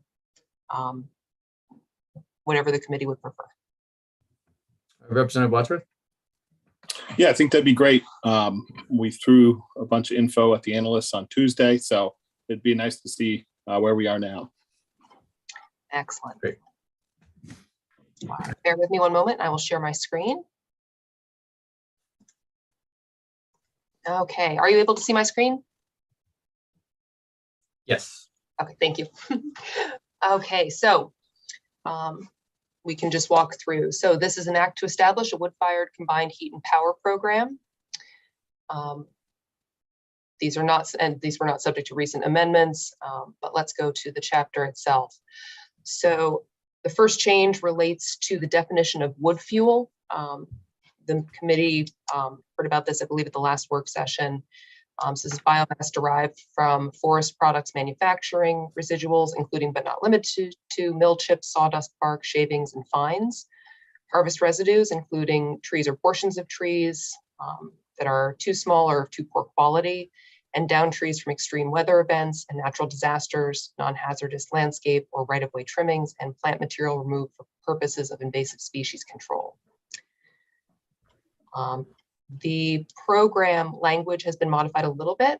So the Combined Heat and Power Program is established to encourage the development of combined heat and power projects that will promote the climate action plan developed in accordance with Title 38, Section 577, subsection 1. So this is the most recent climate action plan, but we just added a site back to the statute that enables that. The program scope. Total net generating capacity of all program participants combined may not exceed 20 megawatts. And then this is where we're sort of still looking at the language. Program eligibility criteria. So to be eligible to participate in the program, a combined heat and power project must be connected to the electric grid of the state, have an in-service date after. This had a 2021 date as originally drafted. So there was a question as to whether you wanted to update that. Satisfy the limits on net generating capacity established in subsection 2. And then this is where there probably should be some discussion. Be installed at an eligible facility, or basically a facility that has an in-service date after a given date, or be installed at an eligible facility to replace an energy source that is less efficient per unit of energy produced. And then lastly, not be a participant in net energy billing under section 3209A and 3209B. So I can, let's see, yes, and language included in the long-term contracting provision in conducting the competitive bidding process. If the PUC finds that no proposals meet the requirement of the solicitation and it's not in the public interest, they may reject all proposals and open a new competitive bidding process. Clarification that energy capacity resources and renewable energy credits contracted through long-term contracts may be sold into the wholesale electricity market separately or in conjunction with solicitation for standard offer bids. And then the contract pricing. So in soliciting, so the commission shall solicit contract bids under the program, and when selecting contracts, the commission has to weigh the characteristics of the project. And so the amendment establishes the different sort of characteristics they have to look at and the respective weight. So 30% must be given to the combined efficiency of the electricity generation and heat utilization of the project. A weight of 40% must be given to the total cost of the project. And a weight of 30% must be given to the following factors: the design of the project to meet the state's waste reduction and diversion priorities established by Title 38, Section 2101, including but not limited to the proximity of the project to wood fuel derived from manufacturing residuals, to the location of the project and whether electricity generated will meet an electric demand. The net greenhouse gas emissions from the project is determined in consultation with the Department of Environmental Protection. The economic impact on the state from the project, including but not limited to the project will create and maintain in wood fuel supply at the electric generation plant and at the facility using the heat. Whether the generation of electricity most effectively accounts for changing seasonal time of day and other electricity usage characteristics associated with beneficial electrification over the duration of the contract, and the impact to other Class 1 and 1A resources as defined in the appropriate sections. And then establishing the commission may not direct an investor-owned T&D to enter into a long-term contract under this chapter in which the contract price for energy exceeds 10 cents per kilowatt hour. And then these changes, these were from the first revision, but the commission may adopt rules to implement the chapter, updating the date for the creation of a system to register and track the development of these projects. And that is it. So that walks through the amendment. I will stop sharing my screen for the moment and see if anyone has questions. Thank you, Lindsay. Representative Grochowski. Thank you, Mr. Chair, and thank you for the overview, Lindsay. I just wanted to note, and I know that Rep. Wadsworth will see this as well, but the PUC had a small-ish, I think, clarification on timing that they wanted to see. So maybe it helps to just bring them in to explain that. Just so we all know that that would, I think, is appropriate to add to the language we had here. Yep. Jason, could you bring them in? And while they're coming, just quickly, Representative Grochowski, I can't remember if the discussion was around 9 cents or 10 cents. I thought I remembered 9, but then I saw 10 just now in Lindsay's draft. So refresh my memory. Yeah, thank you. I mean, I think it was something that some of us did talk about, but the Forest Products Council had explained to me that they chose 10 cents, in consultation, I think, with the governor's energy office. Again, if those people want to raise their hands and say, Nicole, you're totally wrong, go for it. Because 10 cents is what had worked, was economically viable for the other combined heat and power projects, and it was higher than the grid scale, but lower than the NED program. And I didn't have any data to back up doing something else. So that seemed reasonable. Got it. Thank you. So with that, can you rephrase your question to the PUC? Or did you just want to hear from them generally on it? Ms. Schneider had sent an adjustment to the language for us to consider. Thank you. Thank you for the reminder. Okay. Deirdre. Thank you. So on the bottom of page 2, there's the last sentence. It says the commission shall, within 30 days of receipt of a completed application determine whether the combined heat and power project qualifies for participation in the program and respond in writing. And there was some concern that that 30-day timeline was a little too short, especially with the replacement facilities option, where there could be, we have to make a determination that's more energy efficient, and there may have to be some engineering and modeling and discussions back and forth. And so we just requested that that be changed to, we would say within 30 days that the application is complete. And if there wanted to be some, if you wanted some language in there to sort of infer that we want to keep moving on this and that we could make a determination on eligibility, you know, as quick as feasible or something like that, and leave out a specific time frame so we're not tied in statute by a number of days that might not be able to be met because of engineering and other considerations. Great. Thank you. Representative Grahowski, your hand is up. Didn't mean it to be up. Okay.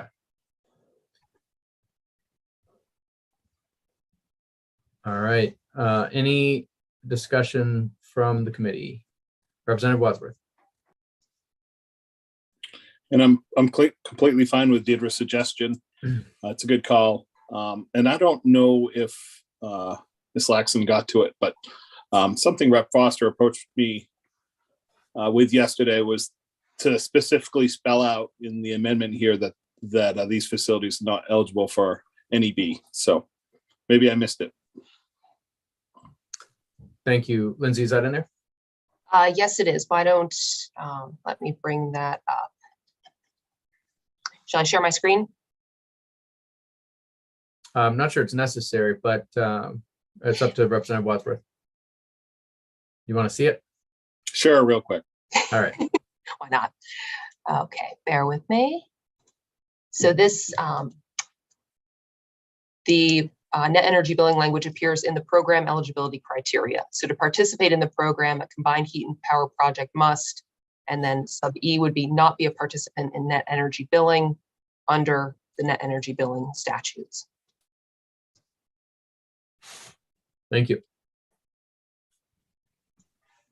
Perfect. We'll go next to Representative Kessler. Thank you. And I want to preface this question with, I'm sorry, because this might take a while. So my concern is that I would like to see these facilities be using the most efficient technology available, and the most efficient technology that's feasible for the facility. And so if Lindsay could maybe bring the bill back up to the screen. It was section D was my first question about, so. I'm sorry, Lindsay, can you put it on a zoomed in view, maybe page width or something? There you go. Okay, great. Perfect. So that second part of the sentence for an existing facility to replace an energy source that is less efficient per unit of energy produced. So in my mind, there's the machinery that's doing the combustion, and then there's the fuel that just has a fixed BTU per unit. So are you, first of all, implying, is this having to do with switching fuels in the second half of the sentence? Nate, or sorry, Representative Wadsworth or Representative Grahowski, does one of you want to take a stab at that? Or we could ask Lindsay. What's your question for, Representative Kessler? Repeat the question. Who's it for? For those who are best suited to answer. This is a very knowledgeable group, It's and we have all technical. kinds of attendees. I suggest you name someone. I suppose who's in the audience here? Bill Ferdinand, maybe. Bill Ferdinand's raising his hand. Why don't we give him the first shot at answering, if that's okay? Okay. Jason, could you bring in Bill Ferdinand?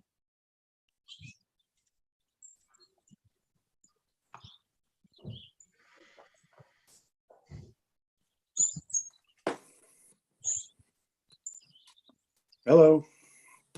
Hi. So, Bill Ferdinand, do you hear the question? Do you want to jump right Yeah, in? it's about the efficiency of the unit, and there's sort of a couple of things there.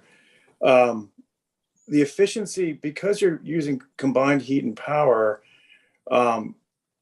it may have something to do with fuel switching, but it's also just by going from something that's just electricity or just heat, by combining the two, you increase the efficiency of the unit, even if you use the same fuel. So you're going from something that's less efficient and older probably to something that's more efficient and combined heat and power that maximizes the energy output from the same amount of fuel and the same type of fuel.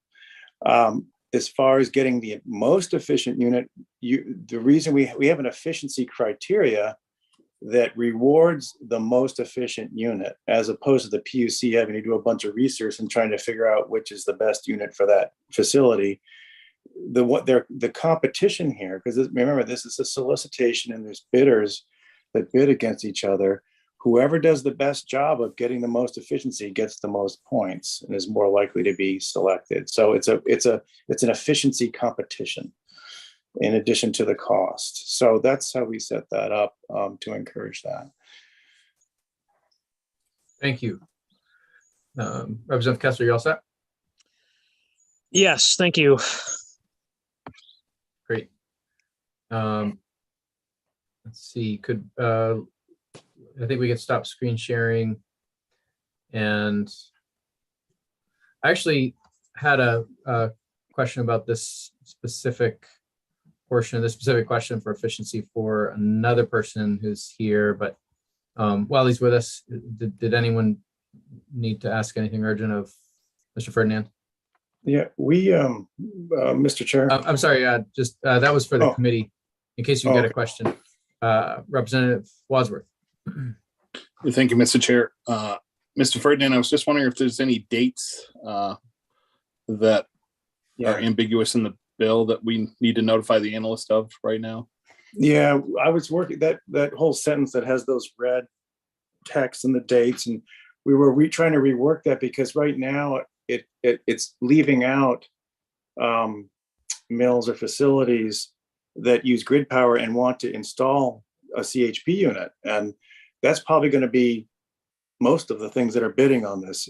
Because it talks about the in-service date of the eligible facility, and that so I was working with Lindsay to try to come up with something that makes sure we cover all the facility if something's putting in a new CHP facility versus a replacement. So we worked up some alternative language. I don't know if she's ready to share it, but trying to get that so it doesn't exclude people who are trying to install CHP. So the date is, you can pick a date when you want, as of some date, if you don't have the CHP unit and you're installing one, you're eligible for this program. I just picked some date this year. I guess I don't have a specific date, but the language there needed to be worked again to try to make sure it didn't exclude what's probably going to be the biggest category of bidder. I have a quick follow-up on that. Would you have any objection to December 31st of this year as an in-service date?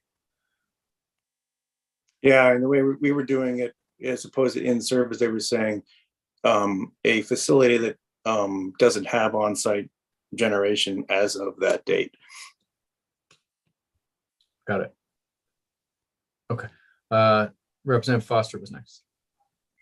Thank you, Mr. Chair. Mr. Ferdinand, just to add to the replacement of a less efficient system, isn't it true that with the increased concerns over efficiency and cost of fuel, that there are newer developments in some of the cogen equipment that might qualify a piece of equipment to replace something old that would qualify under this? Yeah, you could have an old wood boiler of some sort. And by definition of moving from that to a modern CHP, that's the reason for doing it. I mean, you're gaining efficiency and lowering your overall costs. That's the motivation for doing it. So. And Representative Gronkowski. Thank you, Mr. Chair. I think two things. One, Lindsay, if you need permission of one of the committee members to share that language, I did look at it and thought that it made sense for what we had discussed. So certainly do feel free to share that. I thought that, I think it could be helpful. And secondly, Mr. Ferdinand, I think in terms of the date, your clarification is helpful because, and just, is this accurate to say that for these entities that are trying to build combined heat and power, it wouldn't already be in service and built because they would want to secure this contract with the PUC to be sure that they had the revenue stream sort of guaranteed. Is that accurate? Like a good reason to not have that in service unless somehow they were able to finance it some other way and want to have this revenue stream to help pay for it. But I asked around, I'm not sure we have things in that category anyway, but so you don't want to put it too far in the future because you're going to start capturing people like that. And you want to have it so it's legitimately, someone who's, changing their system, and we don't want to exclude them necessarily too far in the future. So, if you put it later this year, sometime is probably fine. But not I don't know if I go all the way to December, but because that's a long time. But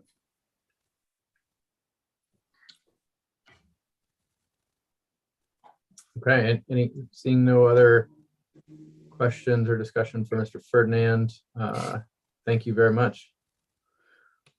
And Lindsay, I saw your hand. I just wondered if the committee would like the language that Mr. Ferdinand sent around. I just plonked it quickly into the draft. I could bring that up and show the committee just so you could see it. I used a December 31st date, but change that obviously. Okay.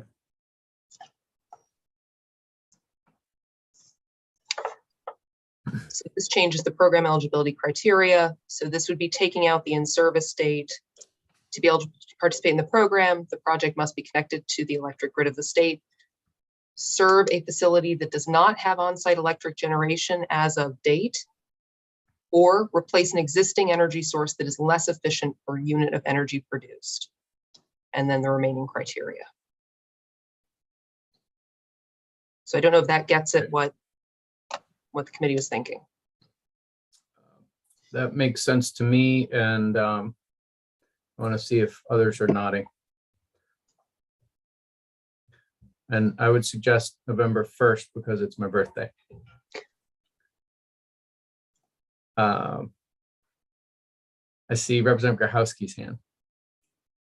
Thank you, Mr. Chair. I think the only question I have about removing a date related to the CHP facility is I don't think the intent of this program would be for an existing CHP that already has figured out how to make it work, then to get into this program. I think the PUC would see that and deny it, but I think that was the point of what was the before. Not sure if anyone else has a comment about that. Any disagreement with that? The difference is the CHP date and then the manufacturing or whatever other facility it's powering date, and those are two different things. Mm-hmm.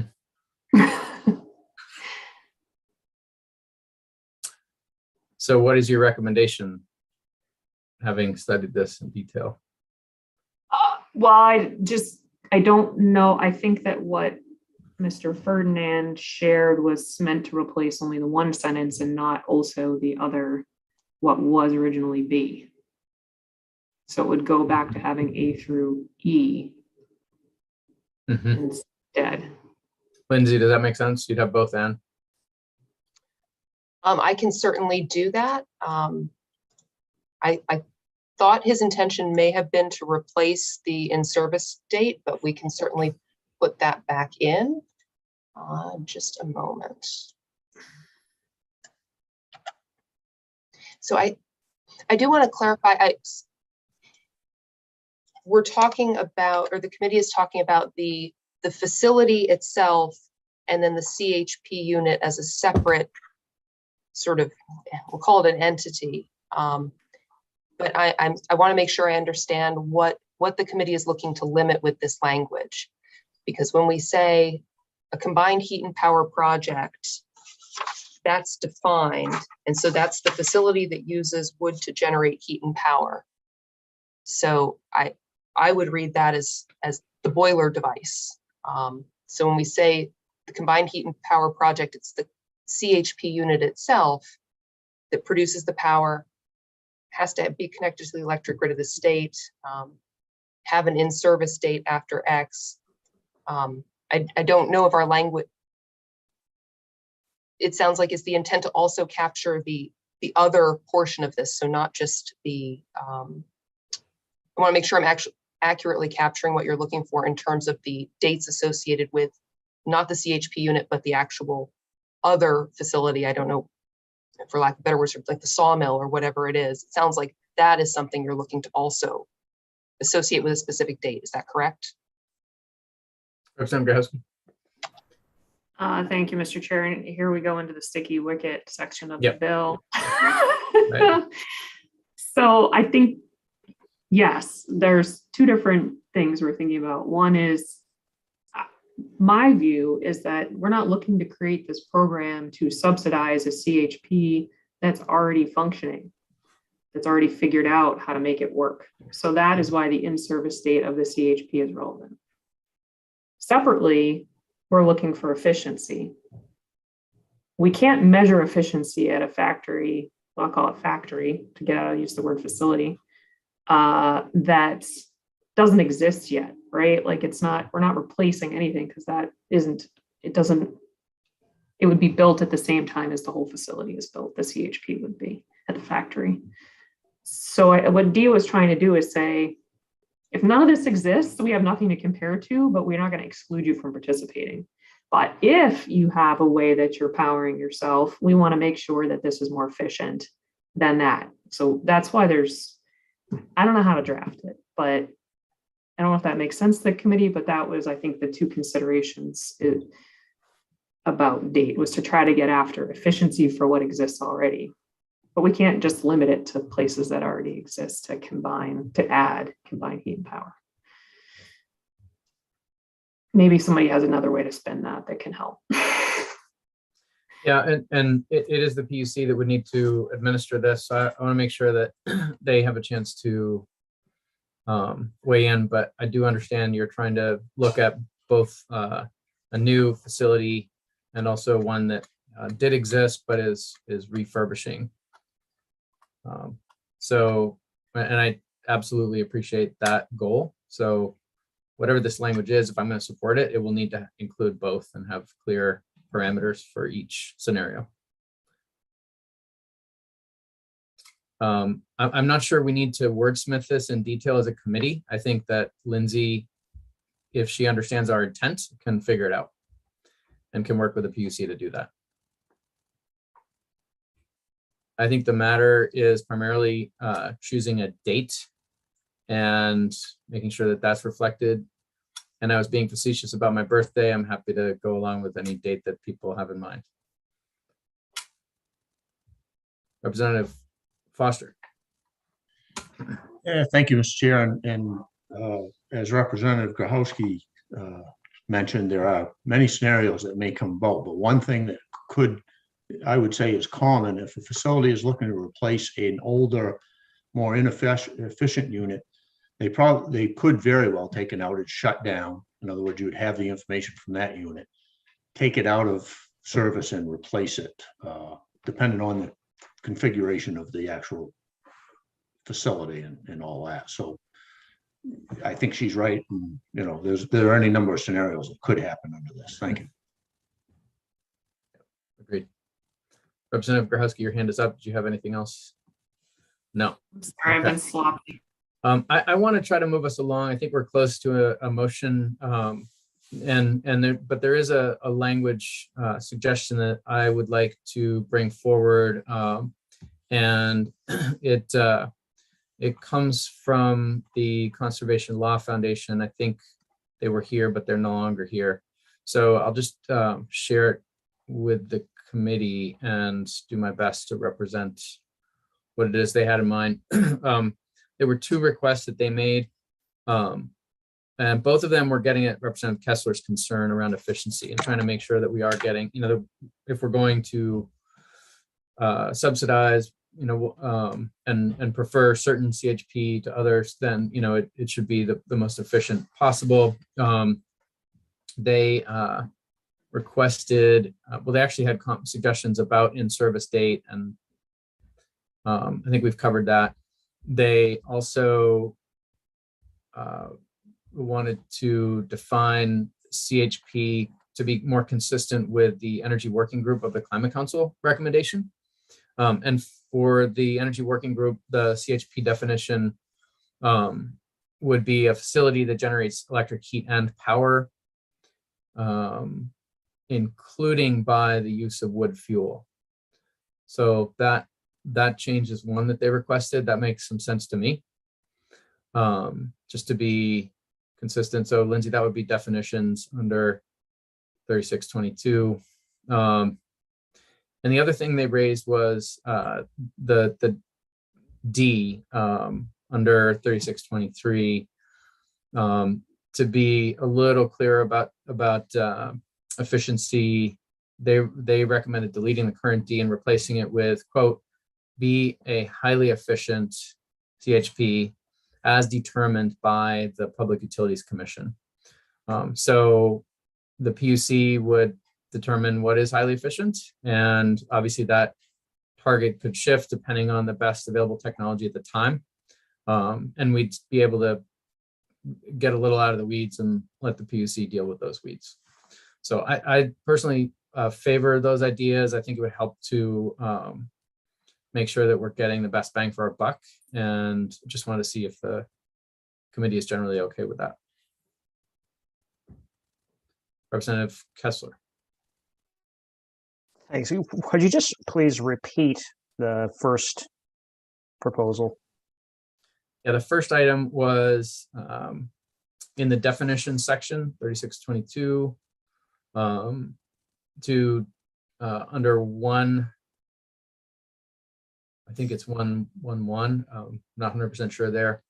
Lindsay can find it, but to define combined heat and power as, quote, a facility that generates electric heat and power. And then I think there's some additional language there, Lindsay. So there's an ellipsis, including by the use of wood fuel. I think basically the change here would allow for a little more flexibility, and again, consistency with what CHP is generally understood to be.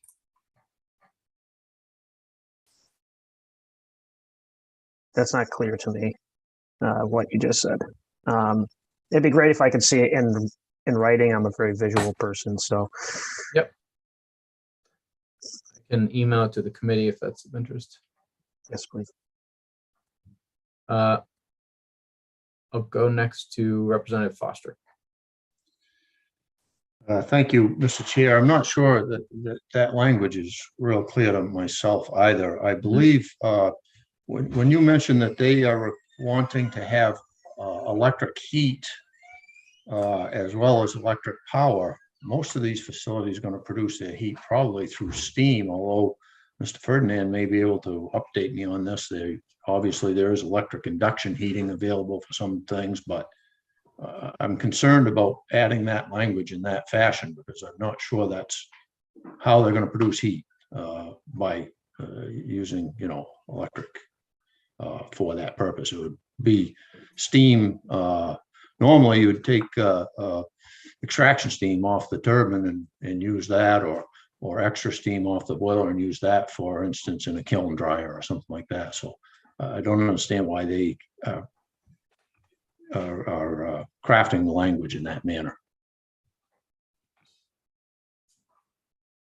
Yes, and I can't speak for CLF, but I'm going to be forwarding an email that I did receive not long ago. Kind of just got to it. And I believe let me get back to it. Yep. The combined heat and power would be, again, a facility that generates electric heat and power. So I don't think that's inconsistent with what you just said, Representative Foster. And it would be including by the use of wood fuel. I suppose wood fuel derivatives could also be incorporated there. Perhaps even something like methane from cows in Exeter. Although I might be getting out over my skis on that one. So I think it's just intended to be more consistent with how CHP is generally defined. It's not fuel exclusive, although I think it is clear, that that's where we're. This is probably a minor change, but it's certainly of interest to me to be consistent with the definitions we use elsewhere in statute, and to be a little flexible with respect to the fuel that's used. Representative Foster. Yeah, I don't think that the issue is as much with the fuel as in just the wording, a facility that generates electric heat and power. I would think that would be a facility that generates heat and electric power. That's what I think we're talking about when we refer to cogen. I see. Okay, that makes more sense to me now. Yep. I would absolutely prefer the language you just suggested. So I guess what I want to suggest is that we make those two inclusions with Representative Foster's better version. And again, make sure that Lindsay is able to wordsmith that to be consistent with the Energy Working Group definition of combined heat and power. I'm actually a little more interested in the efficiency piece of it than this definitional one, frankly. But if there's no objection from the committee, that would be my preference to include both. Representative Grochowski. Thank you very much. I was about to jump up and down. I just wanted to point out that the original definition in statute before this bill ever came into existence said generate electric heat and power. Now, I'm not saying that's right. I'm just saying it didn't come from CLF. And it might be that we want to change it. And it also just says specifically that uses wood fuels. So what that change would be doing would be to open it beyond wood fuels. That's what they wrote about. But I am fine with an engineering technical change there to be appropriate about what the electricity is really doing. But that I just wanted to say was literally way predated this bill. That is a great point. And Representative Foster may have hit on a need to change more of the statute than we intended. I'm just glad I wasn't around then. Well done. I think we would have benefited if you had been around then, and Rep. Foster. Secondly, though, I did want to say, I think, and I should go back and look at it, that way of approaching this efficiency sticky wicket, if you will, for me to use that phrase again, this language might be better than us trying to differentiate. Oh my gosh, it's better than what it replaces, but what if it's a new facility? How do we carve out for that? Maybe just saying, dear PUC, we hope you can look and identify whether this is one of those higher efficiency models that we would like to have ratepayers assist with. That might be the way to get out of this whole problem that I think Lindsay and I at least have been trying to work through with the help of many others. So maybe if everyone could if we could look at that definition change and see if we feel good with it, I think it might help us solve a lot of problems, actually. It's in your email. Thank you. Representative Wadsworth. I just want to make sure that we avoid, letting fossil fuel sneak in here. I think that's my worry. Yep. And I think that's a fair one. It occurred to me also, I think natural gas CHP is supposed to be fantastic, and we do allow it for long-term contracting, but not sure that's necessarily our intent. Perhaps if it were produced renewably, we might feel different. Representative Grahowski? I would just say I agree with Rep. Wadsworth on that, and that I think somebody spent a lot of time, and I liked the definitions that we came up with for wood fuel. And if we just say it can be anything, then what is the point of any of that section? And really clarifying that we're looking, I think, in part to deal with a waste stream issue. So I don't understand why it's in our best interest to align with the Energy Working Group's recommendations that were not about this specific program per se. Well, as a member of the Energy Working Group, and with apologies to the Energy Working Group and to the cows in Exeter, Maine, I'm happy to withdraw that portion of my request and just go along with a recommendation on the efficiency portion, which sounds like is less controversial. And I think we're pretty close if no one objects to that suggestion, and I haven't heard any other burning requests for further changes. I think we're pretty close to a motion. Is there any other discussion or a motion? Representative Kessler. Thank you. I would like to motion ought to pass as amended with the version that we have been discussing this afternoon and including under section 6.23, the part about highly efficient as determined by the Public Utilities Commission. And is there a second?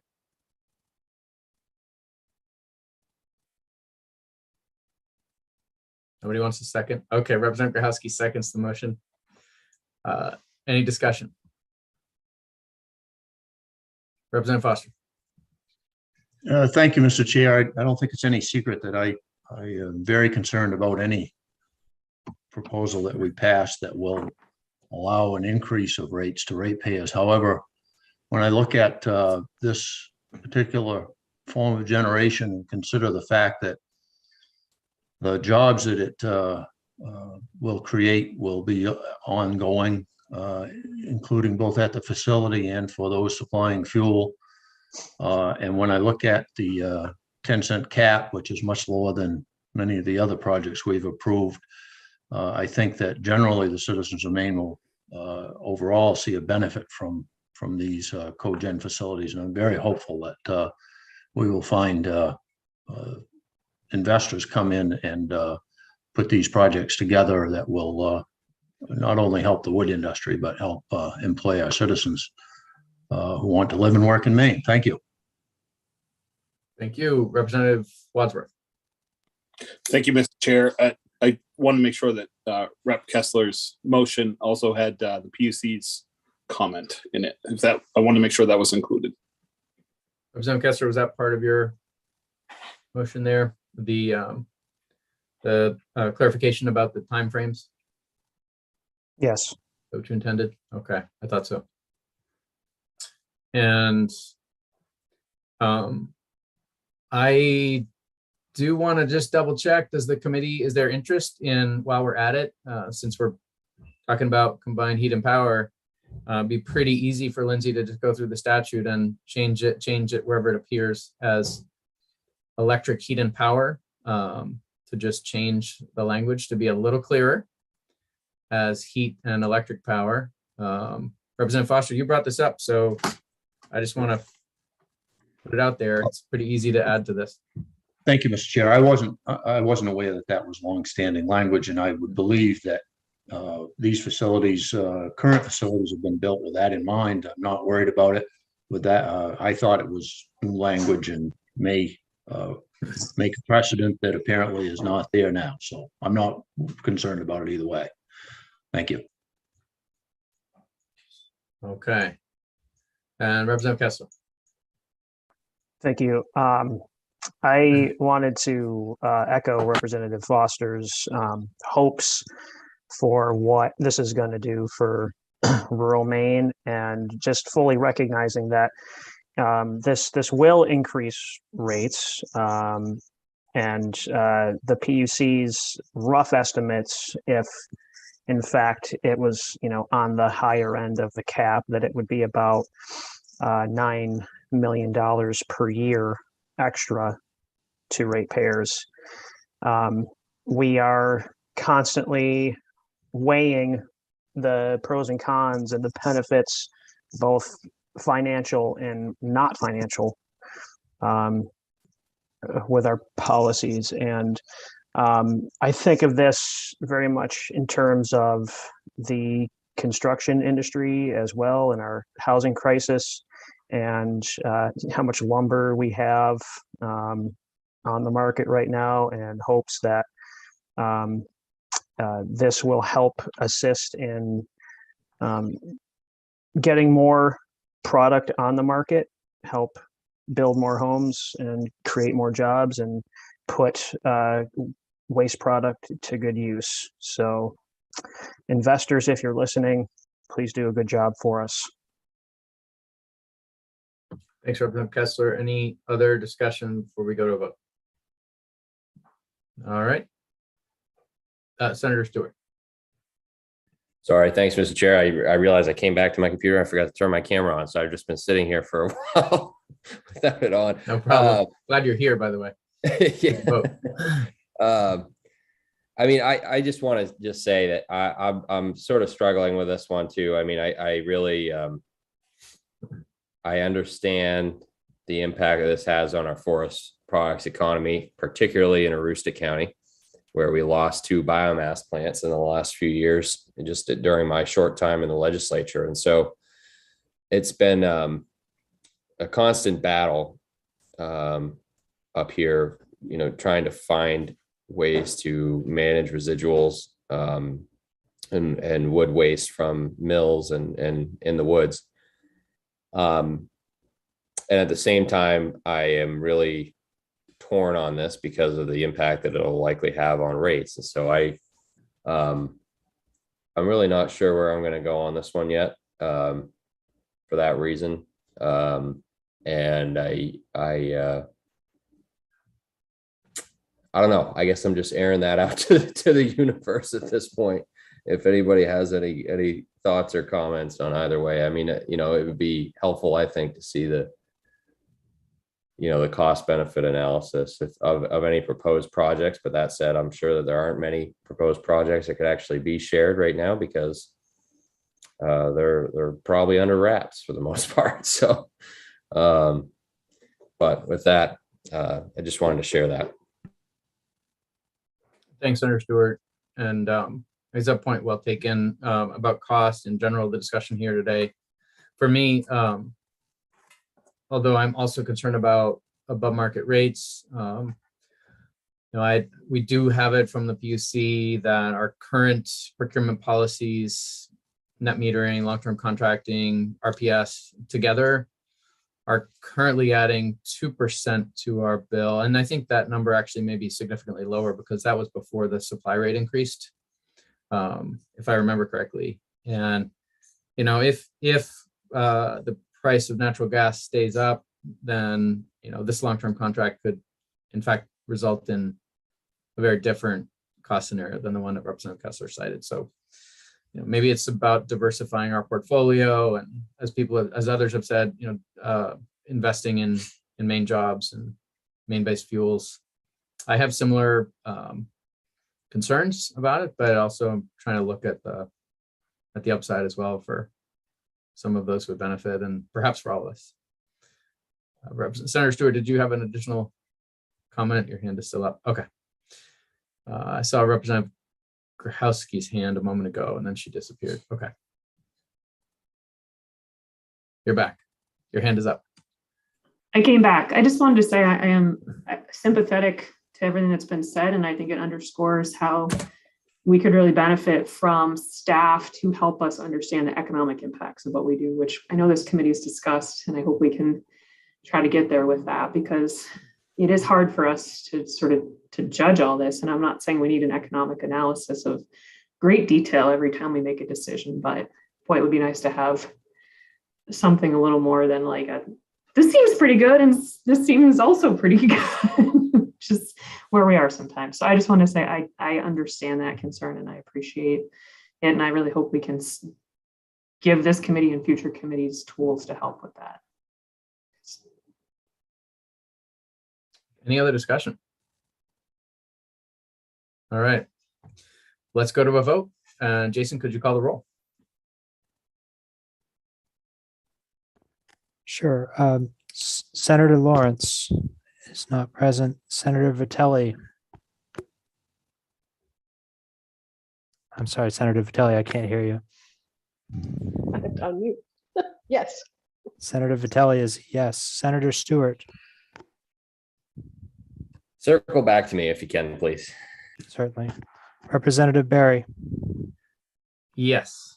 Representative Barry is a yes. Representative Cuddy is not present. Representative Grahowski. Yes. Representative Grahowski is a yes. Representative Kessler. Yes. Representative Kessler is a yes. Representative Ziegler. Yes. Representative Ziegler is a yes. Representative Sachs. Yeah. Representative Sachs is a yes. Representative Wadsworth. Yes. Representative Wadsworth is a yes. Representative Grignon. Not present. Representative Foster. Yes. Representative Foster is a yes. Representative Carlo. Not present. Senator Stewart. I will vote yes. Senator Stewart is a yes.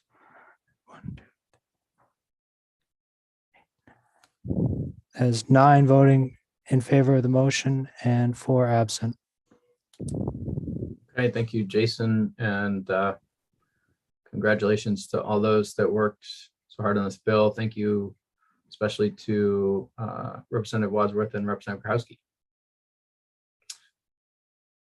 Okay, and that brings us to our last bill of the day. I do, just to remind you, we will have a brief review at the end of bills that Lindsay has identified as being of interest to this committee for the purpose of the supplemental budget report back, possibly. And I just want to review those today, not take any votes or any actions, but just make sure they're in front of you so you can think about it before next Tuesday.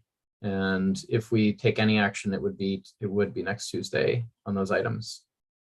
The report back is due next week. So that brings us to our final bill of the afternoon. And it is LD 1079, resolved to review the effects of the deregulation of main utilities. Lindsay, over to you.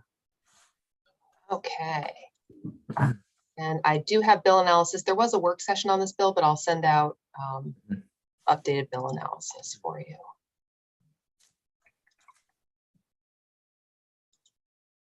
Okay, and I will share my screen. Okay, so LD 1079 is a resolve to review the effects of the deregulation of main utilities. This resolve requires the PUC to establish a commission to review the effects of policies enacted in Maine relating to the deregulation and restructuring of the electric industry. The PUC must report the commission's findings to the committee by December 1st, 2021, and the resolve gives the committee authority to report out a bill in the second regular session of the 130th. There's public hearing back in April 2021, as well as a work session. Did receive testimony at the public hearing. Representative Foster had requested at the public hearing that the PUC provide the committee with a list of items that they think would be valuable to look back on and consider. Some notes and comments. The PUC had noted that the committee may wish to narrow the focus of the study, and that a separate commission may not be necessary, and then the dates will need to be updated. At the work session, this bill was heard with LD 1116, and the committee decided to move forward with 1079. With sort of some discussion around an amendment to focus of the inquiry on what went wrong, what went well with deregulation, and how this would inform future planning. Great, thank you. Any questions about the analysis for Lindsay? All right, over to Senator Stewart. Thanks, Mr. Chair. And Lindsay, that amendment that you had shared with me on, I believe it was on this bill, are you able to share that with the committee? Absolutely. Okay, and Mr. Chair, if that would be all right, we've got an amendment ready to go. So if we could share that, that would be great. Sure. Bear with me, I'll share my screen and I will send this out at the conclusion of the work session by email to the committee and interested parties, assuming Senator Stewart is on board. Thank you. Yeah, that's fine. Okay. So here is the amendment. This would be striking everything after the title and for the summary and replacing it with new language. Senator Stewart, would you like me to walk through this or would you rather? If you want to walk through it, be my guest, Lindsay. Okay. Thank you. Okay, so this resolve directs the PUC to conduct a study to review policies enacted in the state in the late 1990s and early 2000s relating to the deregulation and restructuring of the state's electric industry and the justification for those policies. The study must examine the long-term effects of deregulation with a focus on how deregulation affected the supply costs of electricity in Maine as compared to other states. The Commission shall also examine the effects of the integration of renewable energy programs into the deregulated electric supply market and provide a comparison of renewable energy programs in Maine with those in other states. When conducting comparisons between Maine and other states for this study, the Commission shall include data relating to states in which electric utilities are prohibited from generation ownership, as well as those that allow for the electric utility to own and operate generation, transmission, and distribution. The Commission will submit its report to the EUT committee no later than November 1st, 2022, and the committee will have authority to report out a bill on the subject matter of the report in the first regular session of the 131st.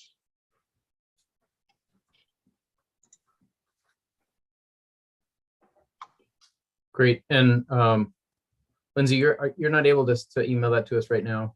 Oh, actually, I can do that right now if you'd like. That would be helpful. Just bear with me a moment. Yep. And while you're doing that, Senator Stewart. Thanks, Mr. Chair. And thanks, Lindsay, for walking through that. So that amendment comes after a conversation with Deirdre Schneider over the PUC to try to come up with something that was a little bit easier to manage than, sorry, the sun is on my eyes here. It's just that time, the golden hour in Aroostook County. So that amendment comes through some collaboration with Deirdre. I don't know if she is still in the attendee space or not. I think she is, but I'm not 100%. You know, I don't know how necessary it would be to have her come up and comment on that. More than happy to do that if the committee would be interested in that. But that was more on the technical aspects of the resolve and, you know, how it would be analyzed. But the goal here, right, is, you know, in light of what's taken place recently, that, you know, back 20 some odd years ago, there was this sort of promise that deregulation and more or less a divestiture of the generation assets that were owned or invested in by utilities in Maine would lead to, you know, lower rates for consumers and inject more competition into the marketplace. And, you know, I'm sure many other things, and that's, in fact, that's one prong of the bill, is to get at, you know, okay, what was the goal? And then the next prong would be to figure out, you know, how are we doing currently in addressing that goal, as well as looking at ways that we could maybe better achieve those goals or tweak them, right?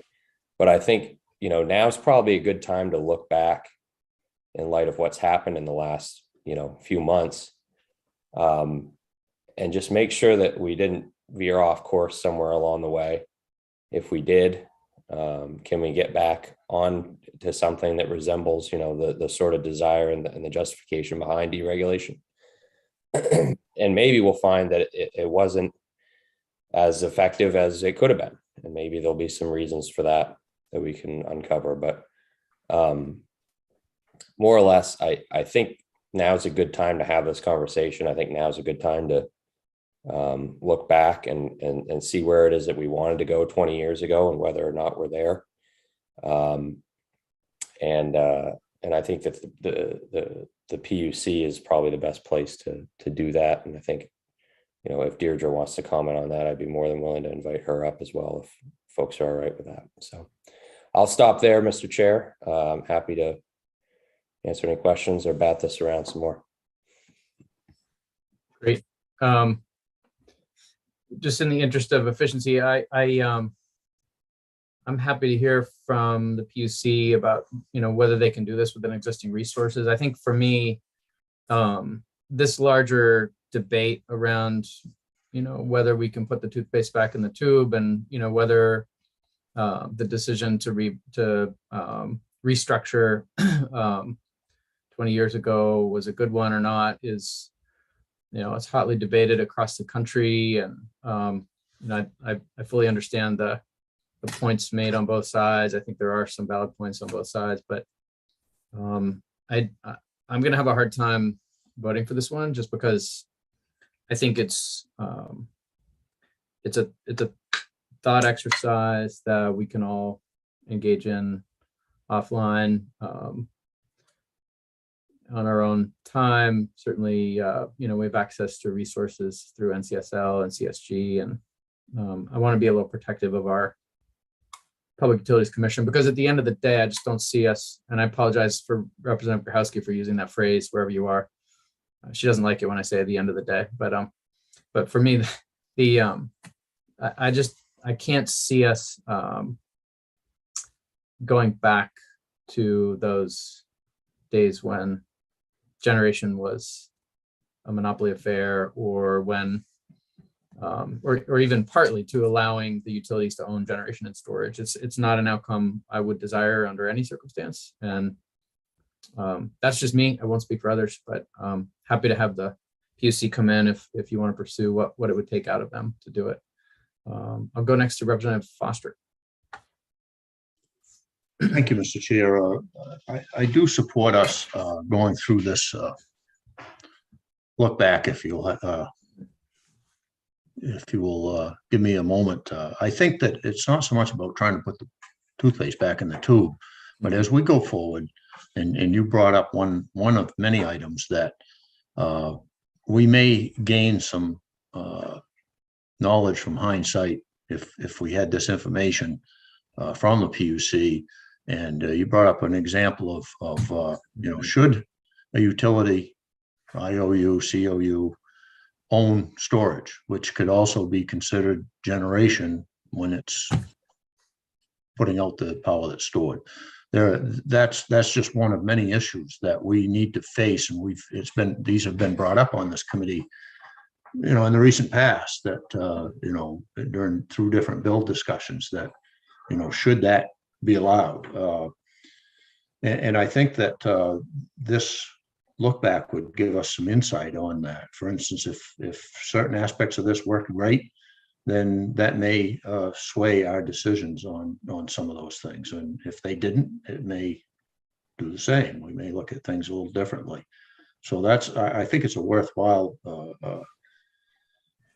undertaking. I do agree with you that we certainly need to value and consider what resources the PUC has available and can put to this, and how much time they think it would take to address this somewhat scaled down version. But I'm in support of hanging on to this and seeing what the next legislature can glean from it as they move forward with some of these bigger issues that we're not going to have time to address this session. Thank you. Thank you. Senator Stewart. Thanks, Mr. Chair. Just quickly, I just wanted to make sure that you knew that was not my intent with with this particular bill. It's not to say that we should unwind the clock, because I don't think it's even possible, even if we wanted to. But I do think that there are certain lessons that could be learned. I think the only person that was around here when it all went down was probably Senator Lawrence, and I think if you talk to him, I suspect there was probably a vision in mind for how this was going to shake out that he and maybe some others are privy to. But in terms of did it actually work that way, and if not, why, and what can we do, forward thinking, that doesn't involve just, trying to go back to that same model, but figure out, what policy changes, if any, can we make to improve on what those underlying goals were. So I think we share the underlying goals, right? I mean, we all, I think, want to have rates that are reliable and hopefully as low cost as possible, that we can serve our constituents with. And then obviously there's policy goals around that too, and where, in terms of where it's coming from. And I think meaningful conversations that can be had there, but I think there is a there. It's more than just a thought exercise. I think it's going to be something that's actually going to be really valued to have, for the next committee, to be able to say, here's more or less where we were, what we were hoping to do, and why we either did or didn't get there. And I've heard, Senator Vitelli talk about this before too, right? The need for more planning in terms of energy in the state of Maine. And I agree with that. And I think that this is, one part of planning is to look at, how are you doing, right? With regard to what your past goals were, and do you need to make adjustments there? And periodically probably should be.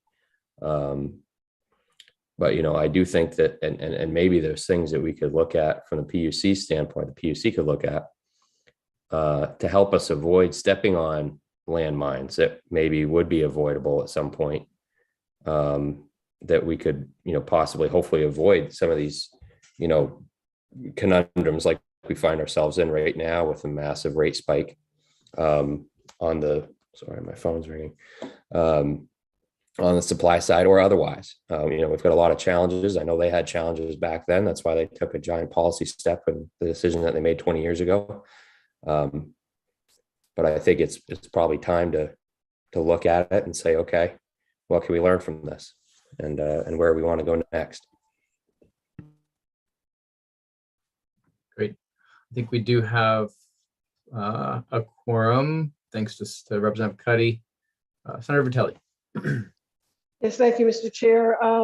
At the risk of not getting this quite right, I seem to remember several years back when I was chairing the commission to study the value of storage in our electric system, that this issue of ownership of storage for RT&Ds came up as something to consider. We glided right over it at the time, but it seemed like that might be something that would be worth taking a look at this point, as storage becomes more and more of a necessary component of our beneficial electrification. So I don't know about the timing of this work. There's a lot going on in this field already, but I can certainly understand and appreciate that it may be worth stepping back and taking a broader look at how and who gets to own electric generation, including storage. I'll just throw that into the mix.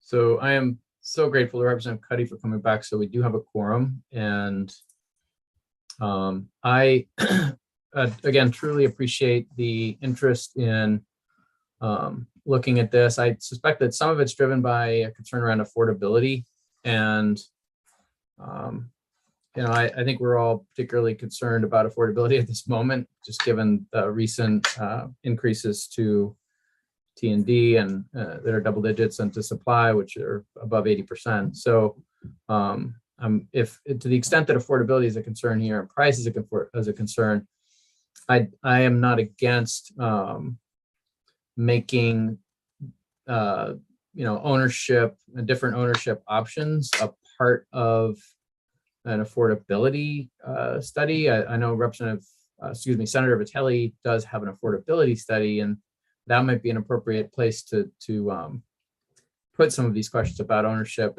if that's the focus. But to study deregulation writ large seems a bit nebulous to me. And I just want to note on the topic of affordability that as we learned from the New England Power Generators, and this was prior to the recent increase, but prior to that increase, wholesale prices from 2004 to 2020 actually declined by 51%, which it's hard to find a consumer good that declines at all, much less by 51% during that time. I think the dependency on natural gas is part of the problem because it's volatile, but $1 spent on electricity supply in 2004 was, prior to this increase, it was the equivalent of 49 cents.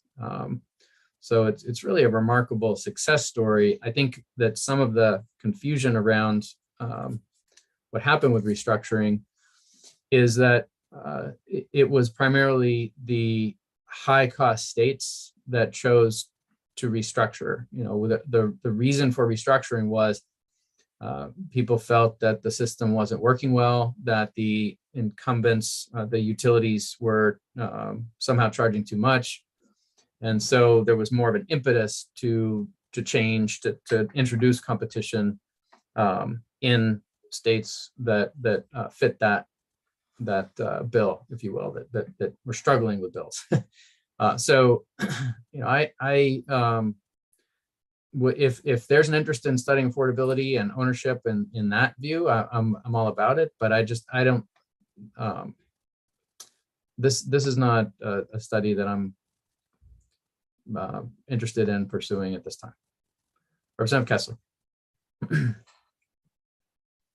Thank you. I just wanted to ask the PUC if this is something that they think they could accomplish within existing resources, because I remember reading in the testimony that they did not seem keen to do it. So just want to get the answer. You want to bring them in? I think Senator Stewart wanted to do that too. So let's go ahead and do that. And I would just ask if anyone needs to go, please let me know, because we are just at the edge of a quorum. So I don't want to lose that quorum without knowing about it. All right. Ms. Schneider, Mr. Tannenbaum, welcome back. Did you hear the question? Was it that we think we can do this within existing resources? Is that the first question? Yep. I think, I've had like 5 seconds to look at this and really dig into it. So I don't know, but I think at a general glance, we would likely need to hire a consultant to assist with this. And I will just note, and Mitch may have some other things to note, that time frame on this is pretty aggressive of November 1st, 2022, considering when the bill would actually be in effect. So we would, if going forward with something, at least push that out into February of 2023. And I think Mitch has a couple other comments as well.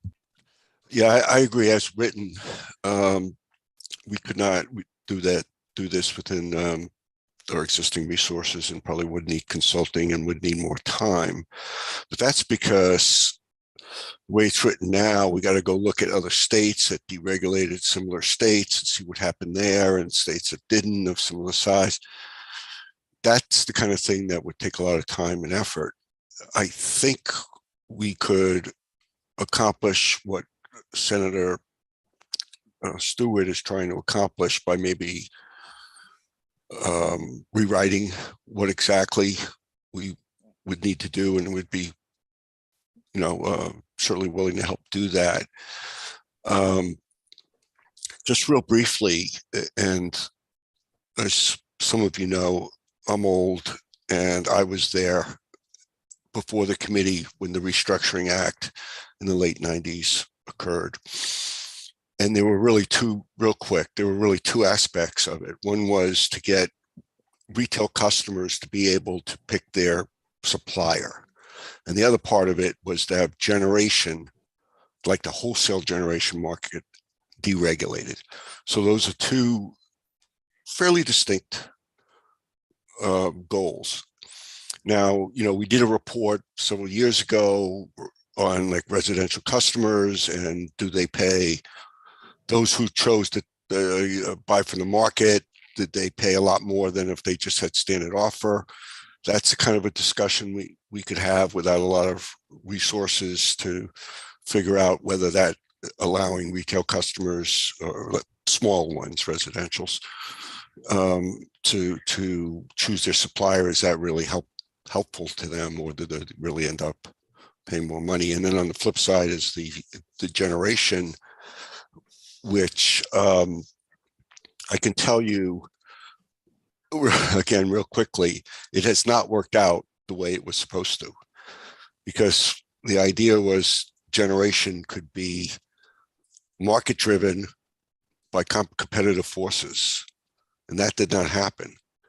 That's why we started with long-term contracts.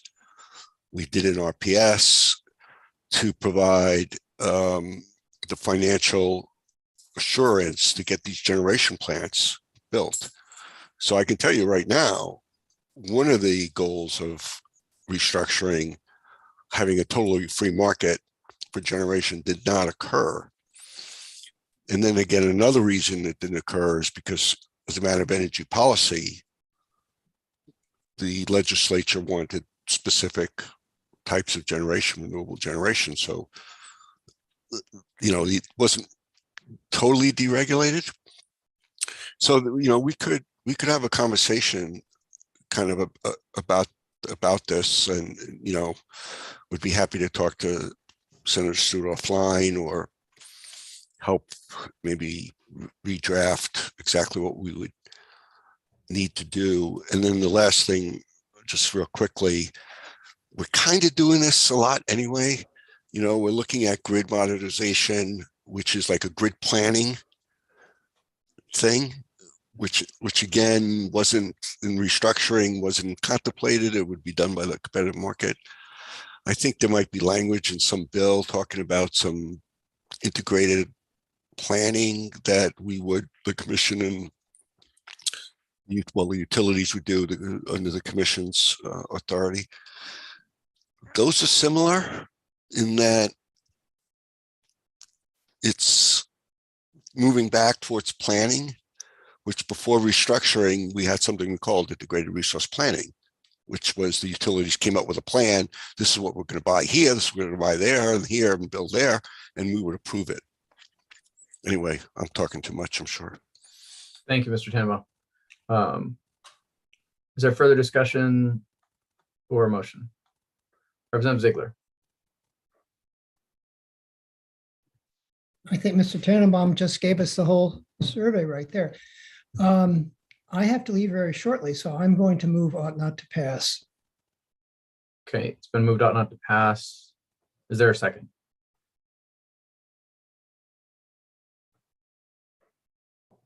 And I think Representative Foster had his hand up for a different purpose. So I see a second from Senator Vitelli. Moved and seconded. Is there any further discussion? Representative Foster.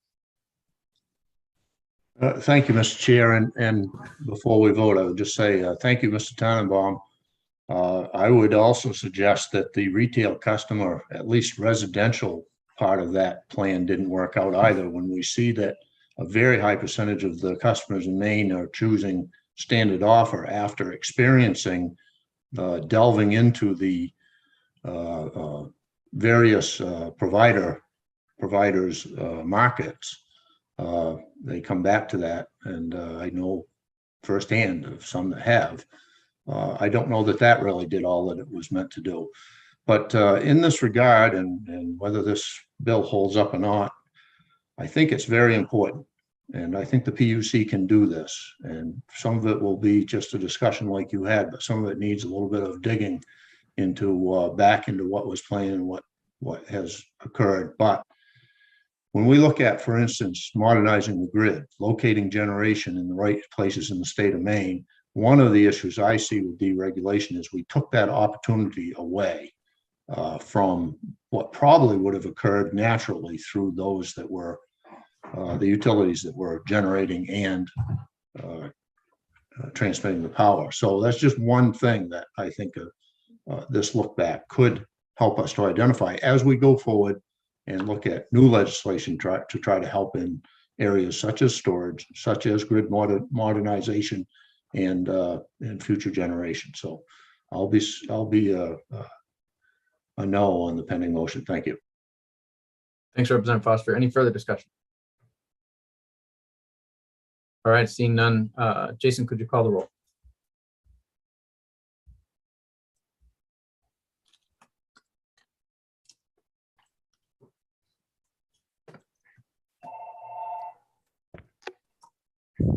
Yes, Senator Lawrence is not present. Senator Vitelli. Yes. Senator Vitelli is a yes. Senator Stewart. No. Senator Stewart is a no. Representative Barry. Yes. Representative Barry is a yes. Representative Cuddy. Yes. Representative Cuddy is a yes. Representative Grahowski is not present. Representative Kessler. Yes. Representative Kessler is a yes. Representative Ziegler. Yes. Representative Ziegler is a yes. Representative Sachs is not present. Representative Wadsworth. Not present. Representative Grignon. Not present. Representative Foster. No. Representative Foster is a no. Representative Carlo. Not present. That's 5 in favor of the motion, 2 oppose, and 6 absent. Okay. Thank you, Jason. And that concludes the work session on LD 1079 and all of our work sessions for today. I just want to briefly ask Lindsay if she has any language reviews, and if not, if she could share the update on AFA items, and we can all think about that over the weekend. She can send it out by email afterwards, I hope, when she has it in a form that's suitable. And do you want to share a screen? Certainly. I actually already emailed this out to the committee. Okay, right. If the form is not suitable. Thank you. And No, actually, I forgot that. Thank you for the and reminder. actually, before we move on completely, what was the minority? Do we know what the minority report was on 1079? Would that be Yes. ought to pass as amended? Sorry, go ahead. Yes, it'd be ought to pass as amended. We might change what the amendment is just a little bit based off of Mr. Tannenbaum's feedback. And I don't know if you captured some of that, Lindsay, in your notes and whatnot, as he was sharing some of his thoughts, things like kicking out the date, of the study and a couple of the other, smaller tweaks, I guess. But we can circle back in the interest of time. We can circle back with you on that. Thank you. Lindsay, that's enough to go on for you? For now, yes. Thank you. Okay. Yep. Okay, bear with me one moment while I share my screen. Are you able to see my screen? Yes. If you could make it a little wider, that would be great. Can I? Great. Is that better? Okay. So Representative Barry had asked me to put together basically to identify those bills that came out of the EUT committee that are on the special appropriations table. And so he was looking for kind of what the voting was, what the status is, and then also for bills that didn't come out of EUT, but touch on agencies where EUT has oversight. And so this would be just sort of, so I reached out to OFPR. I was able to get some information for the non-EUT bills. It isn't clear if there will be a fiscal note necessarily for all of them, but I figured this would just give you something to start with. So the way this is structured right now, so you've got the LD number, the bill, and the status, and then the voting information if it's available. So I guess I'll just scroll through and sort of point out where the EUT bills end. And then if you have questions, I can certainly answer those. But we've got LD 551, LD 1555, 1554, and then 245. So those are the EUT committee bills that are currently in appropriations. Then we go on to bills that were identified by OFPR. So we've got one, which is in taxes, has been voted. So LD 80, LD 471, which is in ACF and the work session, it's today. LD 856, that was just voted on the 8th. LD 1429 in ENR. And that was engrossed as amended by the committee amendment. And then we've got one in judiciary, which has been voted. So I hope this is helpful. I mean, certainly if you've got specific questions on specific bills and you'd like some more information, let me know. I apologize, this perhaps isn't the best format, but I pulled this together fairly quickly. No, and I really appreciate it, Lindsay. And I think for my own interest in reviewing it, and this is helpful to get us ready for, we have to share our preferences with appropriations at some point soon, whether it's for the table or in advance of the table, doesn't matter. My view is sooner is better because, you know, we will have more of an impact if we weigh in sooner. So what would be helpful to me, and I'm interested in what others would like to see, but is if you could expand that chart perhaps horizontally to include the fiscal impact to the extent that it's known. I think in LD 8, at least one bill that's not made its way to the table, there's an estimated fiscal impact from the department. Sometimes they provide that in the bill itself. So to the extent that you can figure out the fiscal impact, and maybe just also if you could paste in the summary of the bill, or it could just be the portion of the summary that pertains to 35A, if that makes sense, or to our committee's work or agencies of oversight. So that way, you know, we can just at a glance, we can see a little bit better what it is we're looking at. Some of these bills we voted on quite a while back, so it could be helpful. And just also the LD numbers are all hyperlinked to the page, so you can yes, and that's great. And so that's that makes it a little easier. But if you don't mind, that would be helpful to just bring it right onto the chart for me, at least. Are there other discussion of these items or of bills that are on the table or going to end up there? Representative Kessler. Motion to adjourn. Seeing no discussion and hearing a motion to adjourn, I will entertain a second to that motion. All right, an enthusiastic second from Representative Foster.